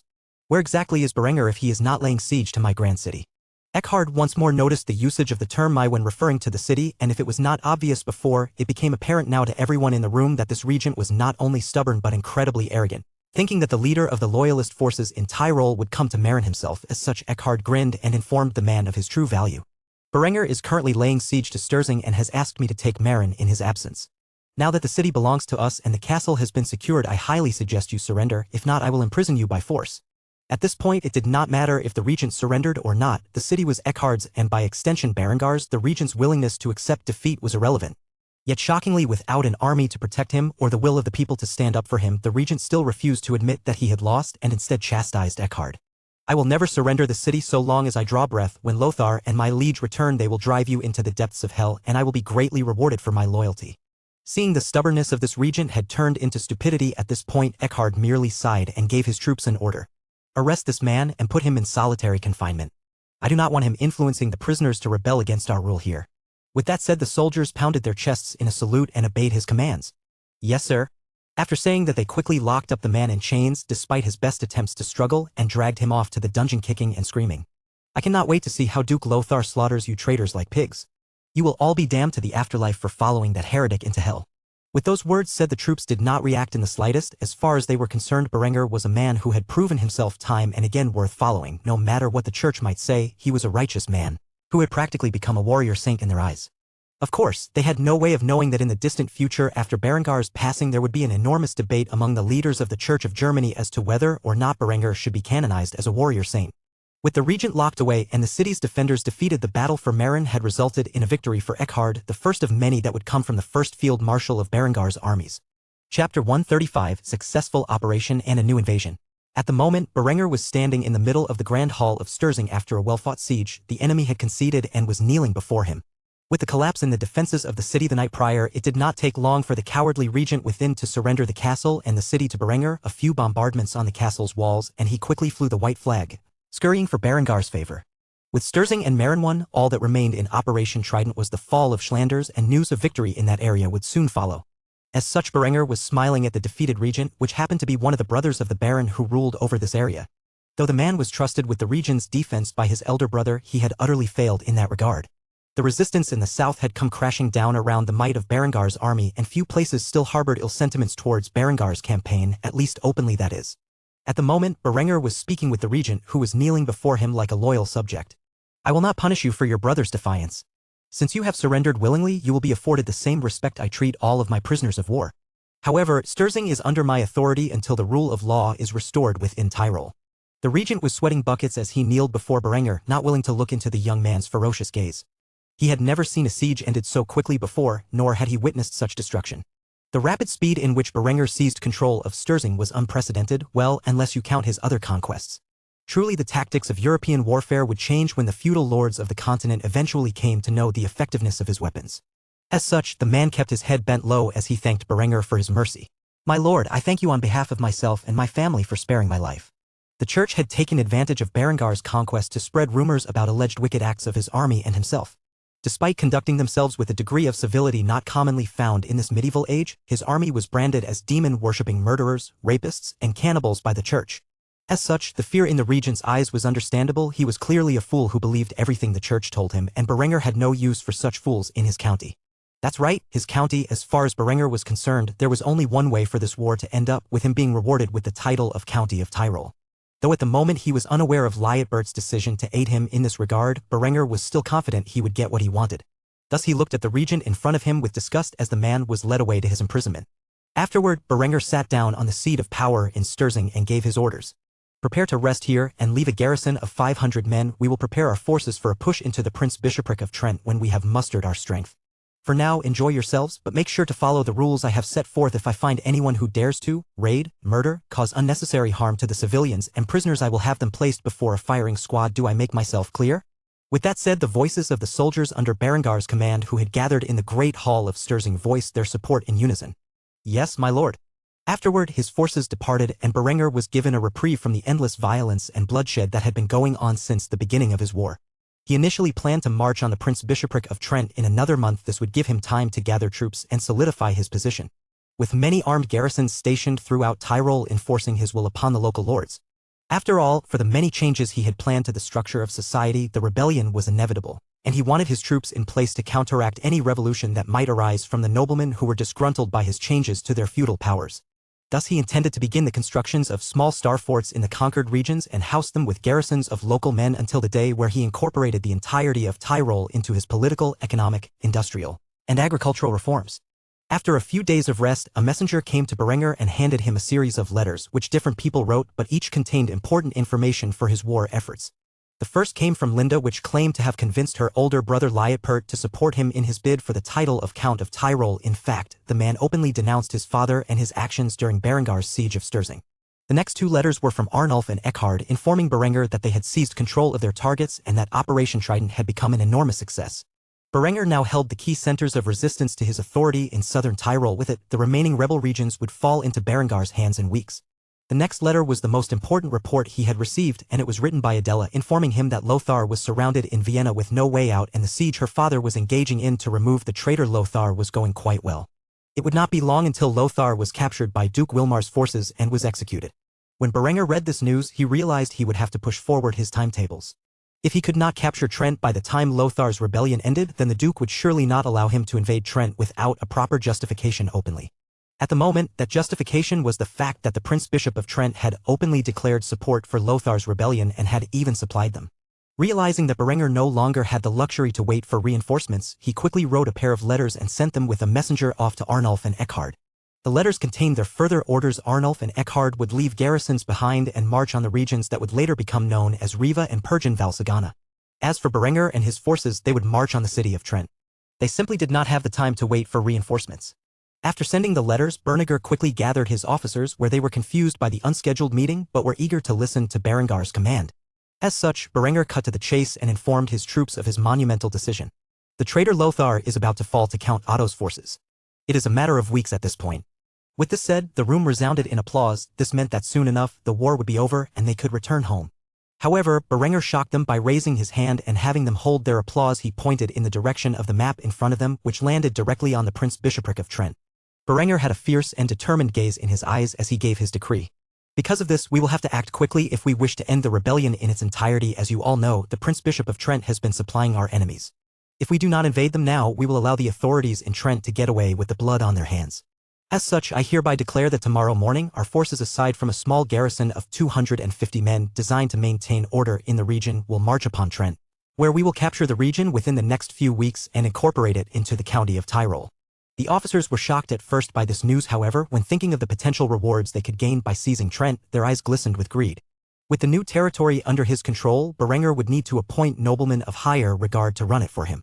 Since positions in his political and military structure were based largely upon merit, the more capable one proved themselves as a leader in the upcoming conflict, the better their chances to become a baron or a viscount. Thus the passion for this invasion was far greater than that of the conquest of Tyrol, and every man desired to do their part to gain a prestigious position and untold wealth from the annexation of Trent. As for Berenger, he was excited by the fact that he could finally deal a great blow to the church, who he had already made his enemies. If they think the Teutonic Order will be enough to wipe him out in a few months, they were sadly mistaken. With his orders being given, the officers quickly relayed them to their troops, and Berenger took a sip of wine as he gazed at the map of this world. Further strengthening the resolve he had to become an unrivaled emperor, the conquest of Tyrol and Trent was only the beginning. Chapter 136. You really know how to force my hand. While Berenger had begun to march his armies into the Prince Bishopric of Trent, Duke Wilmar was engaged with the enemy Bavarians at Munich. His siege was lasting longer than he had anticipated, but it was going smooth enough. The main Bavarian armies were up in the north fighting against the regions under von Luxemburg's influence. For eastern Germany, they were fighting among themselves for petty reasons. There was not a single region of Germany that was not embroiled in some form of warfare at the moment. Only small towns could escape the wrath of passing armies if they were lucky. Most weren't. Duke Wilmar was reading a report about Berengar's recent activities. In under 2 months, he had subjugated the northern and southern regions of Tyrol and had marched on Trent with the intent of annexing the territory through the right of conquest. Berengar's actions greatly enraged the church, who had demanded Duke Wilmar do something about his lowly vassal. The truth was, at the moment, Berenger was not directly a vassal of Duke Wilmar but Count Lothar. By supporting Duke Wilmar in his war against Lothar, Berenger was technically breaking his responsibilities as a vassal to Lothar and was actually acting in treason against his direct liege. At the moment, Duke Wilmar was very pleased with Berengar's actions. Despite being a lowly viscount, the young man had somehow gathered enough forces to rapidly retake Tyrol from the defending garrisons and the lords and regents who ruled over the area. However, what shocked him the most was that Lothar's son and heir, Liutpert, openly denounced his father and sided in support of Berenger, swearing loyalty to the man that was his family's vassal. By swearing his loyalty to Berenger, Liutbert had essentially given up on his claim for Tyrol, which put Duke Wilmar in a difficult position. The Duke of Austria grinned as he chuckled and commented to himself, "You really know how to force my hand, do you not, Berenger?" Honestly, Duke Wilmar was impressed by Berengar's capabilities and wanted the man on his side, especially with the efficiency in which he engaged in warfare. Despite the fact that he did not know Berengar's secret to swift victory, he still desired the man to be his marshal. However, since Berenger was someone else's vassal, he could not do so. As such, Duke Wilmar was convinced that making Berenger Count of Tyrol was in his best interest at the moment and had thus come to a conclusion. He would even allow Berenger to keep Trent and incorporate it into his domain. Surely that would be enough to satisfy the ambitions of a man who was born a lowly baron's son. Of course, if Wilmar knew what Berenger intended to do over the upcoming years, he would have refused to give Berenger any greater authority. However, there was no magic in this world. If the gods of mankind existed, they surely did not show their presence. As such, there was no way to accurately predict the future or understand the exact thoughts in someone's head. Beside Wilmar was one of his commanders, the Count of Salzburg. His name was Walfried von Salzburg, who was shocked by the statement the Duke had made. As such, he quickly questioned his liege on what he meant. "Apologizes for my liege, but how exactly has Berenger forced your hand?" Normally a count like Walfried would not be familiar with some lowly viscount from another county. Still, he had heard many things about Berenger, the young man who was quite famous in Austria and several nearby German regions like Bavaria. When Walfried received the Duke's reply, the Count could not help but look at Berenger with even higher praise. Berenger has seized nearly all of Tyrol and has currently marched on the Prince-Bishopric of Trent in an attempt to annex it from the Church. This was shocking news. After all, it had been less than 2 months since Berenger first took up arms against Count Lothar, and during that entire time the Duke's army had been stuck laying siege to Munich. He began to wonder just how did the young Viscount manage to capture such a vast swath of territory so rapidly? Count Walfried could hardly believe his ears and, as such, had to verify the information. "What did you say?" Duke Wilmar glared at Walfried in response to his questioning tone and made what he had previously said clear. "You heard me." Wilfried did not know how to react to such information immediately. His mind thought the Duke was reading misinformation, and as such he asked about its authenticity. "Has this intelligence been verified?" To Walfried's surprise, Duke Wilmar smiled and nodded. Neither of them knew how exactly Berenger had managed to seize Tyrol so quickly, but they knew that it was an extraordinary feat. As such, they could not help but praise the young Viscount in their hearts. The only question that remained in Walfried's mind was what they should do with such a talented commander. "What will you do with him if he is victorious in Trent?" Duke Wilmar continued to smile as he announced his plans to his trusted friend. "I intend to make him Count of Tyrol and allow his annexation to take place." At first, this news greatly shocked Walfried. However, he understood Wilmar's intentions. Berenger was talented in not just military matters but economic and industrial ones as well. If they could gain his favor and put him to work for the good of the realm, Austria would soar to new heights never before seen in this world. Unfortunately, the two scheming noblemen had made one minor miscalculation, and that was the fact that Berengar's ambitions did not stop at being a count. Thus he would never be content putting his innovations to use for another sovereign. However, these men had no way of knowing the depth of Berengar's goals nor the height of his pride. When the time finally came, Berenger would refuse to serve on Wilmar's council and instead develop Tyrol into a booming industry and agricultural district. While the war for Germany waged on, Berenger would elect to protect his new lands and cultivate them, allowing the chaos that the conflict caused to spread to every corner of Germany, every corner but his own. As such, they continued to scheme as to how they would get into Berengar's good graces, and by doing so, they played directly into the young Viscount's hands. For Berenger would never accept the yoke of servitude beneath another being. His pride as a man would never allow it. Chapter 137, Invasion of Trent. The invasion of Trent was swift and sudden. The three-prong assault on Trent, Riva, and Pergen Valsagana caught the Prince-Bishop completely off guard. Berenger gave no warning when he invaded Trent. As far as he was concerned, he was already at war with the region when they decided to supply his enemies. Due to the lack of notice, the Prince-Bishop did not have time to raise an army in defense, not even the ability to form levies. As such, he was currently surrounded in the city of Trent by Berengar's armies. As for the other key areas of assault, they could hardly even be considered cities. If anything, they were towns with a single castle. Both Eckhard and Arnulf would be able to take the regions and march on the final area with a significant population before Berenger had even completed his siege of Trent. This was a lightning war fought with limited time. Berenger had to capture the key regions before Lothar was defeated in Vienna. As such, he had ordered a constant bombardment of the enemy fortifications. While a siege camp was constructed, it was rushed into production as Berenger did not fear the bishop's armies, who were all hiding cowardly behind the large city walls. It was not as if it mattered though. Berenger concentrated the artillery bombardments on a specific section of the wall and felt he could bring it down very quickly. As usual, Berengar's forces had fired their muskets upon the defenders on the ramparts. Those who survived the initial attack began to realize that by looking over the merlins they were asking for death. As such, the entirety of the bombardment was rather peaceful, with only a few shots being taken every so often whenever a defender was foolish enough to stick his head out from under the protective cover. The Prince Bishop of Trent was livid, his territory was under siege from Berenger the Accursed and his demonic hordes. He was completely and utterly trapped within the confines of his territory. The bishop's name was Ludger, and he could not think of a worse fate than being trapped inside his city walls waiting for Berenger to bring the wrath of Satan upon him. Obviously, he was not one of the bishops within the Catholic Church who supported Berengar's ideals and had used much of his power and authority to demonize the young Viscount publicly. Ludger was in the middle of screaming at his garrison's commander, who was heavily armored in the equipment a proper man-at-arms would have from the era. What do you mean the men on the ramparts do not have the ability to return fire? Just what kind of weapons is the enemy using? The commander of the garrison was utterly frightened. He had seen too many of his men gunned down by the thunderous weapons in which the enemy forces wielded. Though he recognized the possibility of the arms being used as hand cannons, he could not believe the range they were capable of. It was beyond imagination to suggest such a weapon was capable of engaging targets at over 400 yards. I believe they are hand cannons, but your lordship, I do not understand how these weapons are capable of such range. They have a greater range of effect than even our steel crossbows. The Prince Bishop of Trent could only gnash his teeth in rage as he continued to hear the echoing thunder of the 12-pound cannons wreaking havoc upon his walls. Fearing the worst, he asked the question on his mind. What about the walls? Will they withstand the fire of the cannons? The garrison commander shook his head with a worrisome expression on his face when he told the truth. They will at most last another day. Your lordship, please, let me get you out of the city. You can take refuge in the Vatican until a force can be mustered to take back your land. Ludger was outraged at the idea of fleeing his lands and leaving it in control of Berenger the Accursed, but his garrison commander was right. If he stayed here, the heretic might have him executed as a display of force against the church. Ludger completely refused to die at the command of Berenger, and he also needed to supply the Vatican with intel he had gathered about Berengar's weapons.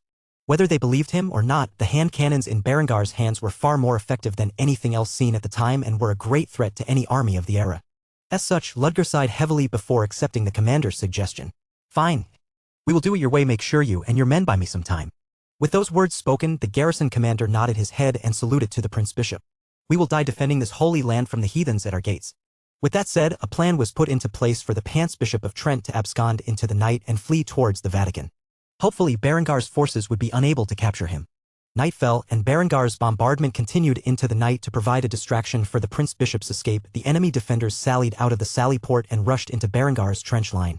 Ultimately, the enemy was spotted before they were even 250 yards away from the camp. As such, Berenger and his men awoke from the sound of the watchtower's bell and rushed into their equipment. This time they would not be foolish enough to leave their armor behind. As such, it took them a few minutes to get fully equipped. During this time, the muskets from the sentries within the trenches had been going off, echoing into the night as the mini-ball and musket ball projectiles shredded the oncoming attackers. Though the trenches had been rushed, there was still barbed wire in place and earthen fortifications designed to protect the soldiers within the trenches. By the time Berenger arrived at the scene, a pile of corpses stacked atop the trenches, adding a secondary barrier for the defenders to get through. The zealotry in which they had attacked the defensive trench line was something Berenger had not witnessed in quite some time. Truly, religion was a powerful force that could compel men to disregard their lives, but Berenger did not know why they decided to act this way. Berenger disregarded the thought as he rushed into the trenches with a musket that had its bayonet affixed in hand and aimed the weapon at the oncoming attackers. After getting a target in sight, he squeezed the trigger of the firearm, causing the hammer which contained the flint to fall onto the pan below and spark, thus igniting the black powder contained within the pan, which propelled the mini-ball down range and into the chest of a man at arms no more than 10 feet in front of him. The bullet-like projectile easily pierced through the man's coat of plates, creating a massive hole in his chest where his heart used to lie intact. Not allowing time for the soldiers to rush forward, Berengar quickly reloaded his musket alongside his soldiers as fast as he could. The enemy soldiers rushed into the trench line but were caught in barbed wire, which tangled around their armor and caught them in place long enough for the defenders to reload and fire into the ensnared enemy forces. Blood splattered across the trench line as limbs were torn apart by the impact, and gaping holes filled the enemy's abdomens and chests. Eventually, enough bodies piled up over the barbed wire, allowing the enemy to get into the trench line, where Berenger and his forces began to fight within the trenches with swords, bayonets, spears, and clubs. The trench warfare became a chaotic field as soldiers from Berengar's army clashed with the men-at-arms, using every method they could think of to defeat their enemy. However, as time went on, it became increasingly apparent that the enemy forces were outnumbered and outarmed. The enemy forces suffered heavy casualties as the bayonets of Berengar's army were the perfect size and length to pierce through the gaps in the enemy armor. Seeing as how most of them wore mail aventails as a form of throat defense, Berengar's soldiers quickly made that the target of their bayonet thrusts, which easily pierced through the interlocked iron rings and into the throats of their opponents, ending their lives. As for Berengar's forces, aside from the levies, each was equipped with sufficient steel plate protection for their torso, thighs, neck, and head. Aside from the face or the armpits, it would prove virtually impossible to deal a lethal blow to his forces with a piercing or slashing weapon. Thus, most of Berengar's fatalities resulted from blunt trauma to the head, but this was a minimal number. By dawn, the sun had risen and Berengar was victorious. However, it would only be after Berengar had seized the city that he would realize that the Prince Bishop had fled his lands, leaving them ripe for the taking. Despite defeating the sallying forces, a few hundred men were still defending behind the walls who refused to surrender the city.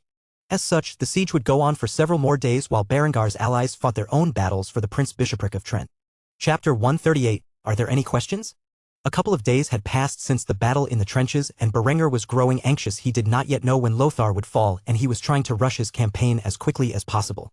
Eventually, the wall came crumbling down, and when it did, he ordered a full storming of the city. Covered by artillery fire and continuous volleys of the rifled muskets, line infantry and levies alike rushed into the gap into the wall, using whatever methods available to them to take the city. Despite the fierce assault, the defenders of the city of Trent were undeterred. Though the Prince Bishop had successfully fled, it was their duty to defend the city with their lives. Hopefully, if they did so, they could enter the gates of heaven. After all, in the eyes of the city's defenders, they were fighting against a horde of heathens who sought to bring down Christendom. Religion was a powerful tool, and the weak-minded were easily compelled to die by the propaganda of the church. Yet despite the zealotry of the forces who gave up their lives to defend against the besiegers, they quickly realized that they were vastly outnumbered. Levies crashed with men-at-arms, and line infantry fired their muskets in concentrated volleys onto the enemy positions.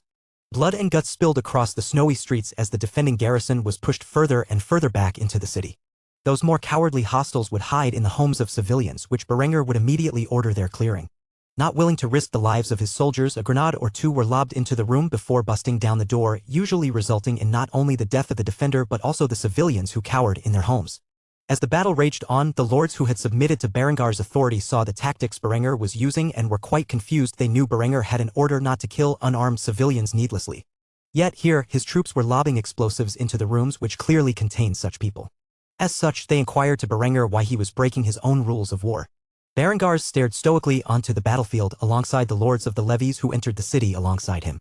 Violence, blood, and despair quickly spread to every corner of the city. Enemies' lives were taken, and many civilians were caught in the crossfire. As Berengar gazed upon the sight, he continued his lecture on the art of war for all the nearby noblemen to hear. My rules of war can be summed up in a single phrase: victory at any cost. If civilians are caught in the crossfire between two combatants, then so be it. If civilians were to take up arms and rise against me in the act of rebellion, I would take 10 heads for every rebel to prove a point. Kneel before me or die, those are your two choices. With those words spoken, the lords who had submitted to Berengar felt chills down their spines. However, before they could protest, Berengar began to continue his speech. For example, say there is a village, and within this village there is a garrison of enemy soldiers or a group of rebels who have taken up arms against me, but also in the village there are dozens, maybe hundreds of unarmed civilians who may or may not express support for the hostile forces. I have no qualms ordering a bombardment of the town and razing it to the ground to ensure the destruction of my enemies, especially if it will spare the lives of my soldiers.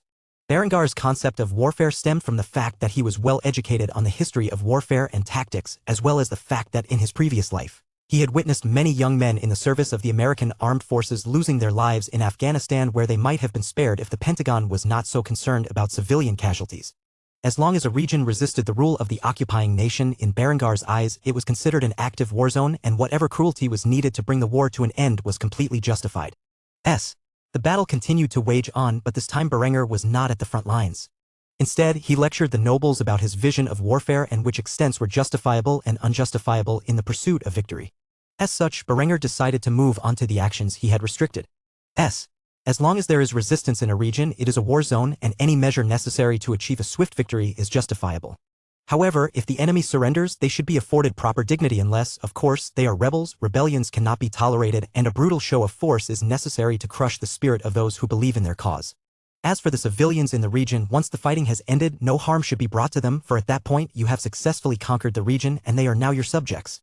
There are exceptions to this, but that revolves around a series of political actions mainly regarding colonialism, and I will not get into the complexity of that topic at this moment. As Berengar brought his rant to a close, the lords gazed upon the city, which was lit ablaze by explosives. When combined with the corpses of the enemy soldiers and the civilians caught in the crossfire whose blood flowed into the snow-covered streets, created an image of Armageddon. When witnessing such destruction and death, Berengar turned around to face the lords with a chilling smile on his otherwise immaculate visage before asking them the question on his mind. Are there any questions? The several lords who had submitted to Berengar's authority and allied with him to crush the southern rebellion shook their heads in silence, with a look of horror spread across their faces. For a man to be smiling in the face of such a chaotic scene, only a monster would be able to do such a thing. Or so they thought. Though Berengar was happy that his plans were progressing, internally he could not help but sigh to himself at the needless loss of life. If his enemies were not so stubborn and surrendered the city to him the moment the walls came down, the region's citizens would not have suffered to such a degree. Of course, the lords had no way of knowing what Berengar was thinking inside the labyrinth that was his mind, and as such, they felt an overwhelming sense of dread, inspiring them to never take up arms against the man in front of them. For in their minds Berengar was a demon in the flesh of a man. Chapter 139, Lothar's Defeat. It had been over a week since the siege of Trent, and the entire region fell into Berengar's hands, but to Count Lothar, who was trapped in Vienna with no way out, he had no way of knowing that he had completely lost the home front.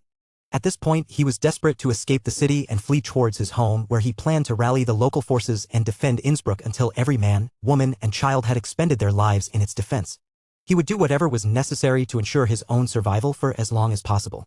Count Otto's forces had broken through the gates, and the city was once more thrust into chaos as Otto and his men began fighting their way through the battle-worn soldiers of Lothar's army, or what remained of it.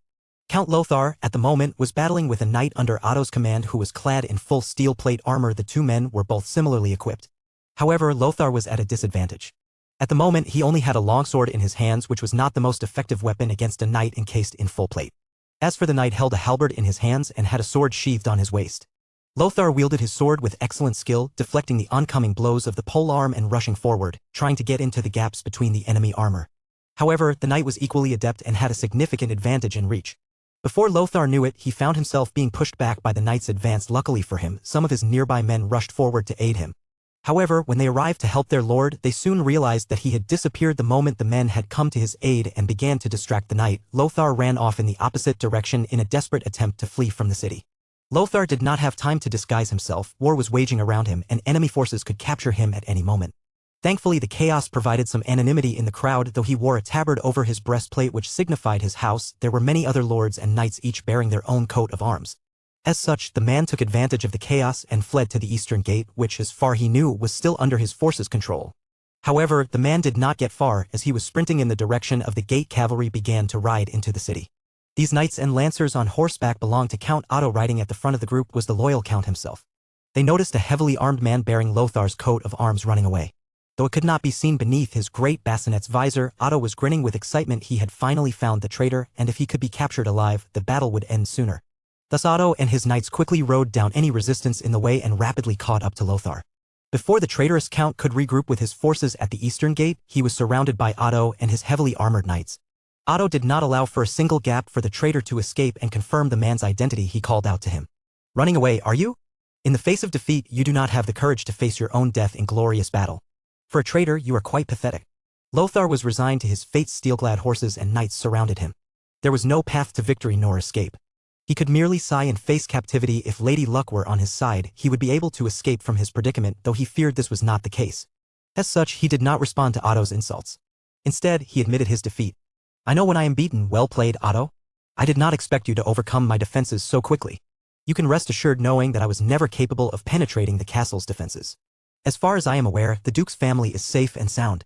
Beneath the visor of his great bassinet, Count Otto sneered in disgust at the man before him. A man he once considered his own hubris now brought down his rival. As such, Otto expressed his contempt for Lothar. He ordered his arrest. You should have been content with your lot in life. Men, arrest this traitor."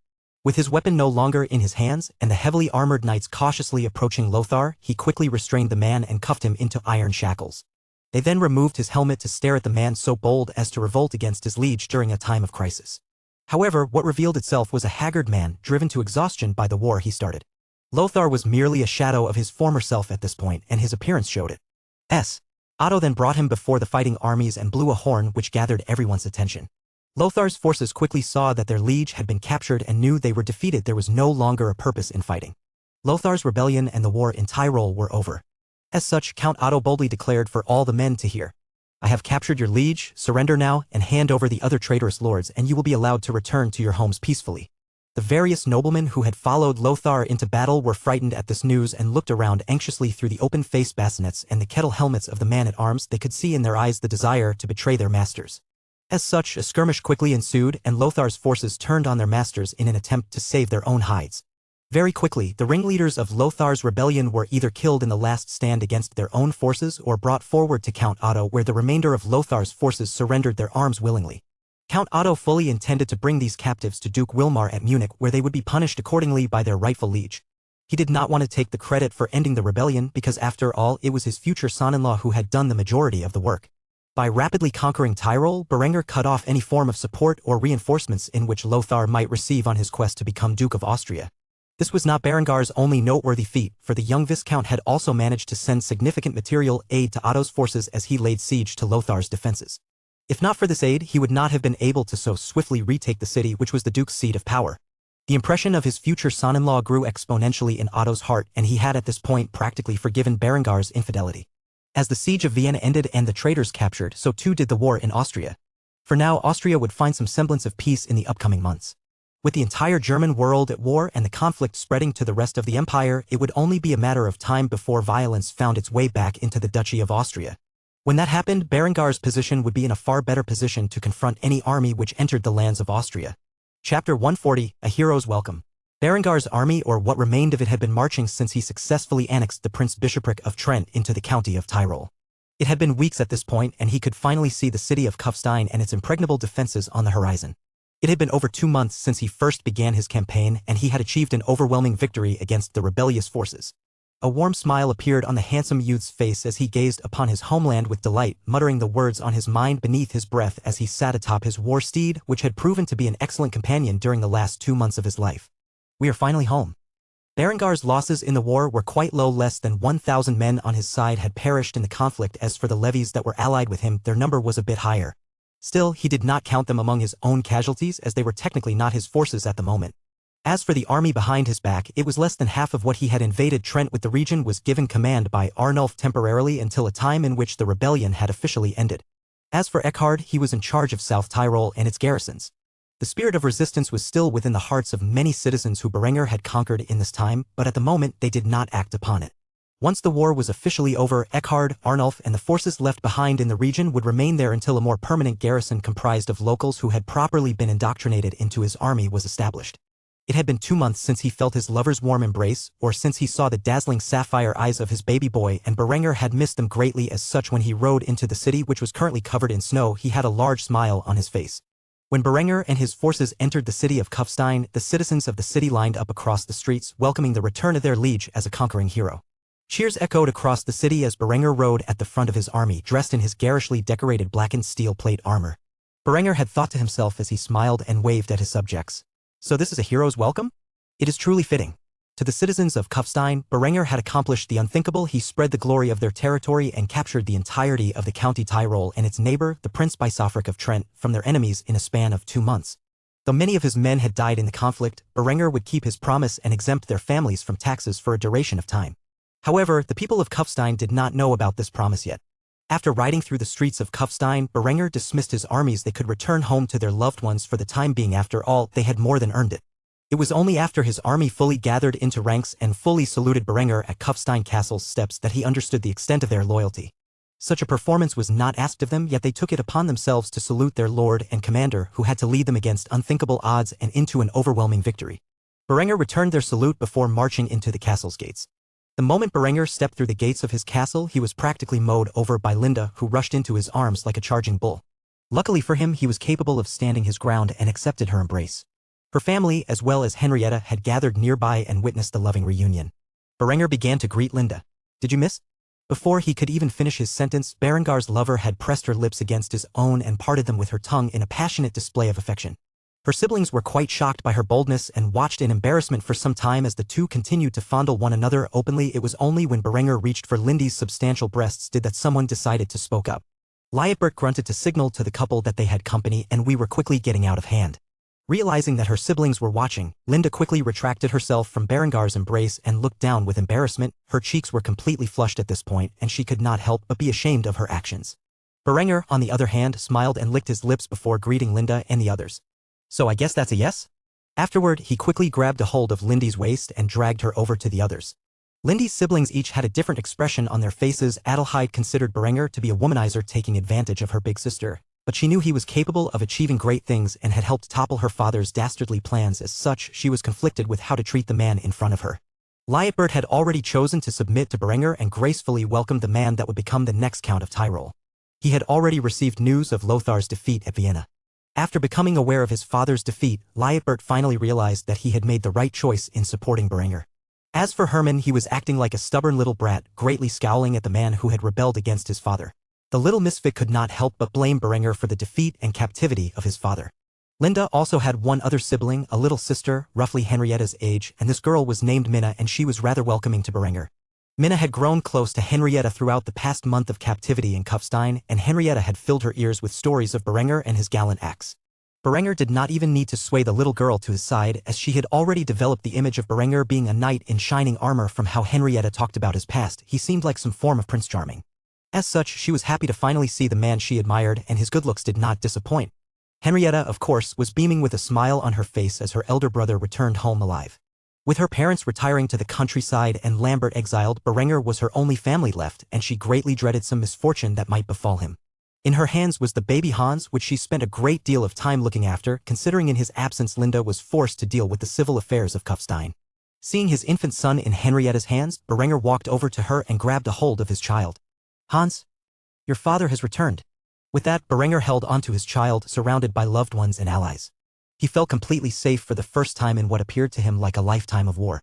As such, a grand feast was thrown that night to celebrate his return, and he had begun to invite his friends throughout Kufstein to partake in it. During the extravagant meal, which tasted like ambrosia straight from the mouth of God after having eaten nothing but bread and salted pork for 2 months, Berenger forced himself to stop stuffing his face and made a victory toast. Everyone expected him to say something valiant, something bold, or a declaration of future prospects. Instead, Berenger merely lifted his glass and said the somber words that had plagued his mind since the combat began. "To our fallen warriors. May they forever rest in peace." The serious toast brought the excited audience out of their celebratory mood and forced them back to reality. Every victory was paved with the blood of the dead and those brave men who fought on the front lines. The fact that Berenger had used that as a toast undoubtedly killed the mood, but it also achieved the effect he was hoping for. It reminded everyone around him of the price of victory. Chapter 141, Lothar's Demise. Weeks passed, and while Berenger was acclimating to the peaceful environment of Kufstein after having been at war for so long, Count Lothar and his rebel supporters were being dragged to Munich, which had recently been captured by Duke Wilmar, where they waited for Count Otto's return before marching on Landshut. Inside a carriage designed to hold prisoners, Lothar sat in the corner, his back resting against the cold iron bars as he struggled for warmth. The ice-cold air of winter permeated between the gaps of the iron bars and sucked the heat from his body. Beside him were his vassals who had supported him in his rebellion, or at least the few who survived the disastrous siege of Vienna. Lothar's face had not changed since his capture. He had been scowling ever since, thinking over what he could have done to achieve victory.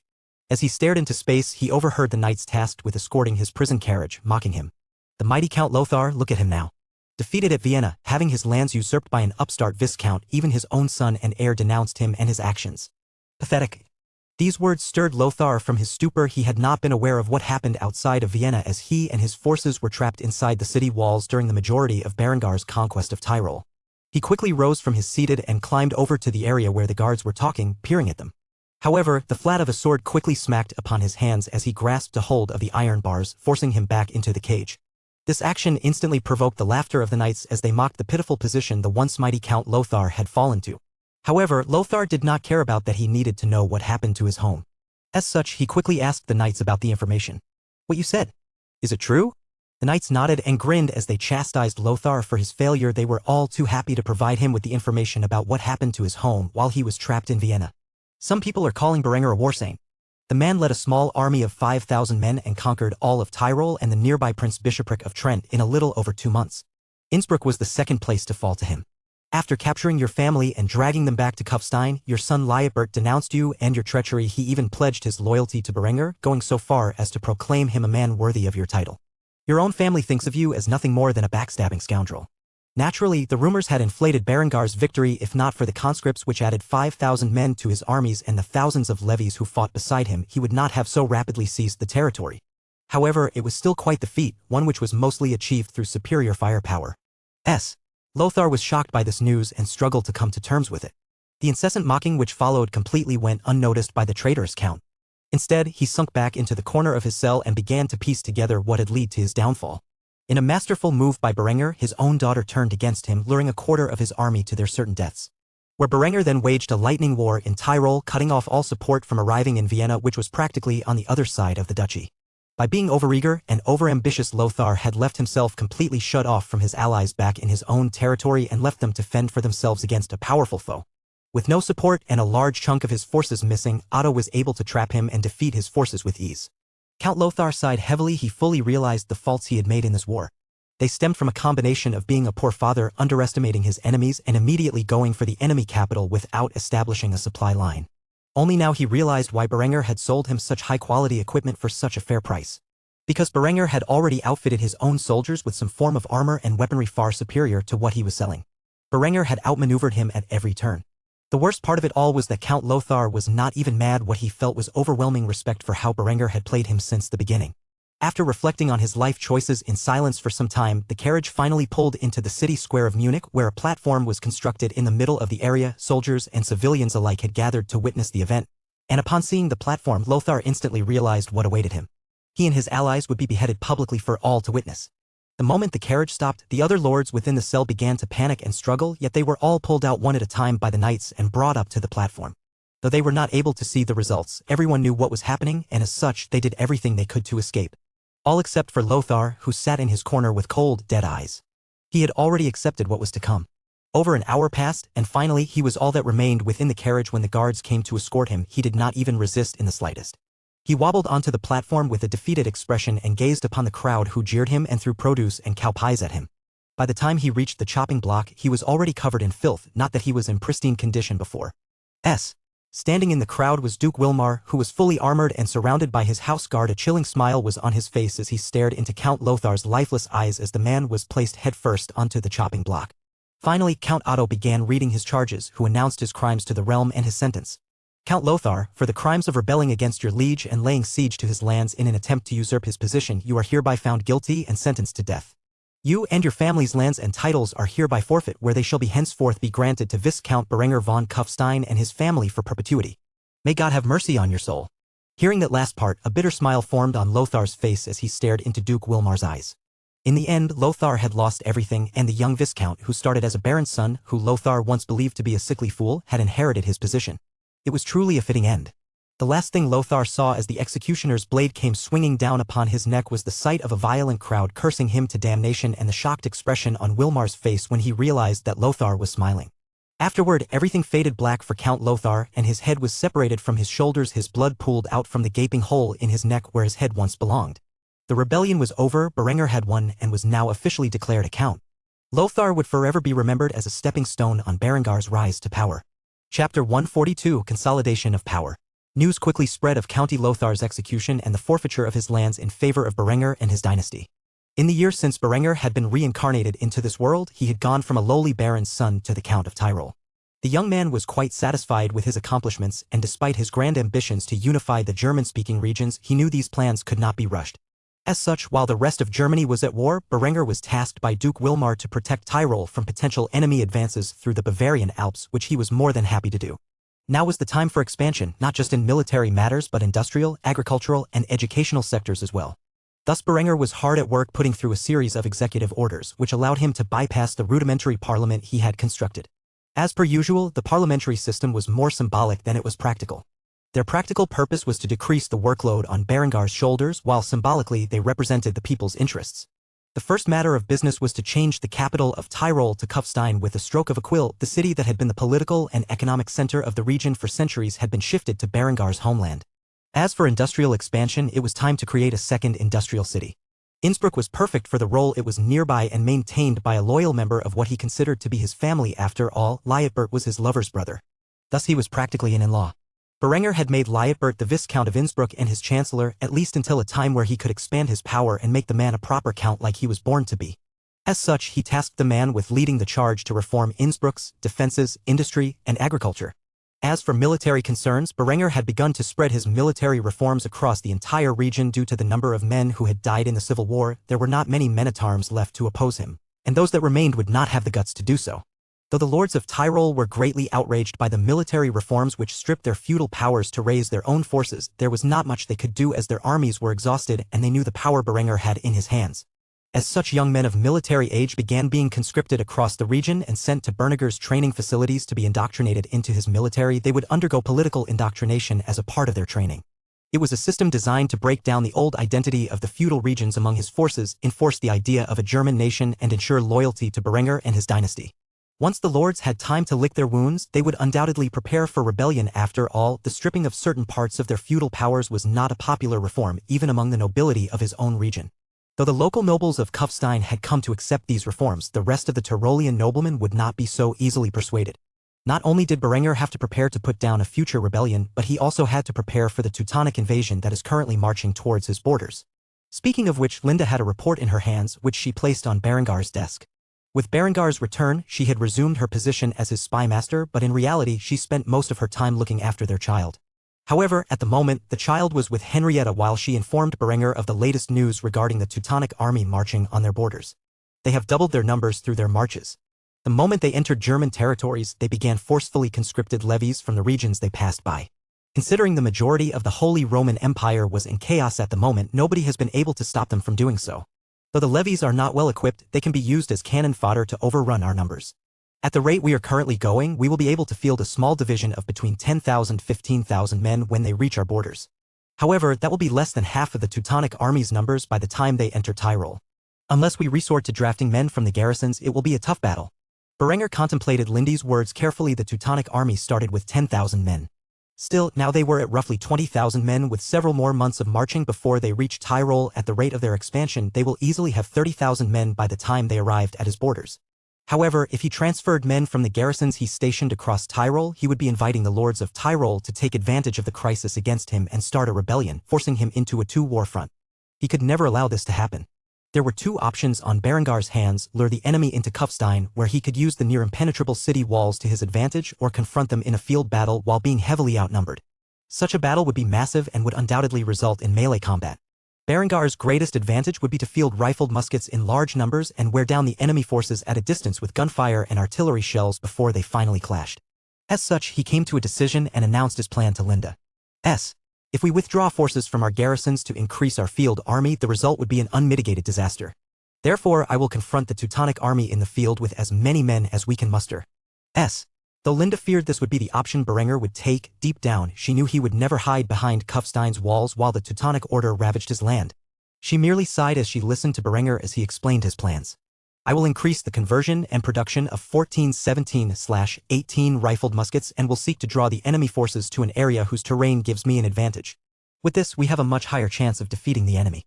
Inform the spies to continue monitoring the Teutonic forces. I want to know about any potential growth as quickly as possible. Linda nodded her head in response and smiled. Of course, Master, anything for you. With that said, Linda was dismissed and Berenger returned to the pile of work on his hands. After returning to a mountain of paperwork, he greatly missed the days of battle where he was free to act as he pleased.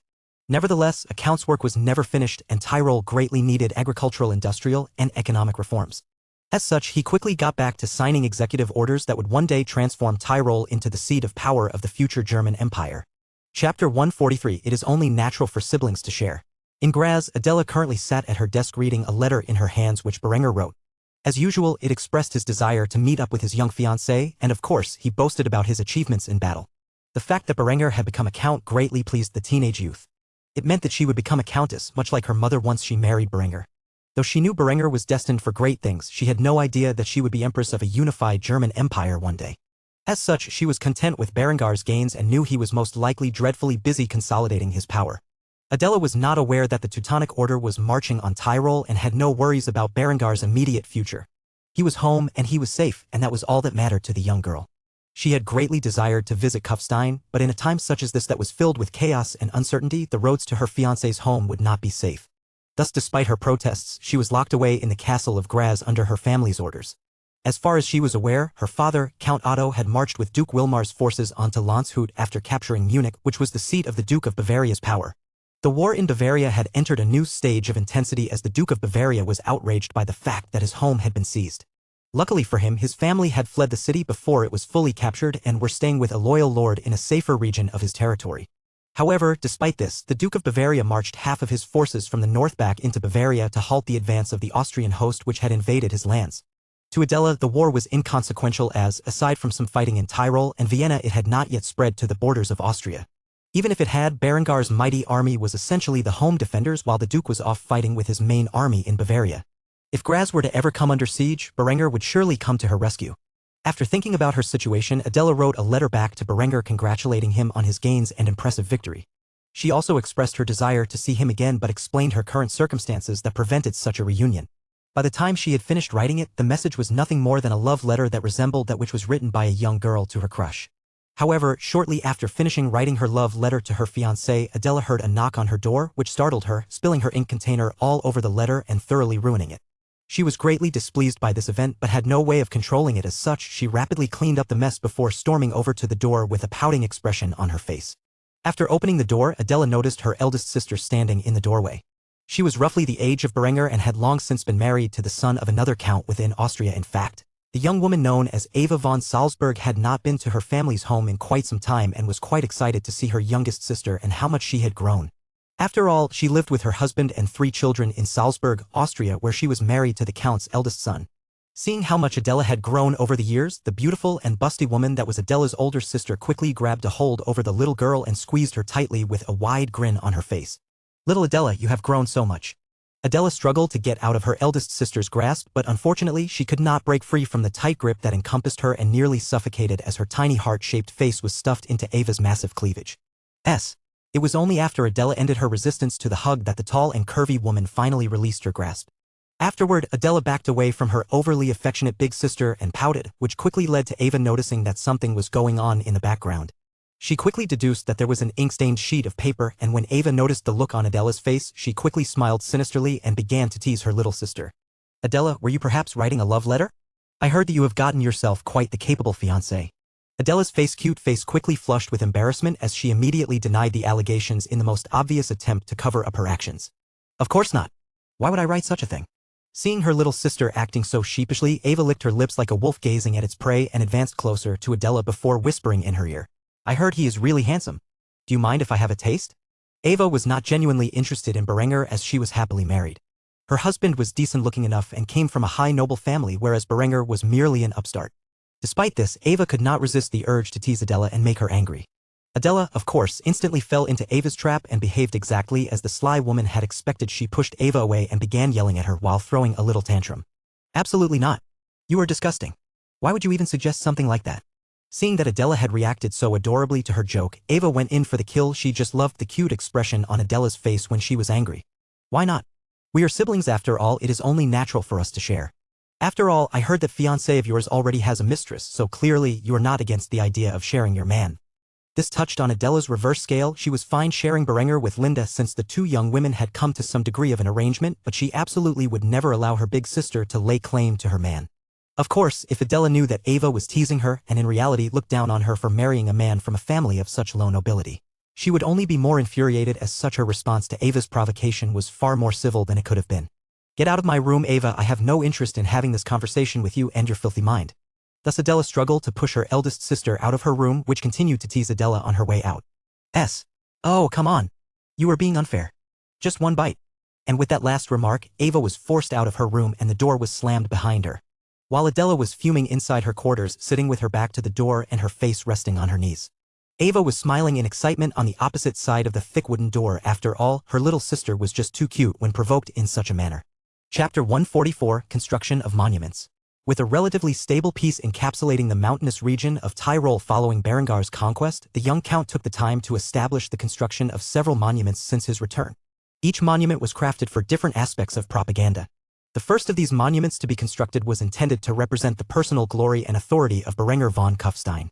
The monument was constructed on a similar scale and design to that of the Hermannsdenkmal statue from Germany in Berengar's previous life. The monument was placed on a hill above the city of Kufstein, which overlooked its region as an eternal guardian. The large statue was meticulously crafted out of bronze to represent Berengar's figure perfectly. The statue itself was designed with Berengar mounted upon his trusty steed Erwin, though the horse itself lacked his barding, and Berengar was dressed in his exquisite 3/4 plate armor. With a pair of cavalry boots that went up to the knees of his Landsknecht-like attire, the statue was designed without Berengar's Waffenrock, his iron skullcap and feathered cap. In one hand, Berengar held his 1417 heavy cavalry saber and pointed it in the direction of the city of Rome. The position of the statue, and especially that of its sword, was a twofold statement. First and foremost, brandishing his sword towards Rome represented the ancient Germanic people's struggle against the Roman Empire. The second meaning behind it was a sign of resistance towards the papacy and its corruption, as well as a provocation towards Berengar's personal enemy, being Pope Simeon II. Nearly a month had passed since Berenger returned from Tyrol, and during that time, the construction of this grand monument was finished. When it was finally complete, Berenger stood before the symbol and smiled. It was truly a magnificent piece of art and showed that the level of craftsmanship of his people was beginning to advance to the era of the Renaissance. The fact that the statue was so grand proved that he had made the right decision to spend a small portion of the treasury to subsidize artists and craftsmen with great potential. Standing next to Berenger gazing upon the magnificent display was Linda, who was holding her child in her hands. She gazed between the immaculate facial features of her lover and that of his statue and praised the work. "It looks exactly like you." Berengar's grin could not get any wider. For so long this medieval world was devoid of any form of advanced art. Since the collapse of the Roman Empire, the art of the European world had suffered greatly, regressing to a laughable point. And yet for the first time in centuries a grand creation had taken place in Europe that was on par with the major works of classical antiquity. He could not contain the excitement he had for the other monuments being constructed. If his personal statue turned out this well, then the others should be even more grandiose. After staring at his own statue, Berenger finally responded to Lindy's claim with a nod. "It is marvelous. I did not expect it to turn out so well. Truly the talent I have fostered over the past few months has been worth it." Berenger was not exaggerating about taking some degree of credit for the project. After all, it was his vision that had come into reality, and without his economic support, the artists of his territory would not be able to afford to improve their skills full-time. Though Berenger lacked the ability to create art itself, his mind was filled with creative ideas that could be expanded upon and turned into masterpieces when explained to a proper artisan. Berenger would never take full credit for the masterpiece. In his eyes, he supplied a basic outline of the project and the funding needed to achieve it, which he believed to be a minimal contribution. The credit of such a magnificent monument and the glory that came with it was left entirely in the hands of the artisans and craftsmen who brought it into this world. The lead designer of the statue walked over to Berenger and noticed the Count's wide grin. As such, he was greatly pleased to see that Berenger enjoyed the piece. However, he still felt like asking if it turned out as Berenger had wished. As such, he voiced his thoughts. "I hope it is to your liking, Your Excellency." Berenger immediately snapped back to reality after being entranced by the monument, went up to the project lead, and happily shook his hand. "Gerlach, you and your team have really outdone yourselves. It is truly inspiring. This monument will stand as a testament to the power of our people for centuries to come." Though the man named Gerlach knew that the statue was more related to Berengar's personal prestige and the authority of his dynasty, it was still great to hear such praise. In truth, this was not the only project Gerlach was working on. He was also overseeing the construction of the monument dedicated to those who had fallen in Schwaz, which was being constructed on the site of the ambush in which Berenger and his forces had suffered on that cold winter's night. As such, the man discussed the progress with the other monument with which he was tasked. "I am glad to hear that Your Excellency is pleased. I want to inform you that the monument to the fallen soldiers at Schwaz is fully under construction and will be finished in a few months." Due to the much larger scale of the monument in Schwaz, Berenger was pleased with the time frame. However, he did not have the time to enjoy the statue any longer. He was needed back in Kufstein. As such, the young count addressed the artisan before departing. "Excellent, keep up the good work. I expect great things from you. However, I am needed elsewhere, so I am afraid we must save the rest of this conversation for another time. I wish you the best of luck in your endeavors." With that said, Berenger and Linda left the monument and enjoyed their stroll back to the castle in Kufstein. He had a lot of work to do when he returned, and as such, he enjoyed the brief time he had with his lover before he threw himself back into an endless pile of paperwork. The Teutonic Order was rapidly advancing onto Kufstein, and it would be within the borders of Tyrol shortly. At this point, Berenger had at most 2 months before they arrived, and preparations needed to be made. As such, Berenger would be extremely busy in the coming months. Chapter 145, God Wills It. An army bearing the legendary white field with the black cross upon it marched through the town of Suhl. The Teutonic Order was close to the region of Bavaria. After making their stop in Suhl and resupplying, the army would advance forwards through the Bavarian Alps and into Tyrol, where they would raze Berengar's lands to the ground. Or at least that was the plan. Currently, the Teutonic Order was conscripting as many men from the town as possible into their army. Young or old, as long as they were capable of bearing arms, they were stripped from the towns the Teutonic army visited and placed into their ranks as levies. In the middle of the town, a scene displayed itself as a 13-year-old boy was dragged away from his mother's arms and lined up into the ranks of the new levies. The mother begged with tears to knights who had snatched her child, yet for all her effort, the woman was only rewarded with a swift kick to the stomach, dropping her to her knees as she bawled in misery. Across this town and every village, the Teutonic Order had come across similar scenes. Such as this had become the norm. The ruthlessness of the Teutonic army under Lambert's command knew no bounds, and they were even willing to slaughter the families of those who refused to join the service of their great crusade. Though this village was different than the others in which they previously passed. As the cruelty of the Teutonic Order was displayed for the villagers to see, some of them began to gather. The townsfolk quickly formed a mob that began to berate the Teutonic soldiers who had forcefully taken their sons and fathers away from them. What started as a peaceful protest quickly resulted in a full-scale riot. The townsfolk began to push and shove the soldiers of the Teutonic Order and throw produce and filth in their directions. Things were beginning to spiral out of control when Lambert arrived on horseback. Seeing the lowly peasants dare to defy his orders, Lambert got off of his horse and took off his great bassinet, revealing his charming face for all to see. The solution to this problem was simple. He would preach how it was the will of God for the men of this village to embark on a holy crusade to put down the heretics in Tyrol. Berengar's reformation had already begun to spread rapidly. Words of Berengar's rapid conquest of Tyrol had spread quickly and had been taken as a sign of divine retribution against the traitor Lothar. However, Lambert was more concerned with bringing down his brother and ending his rise to power than he was with fulfilling the duties of his task to end the Berenger heresy in its entirety. As such, he took a diplomatic approach and approached the angry mob, attempting to placate them with a sermon. Citizens of Suhl, I understand your complaints, but our order is on a mission from the Pope himself. We require the assistance of every man and youth capable of bearing arms to bring down the wretched Berenger heresy which has begun to fester in these lands. Only by cutting off the head of the serpent known as Berenger the Accursed can the will of God be restored to these lands. Lambert did not know that many of the townsfolk were what would later become known as German reformists, and they held Berenger in high regard. As such, a courageous young man who appeared to be a wealthy merchant or the son of one stood before the crowd and began to defend Berenger in front of the Teutonic Order, who had been tasked with his elimination. Who are you to declare Berenger a heretic? I have read the Bible, which he has translated into our language and given the ability for all men, regardless of their birth, the ability to comprehend the Word of God. Not a single one of his views and that of the priest Ludolf goes against the teachings of Christ as is written in the Scripture. If anything, it is the Pope who is the heretic, as many of the claims of the Catholic Church are not written in the word of the apostles or Christ himself. Berenger is a pious and enlightened man who acts against the corruption of the ecclesiarchy, and for that you all wish to silence him. Have you no guilt? As the man spoke, the entirety of the mob began to agree with him and further chastised the Teutonic Order for their actions. If anything, they were even more outraged now that they knew the intentions of this army and were unwilling to stand by and do nothing when such a large army was tasked with hunting down the head of their reformation. Quickly things got out of hand and Lambert was not handling it well. Hearing the villagers take Berengar's side enraged him to his very core. How could Berengar's influence reach so far that these filthy peasants were willing to defy the authority of the Teutonic Order and, by extension, the papacy? This was outrageous. As Lambert was fuming with anger, a small child threw a cow pie in his face and shouted at him. Go away, you evil men. With this action, something snapped in Lambert's mind and he instinctively gripped the hilt of his sword, where he quickly unsheathed the blade sword. In a smooth chopping motion he cut off the head of the child, who was no older than 8. The head of the child slowly rolled on the floor as blood sprayed onto Lambert's white tabard. A loud shriek filled the air, which belonged to the child's mother, who just witnessed her own son get decapitated before her eyes.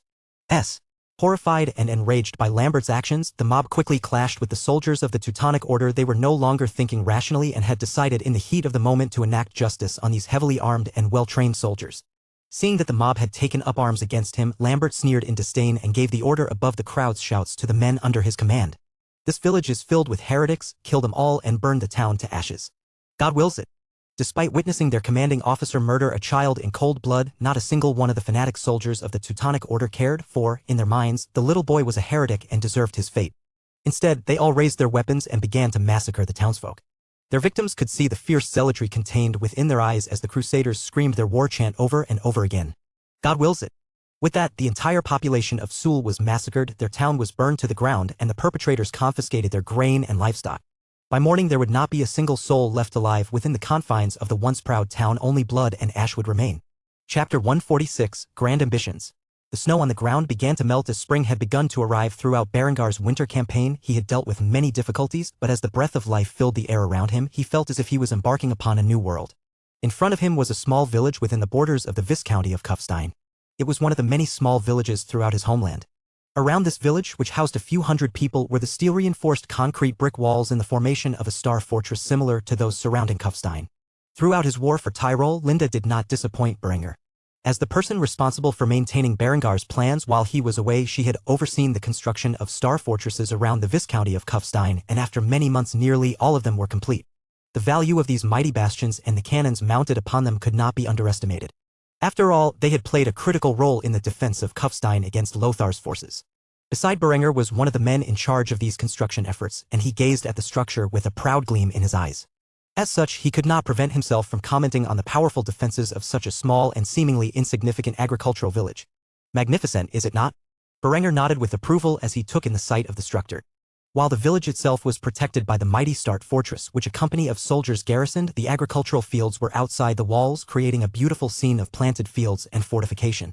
Berengar's ambitions did not end with Kufstein. He intended to construct these mighty fortresses around every major inhabited region within Tyrol, forming the mountainous county into the heartland of his future German Empire. The expense would be great, but with the increase in territory he had gained and the plethora of natural resources, he could afford to build it. Berenger rode into the town on horseback surrounded by a group of cuirassiers who acted as his personal guard for the moment. It was a small agricultural town, yet its walls made it seem like an important fortress. The locals peacefully coexisted with the garrison tasked with defending them, oftentimes offering them food and water as they stood guard among the ramparts of the mighty concrete walls. When the local villagers noticed that the man riding through their village was the Count of Tyrol himself, they instantly cleared a path for him out of respect. Many young women began to gossip among themselves as they were able to witness the majestic appearance of the infamous Berenger firsthand. Among the population of the Viscounty of Kufstein, Berenger had become quite the legend. His rise to power and defiance of the corruption of the church had begun being spread by wandering minstrels. Though these bardic epics greatly exaggerated his achievements, they quickly captured the imagination of the common populace, acting as a source of inspiration in their daily lives. However, despite the good light in which he was depicted in these songs, few were bold enough to approach Berenger, as he was a man of great importance and power, and to offend him would surely mean one's demise, or so they believed. Berenger noticed this trend and for the first time began to realize that a sense of respect for his character had been fostered among his people. Still, it existed alongside an intense feeling of fear towards his power and prestige.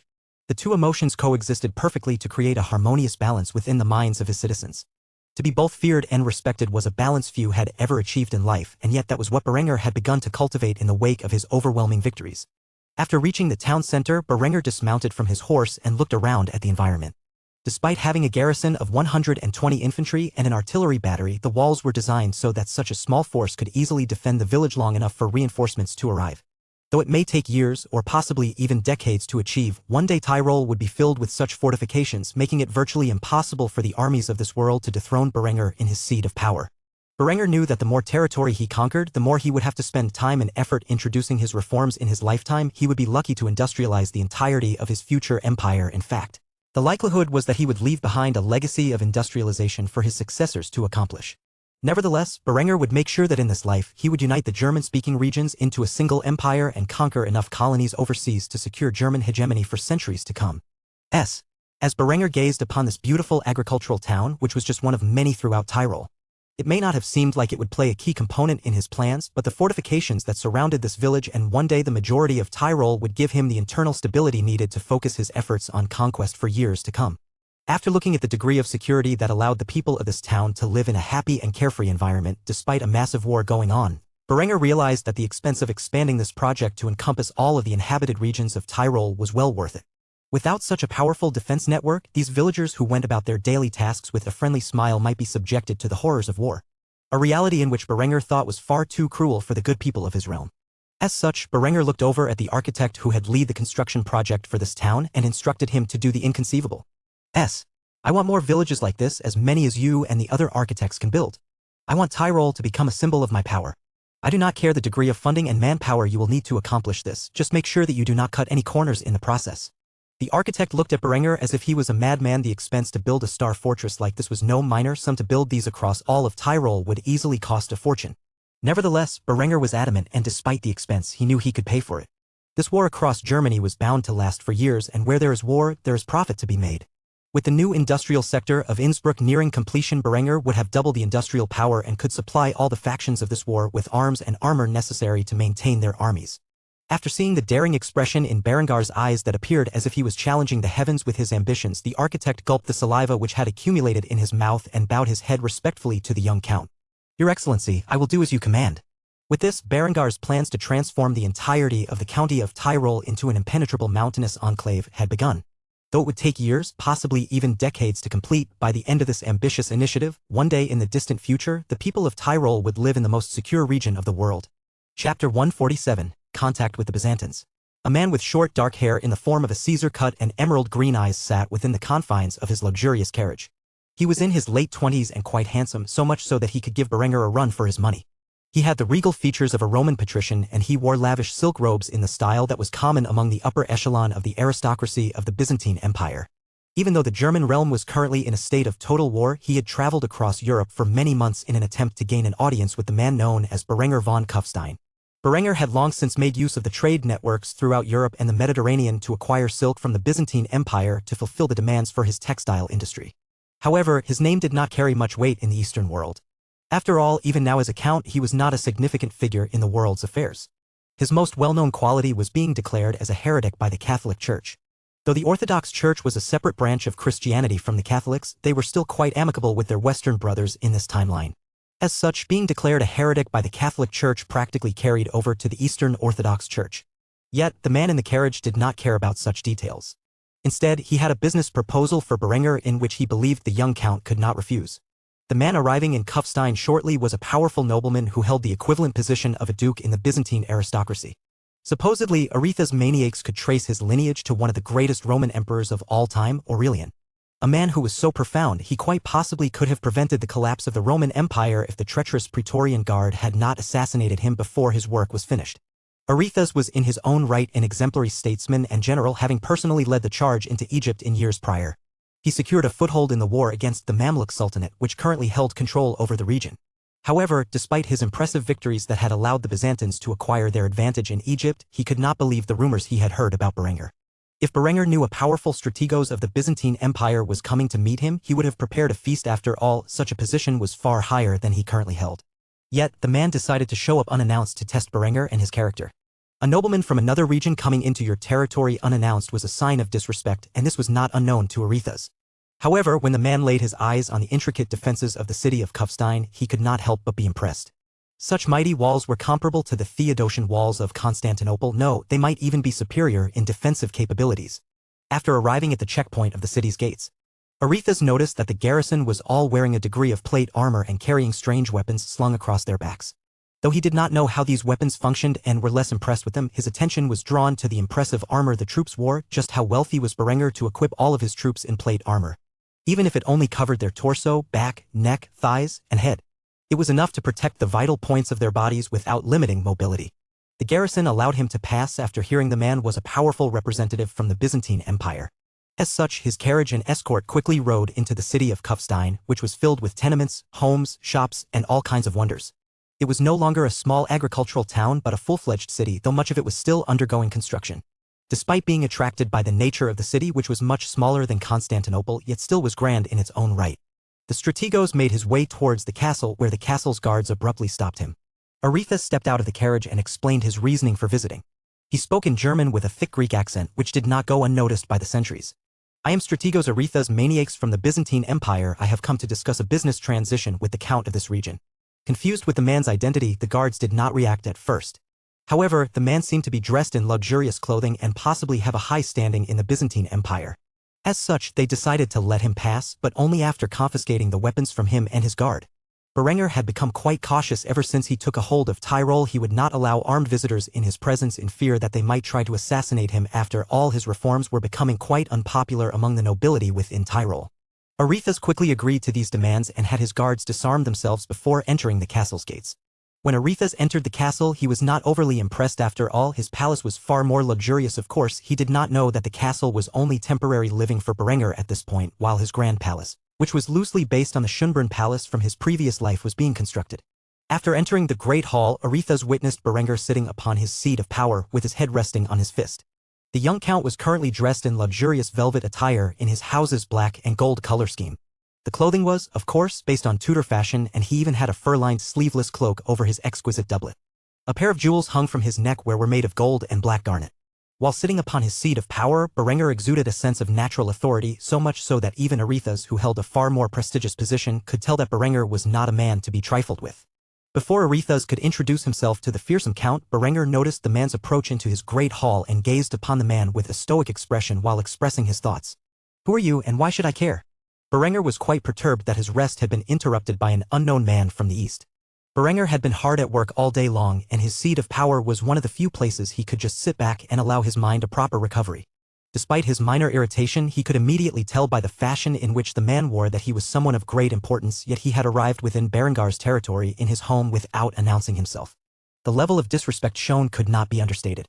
Seeing how Berenger reacted, Arethusa was quite shocked. The young count gazed upon him as if he was nothing of worth, and this was quite entertaining to the mighty strategos.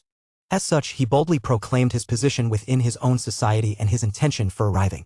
I am Strategos Arethusa Maniacs. I have traveled far from the borders of the Byzantine Emperor to seek an audience with your excellency. I have a business proposal that you may be interested in.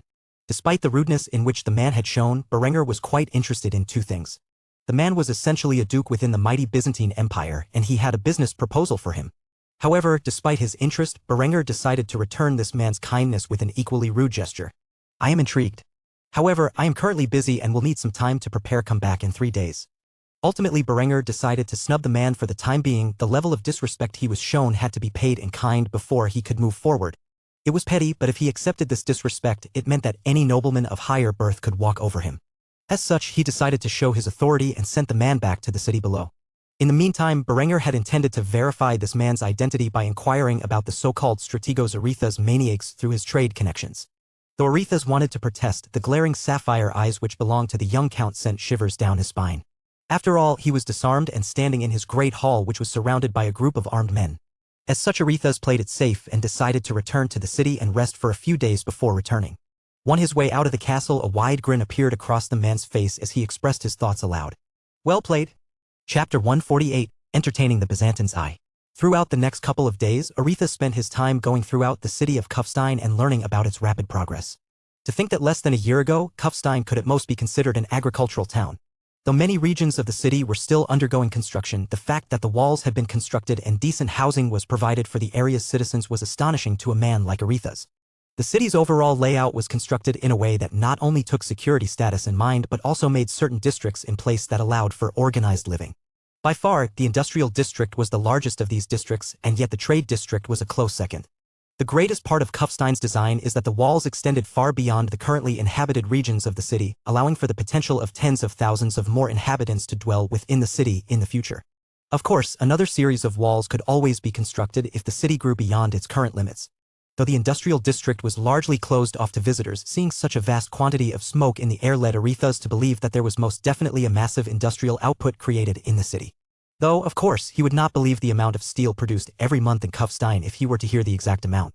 Arethusa had initially come to Kufstein to secure an exclusive trade agreement with silk. After all, his personal territory grew vast quantities of the material, and he knew Berenger was expending a great sum to acquire it.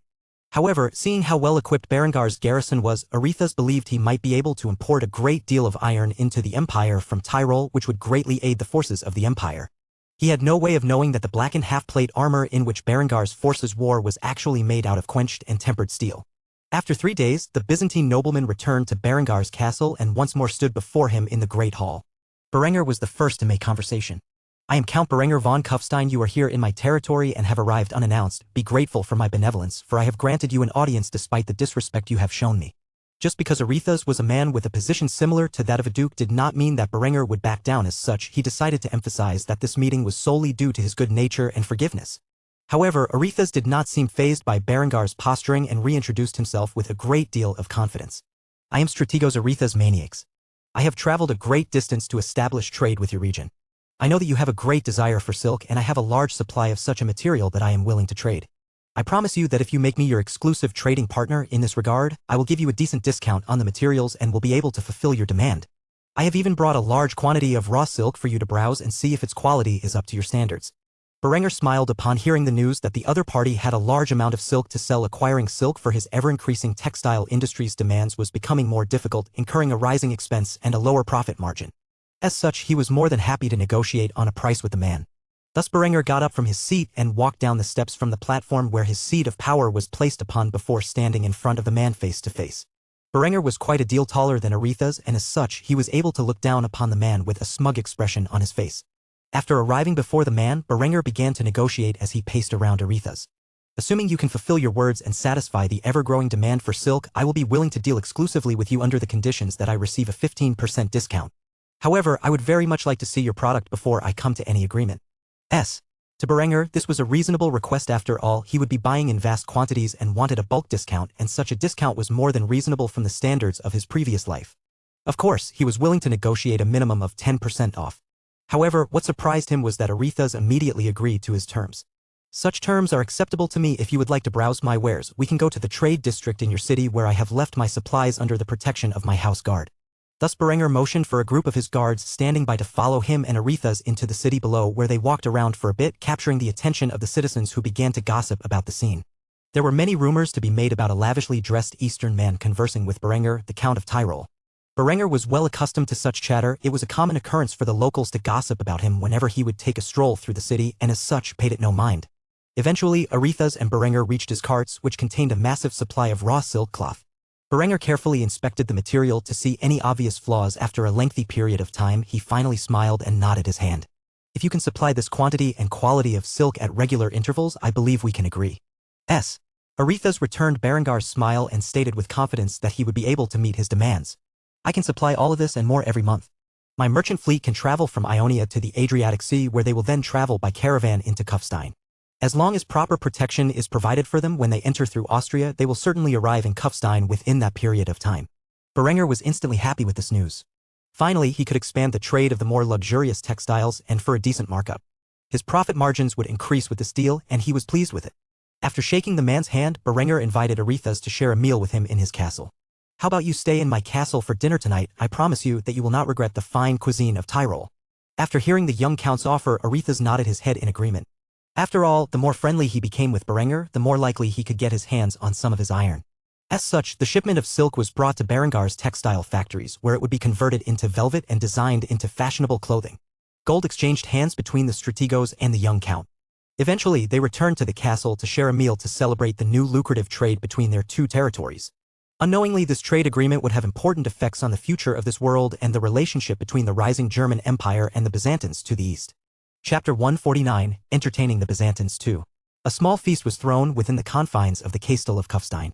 Sitting at the head of the table was Berenger, and by his side was Linda. At the table near Lindy's position was Henrietta. The only other people present at the table were Aretha's and a variety of Byzantine merchants and noblemen who traveled with his caravan. These men were allowed to dine at the table this night as a show of friendship to the Byzantines. Berenger was quite pleased that the Byzantine Empire maintained significant control over the Mediterranean in this timeline. In contrast, during his past life, they were on the brink of destruction at this point in history. This made establishing trade with the East much easier than dealing with a powerful Muslim empire. Even though the Byzantines were Orthodox, they were much more amicable in this world to the Catholics in the West than they were in their previous life, and as such, the two men were able to get along quite well. Especially because Berenger was secretly an atheist and had no plans to discriminate based upon what religion someone might adhere to. For the rest of the medieval world, this open-mindedness was uncommon, to say the least. Aretha's and the merchants were dining on a variety of German cuisine, which Berenger had long since introduced into Kufstein and by now had spread across Austria and into Bavaria. The Byzantines were far more culturally advanced than their Western counterparts due to them being the surviving remnant of the ancient Roman Empire. Because of this, they were quite shocked that such a high level of culinary talent was available in a remote region like Tyrol. Seeing the satisfied expression on Aretha's face as he dug into the veal schnitzel, Berenger could not prevent himself from asking about the man's opinion. So, what do you think about Tyrolean cuisine? After being asked such a question, Aretha slowly chewed on the food and savored its taste before washing it down with a Doppelbock beer.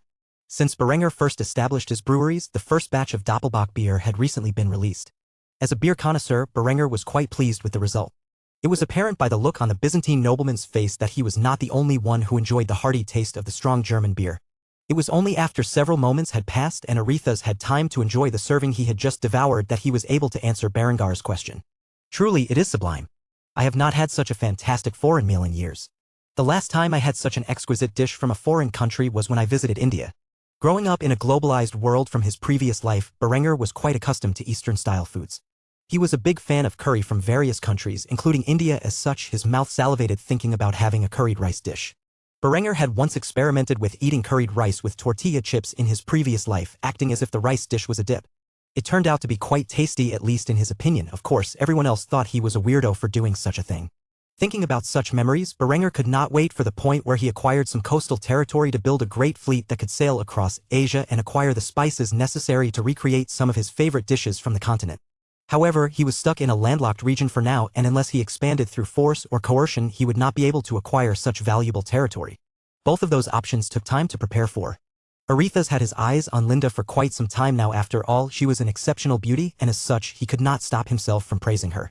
Berenger, your wife is among the gorgeous women I have ever seen. You are a lucky man. Hearing herself be referred to as Berengar's wife, Linda began to blush as she shifted her attention to the food on the table. Berenger chuckled at Aretha's comment.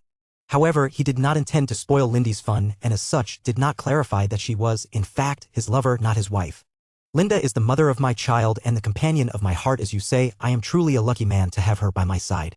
Seeing as how Berenger did not correct Aretha's, Linda decided to play the part of a dutiful wife and made her stance clear. Berenger is the only man I will ever love. It is I who am grateful to be afforded the privilege to live by his side.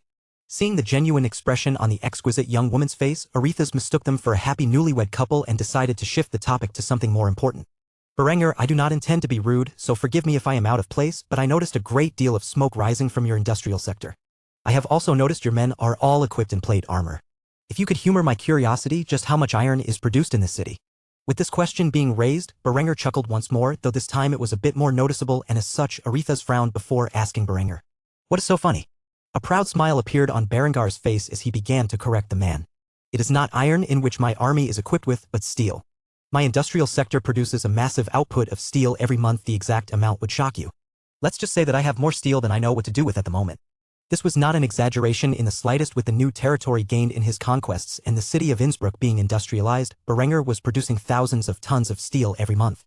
And despite using the steel in his many construction projects, which ranged from building fortifications, sewage treatment centers, roads, etc., as well as its extensive use in his arms industry, which supplied not only his own forces with the advanced equipment they wielded but also the medieval arms and armor of his allies. Berenger still had quite the surplus, albeit the more ambitious his plans became, the more the surplus dwindled. Hearing this information, Aretha's instantly became excited by the news. Though he could not fathom how, if Berenger truly possessed the ability to create such a terrifying amount of steel, then clearly he could buy some of the raw materials for his own armies. As such, he began to ponder about the feasibility of such a deal. Is it possible for me to purchase some of your surplus? A smirk spread across Berengar's lips as he heard those words. Not only could he produce arms and armor for the factions fighting for Germany, but with this opportunity he could partially supply the Byzantine armies who were fighting in Egypt. If negotiated properly, he could increase the business of his arms trade without putting his own position in danger. After all, no matter what type of armor he produced for the Byzantines, it would never stop his muskets, especially not the rifled muskets that utilized mini-balls. Thus Berenger had no fear of trading arms and armor to the east. Seeing that Berenger was talking about business at the dinner table, the other merchants instantly became enlightened by the idea of purchasing some steel to be brought back to the empire for resale. As such, Berenger found himself bombarded with offers. However, before it could get too chaotic, he raised his hand, signaling the men to behave themselves. We are enjoying a meal right now. There will be plenty of time to discuss business opportunities in the upcoming days. Take this time to savor the dishes on the table and think about what offers you wish to present me. What Berenger said was true. They had gotten ahead of themselves after the excitement they felt upon hearing that Berenger had a vast surplus of steel. After all, it was a tough material to make in this era and only ever in small quantities. If Berenger truly possessed such a stockpile of the valuable material, they would be willing to go to great lengths to secure a trade agreement with the young count.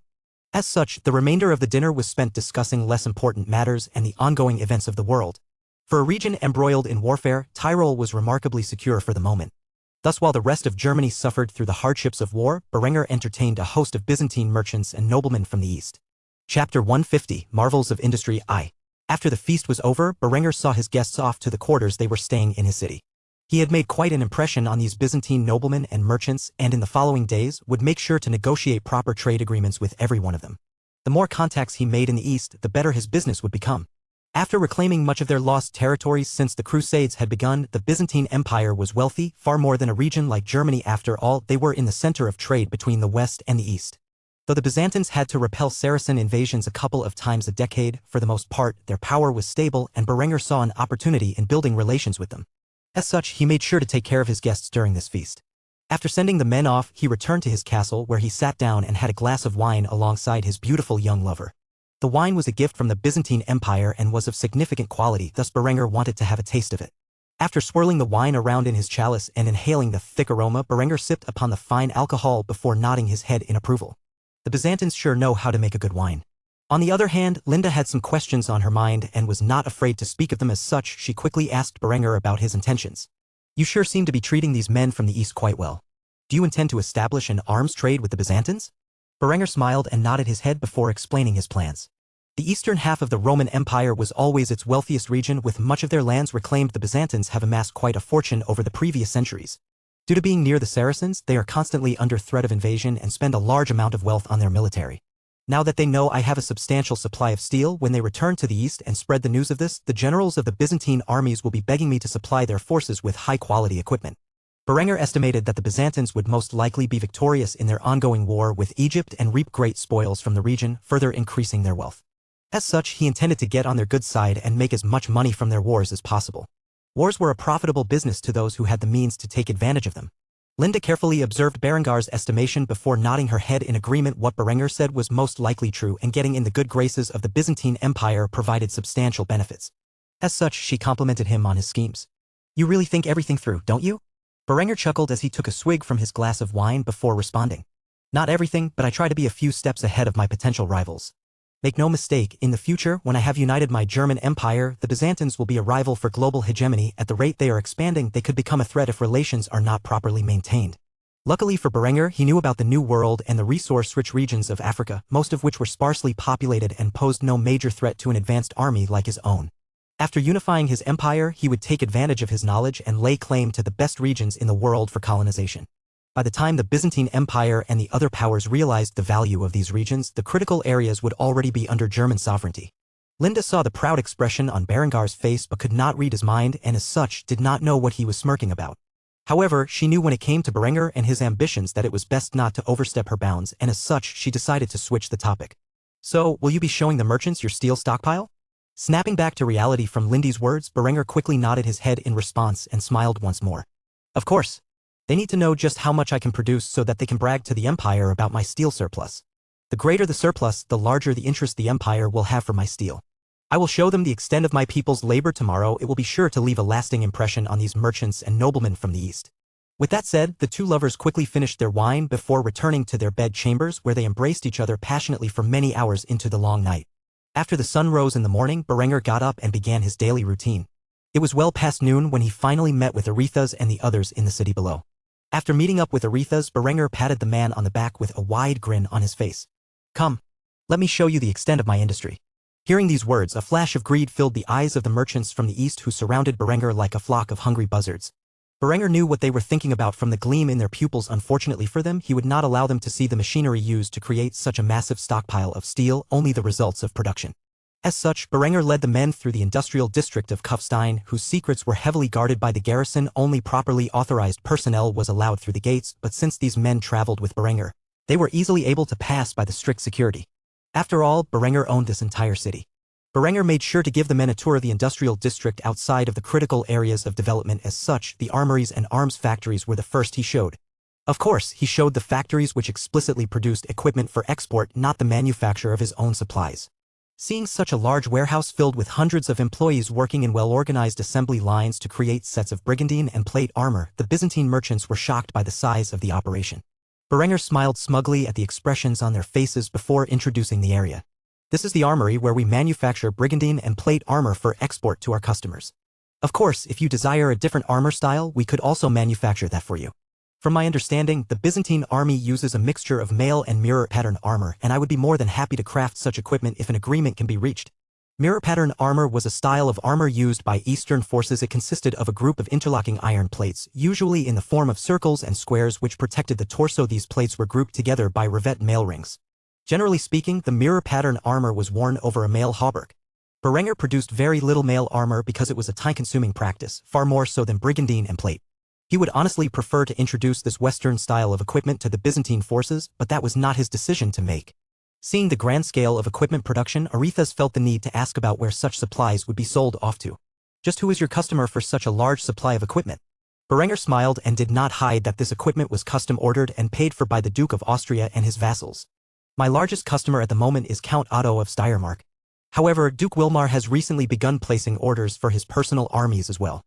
Luckily for him, he came into a large supply of weapons and armor from the late Count Lothar and his armies. Due to the size and speed of my industry, he has given me the task of repairing and outfitting the equipment for his purposes. However, a lot of this is also new production. As the war goes on, the demand for more equipment expands." The sight of the armory left a lasting impression on Arethusa, and he could hardly believe his eyes. Of course, when the Byzantine noblemen and merchants arrived at their next destination, they would be equally shocked by the scale of industry in which Berengar had fostered in Kufstein. If the mighty strategos knew that Kufstadion was just one of Berengar's industrial cities and that Innsbruck had been developing its own industrial sector, he would truly lose his mind in astonishment. Hello everyone, this is Shadow. Due to copyright restrictions on YouTube, I can't publish many of the audiobooks you love. That's why I've created a special paid service where you can enjoy over 300 high-quality audiobooks from platforms like Webnovel, Pocket FM, Audible, Wuxia, and more. Each novel comes as a one-time purchase, no subscriptions, no hidden fees. After payment, you'll receive full access via Telegram, along with all future updates for that novel. You'll find a wide selection of your favorite genres and titles, always in premium audio quality. Check the full list of available novels in the description. DM me now to get your favorite stories in audiobook form and start listening today.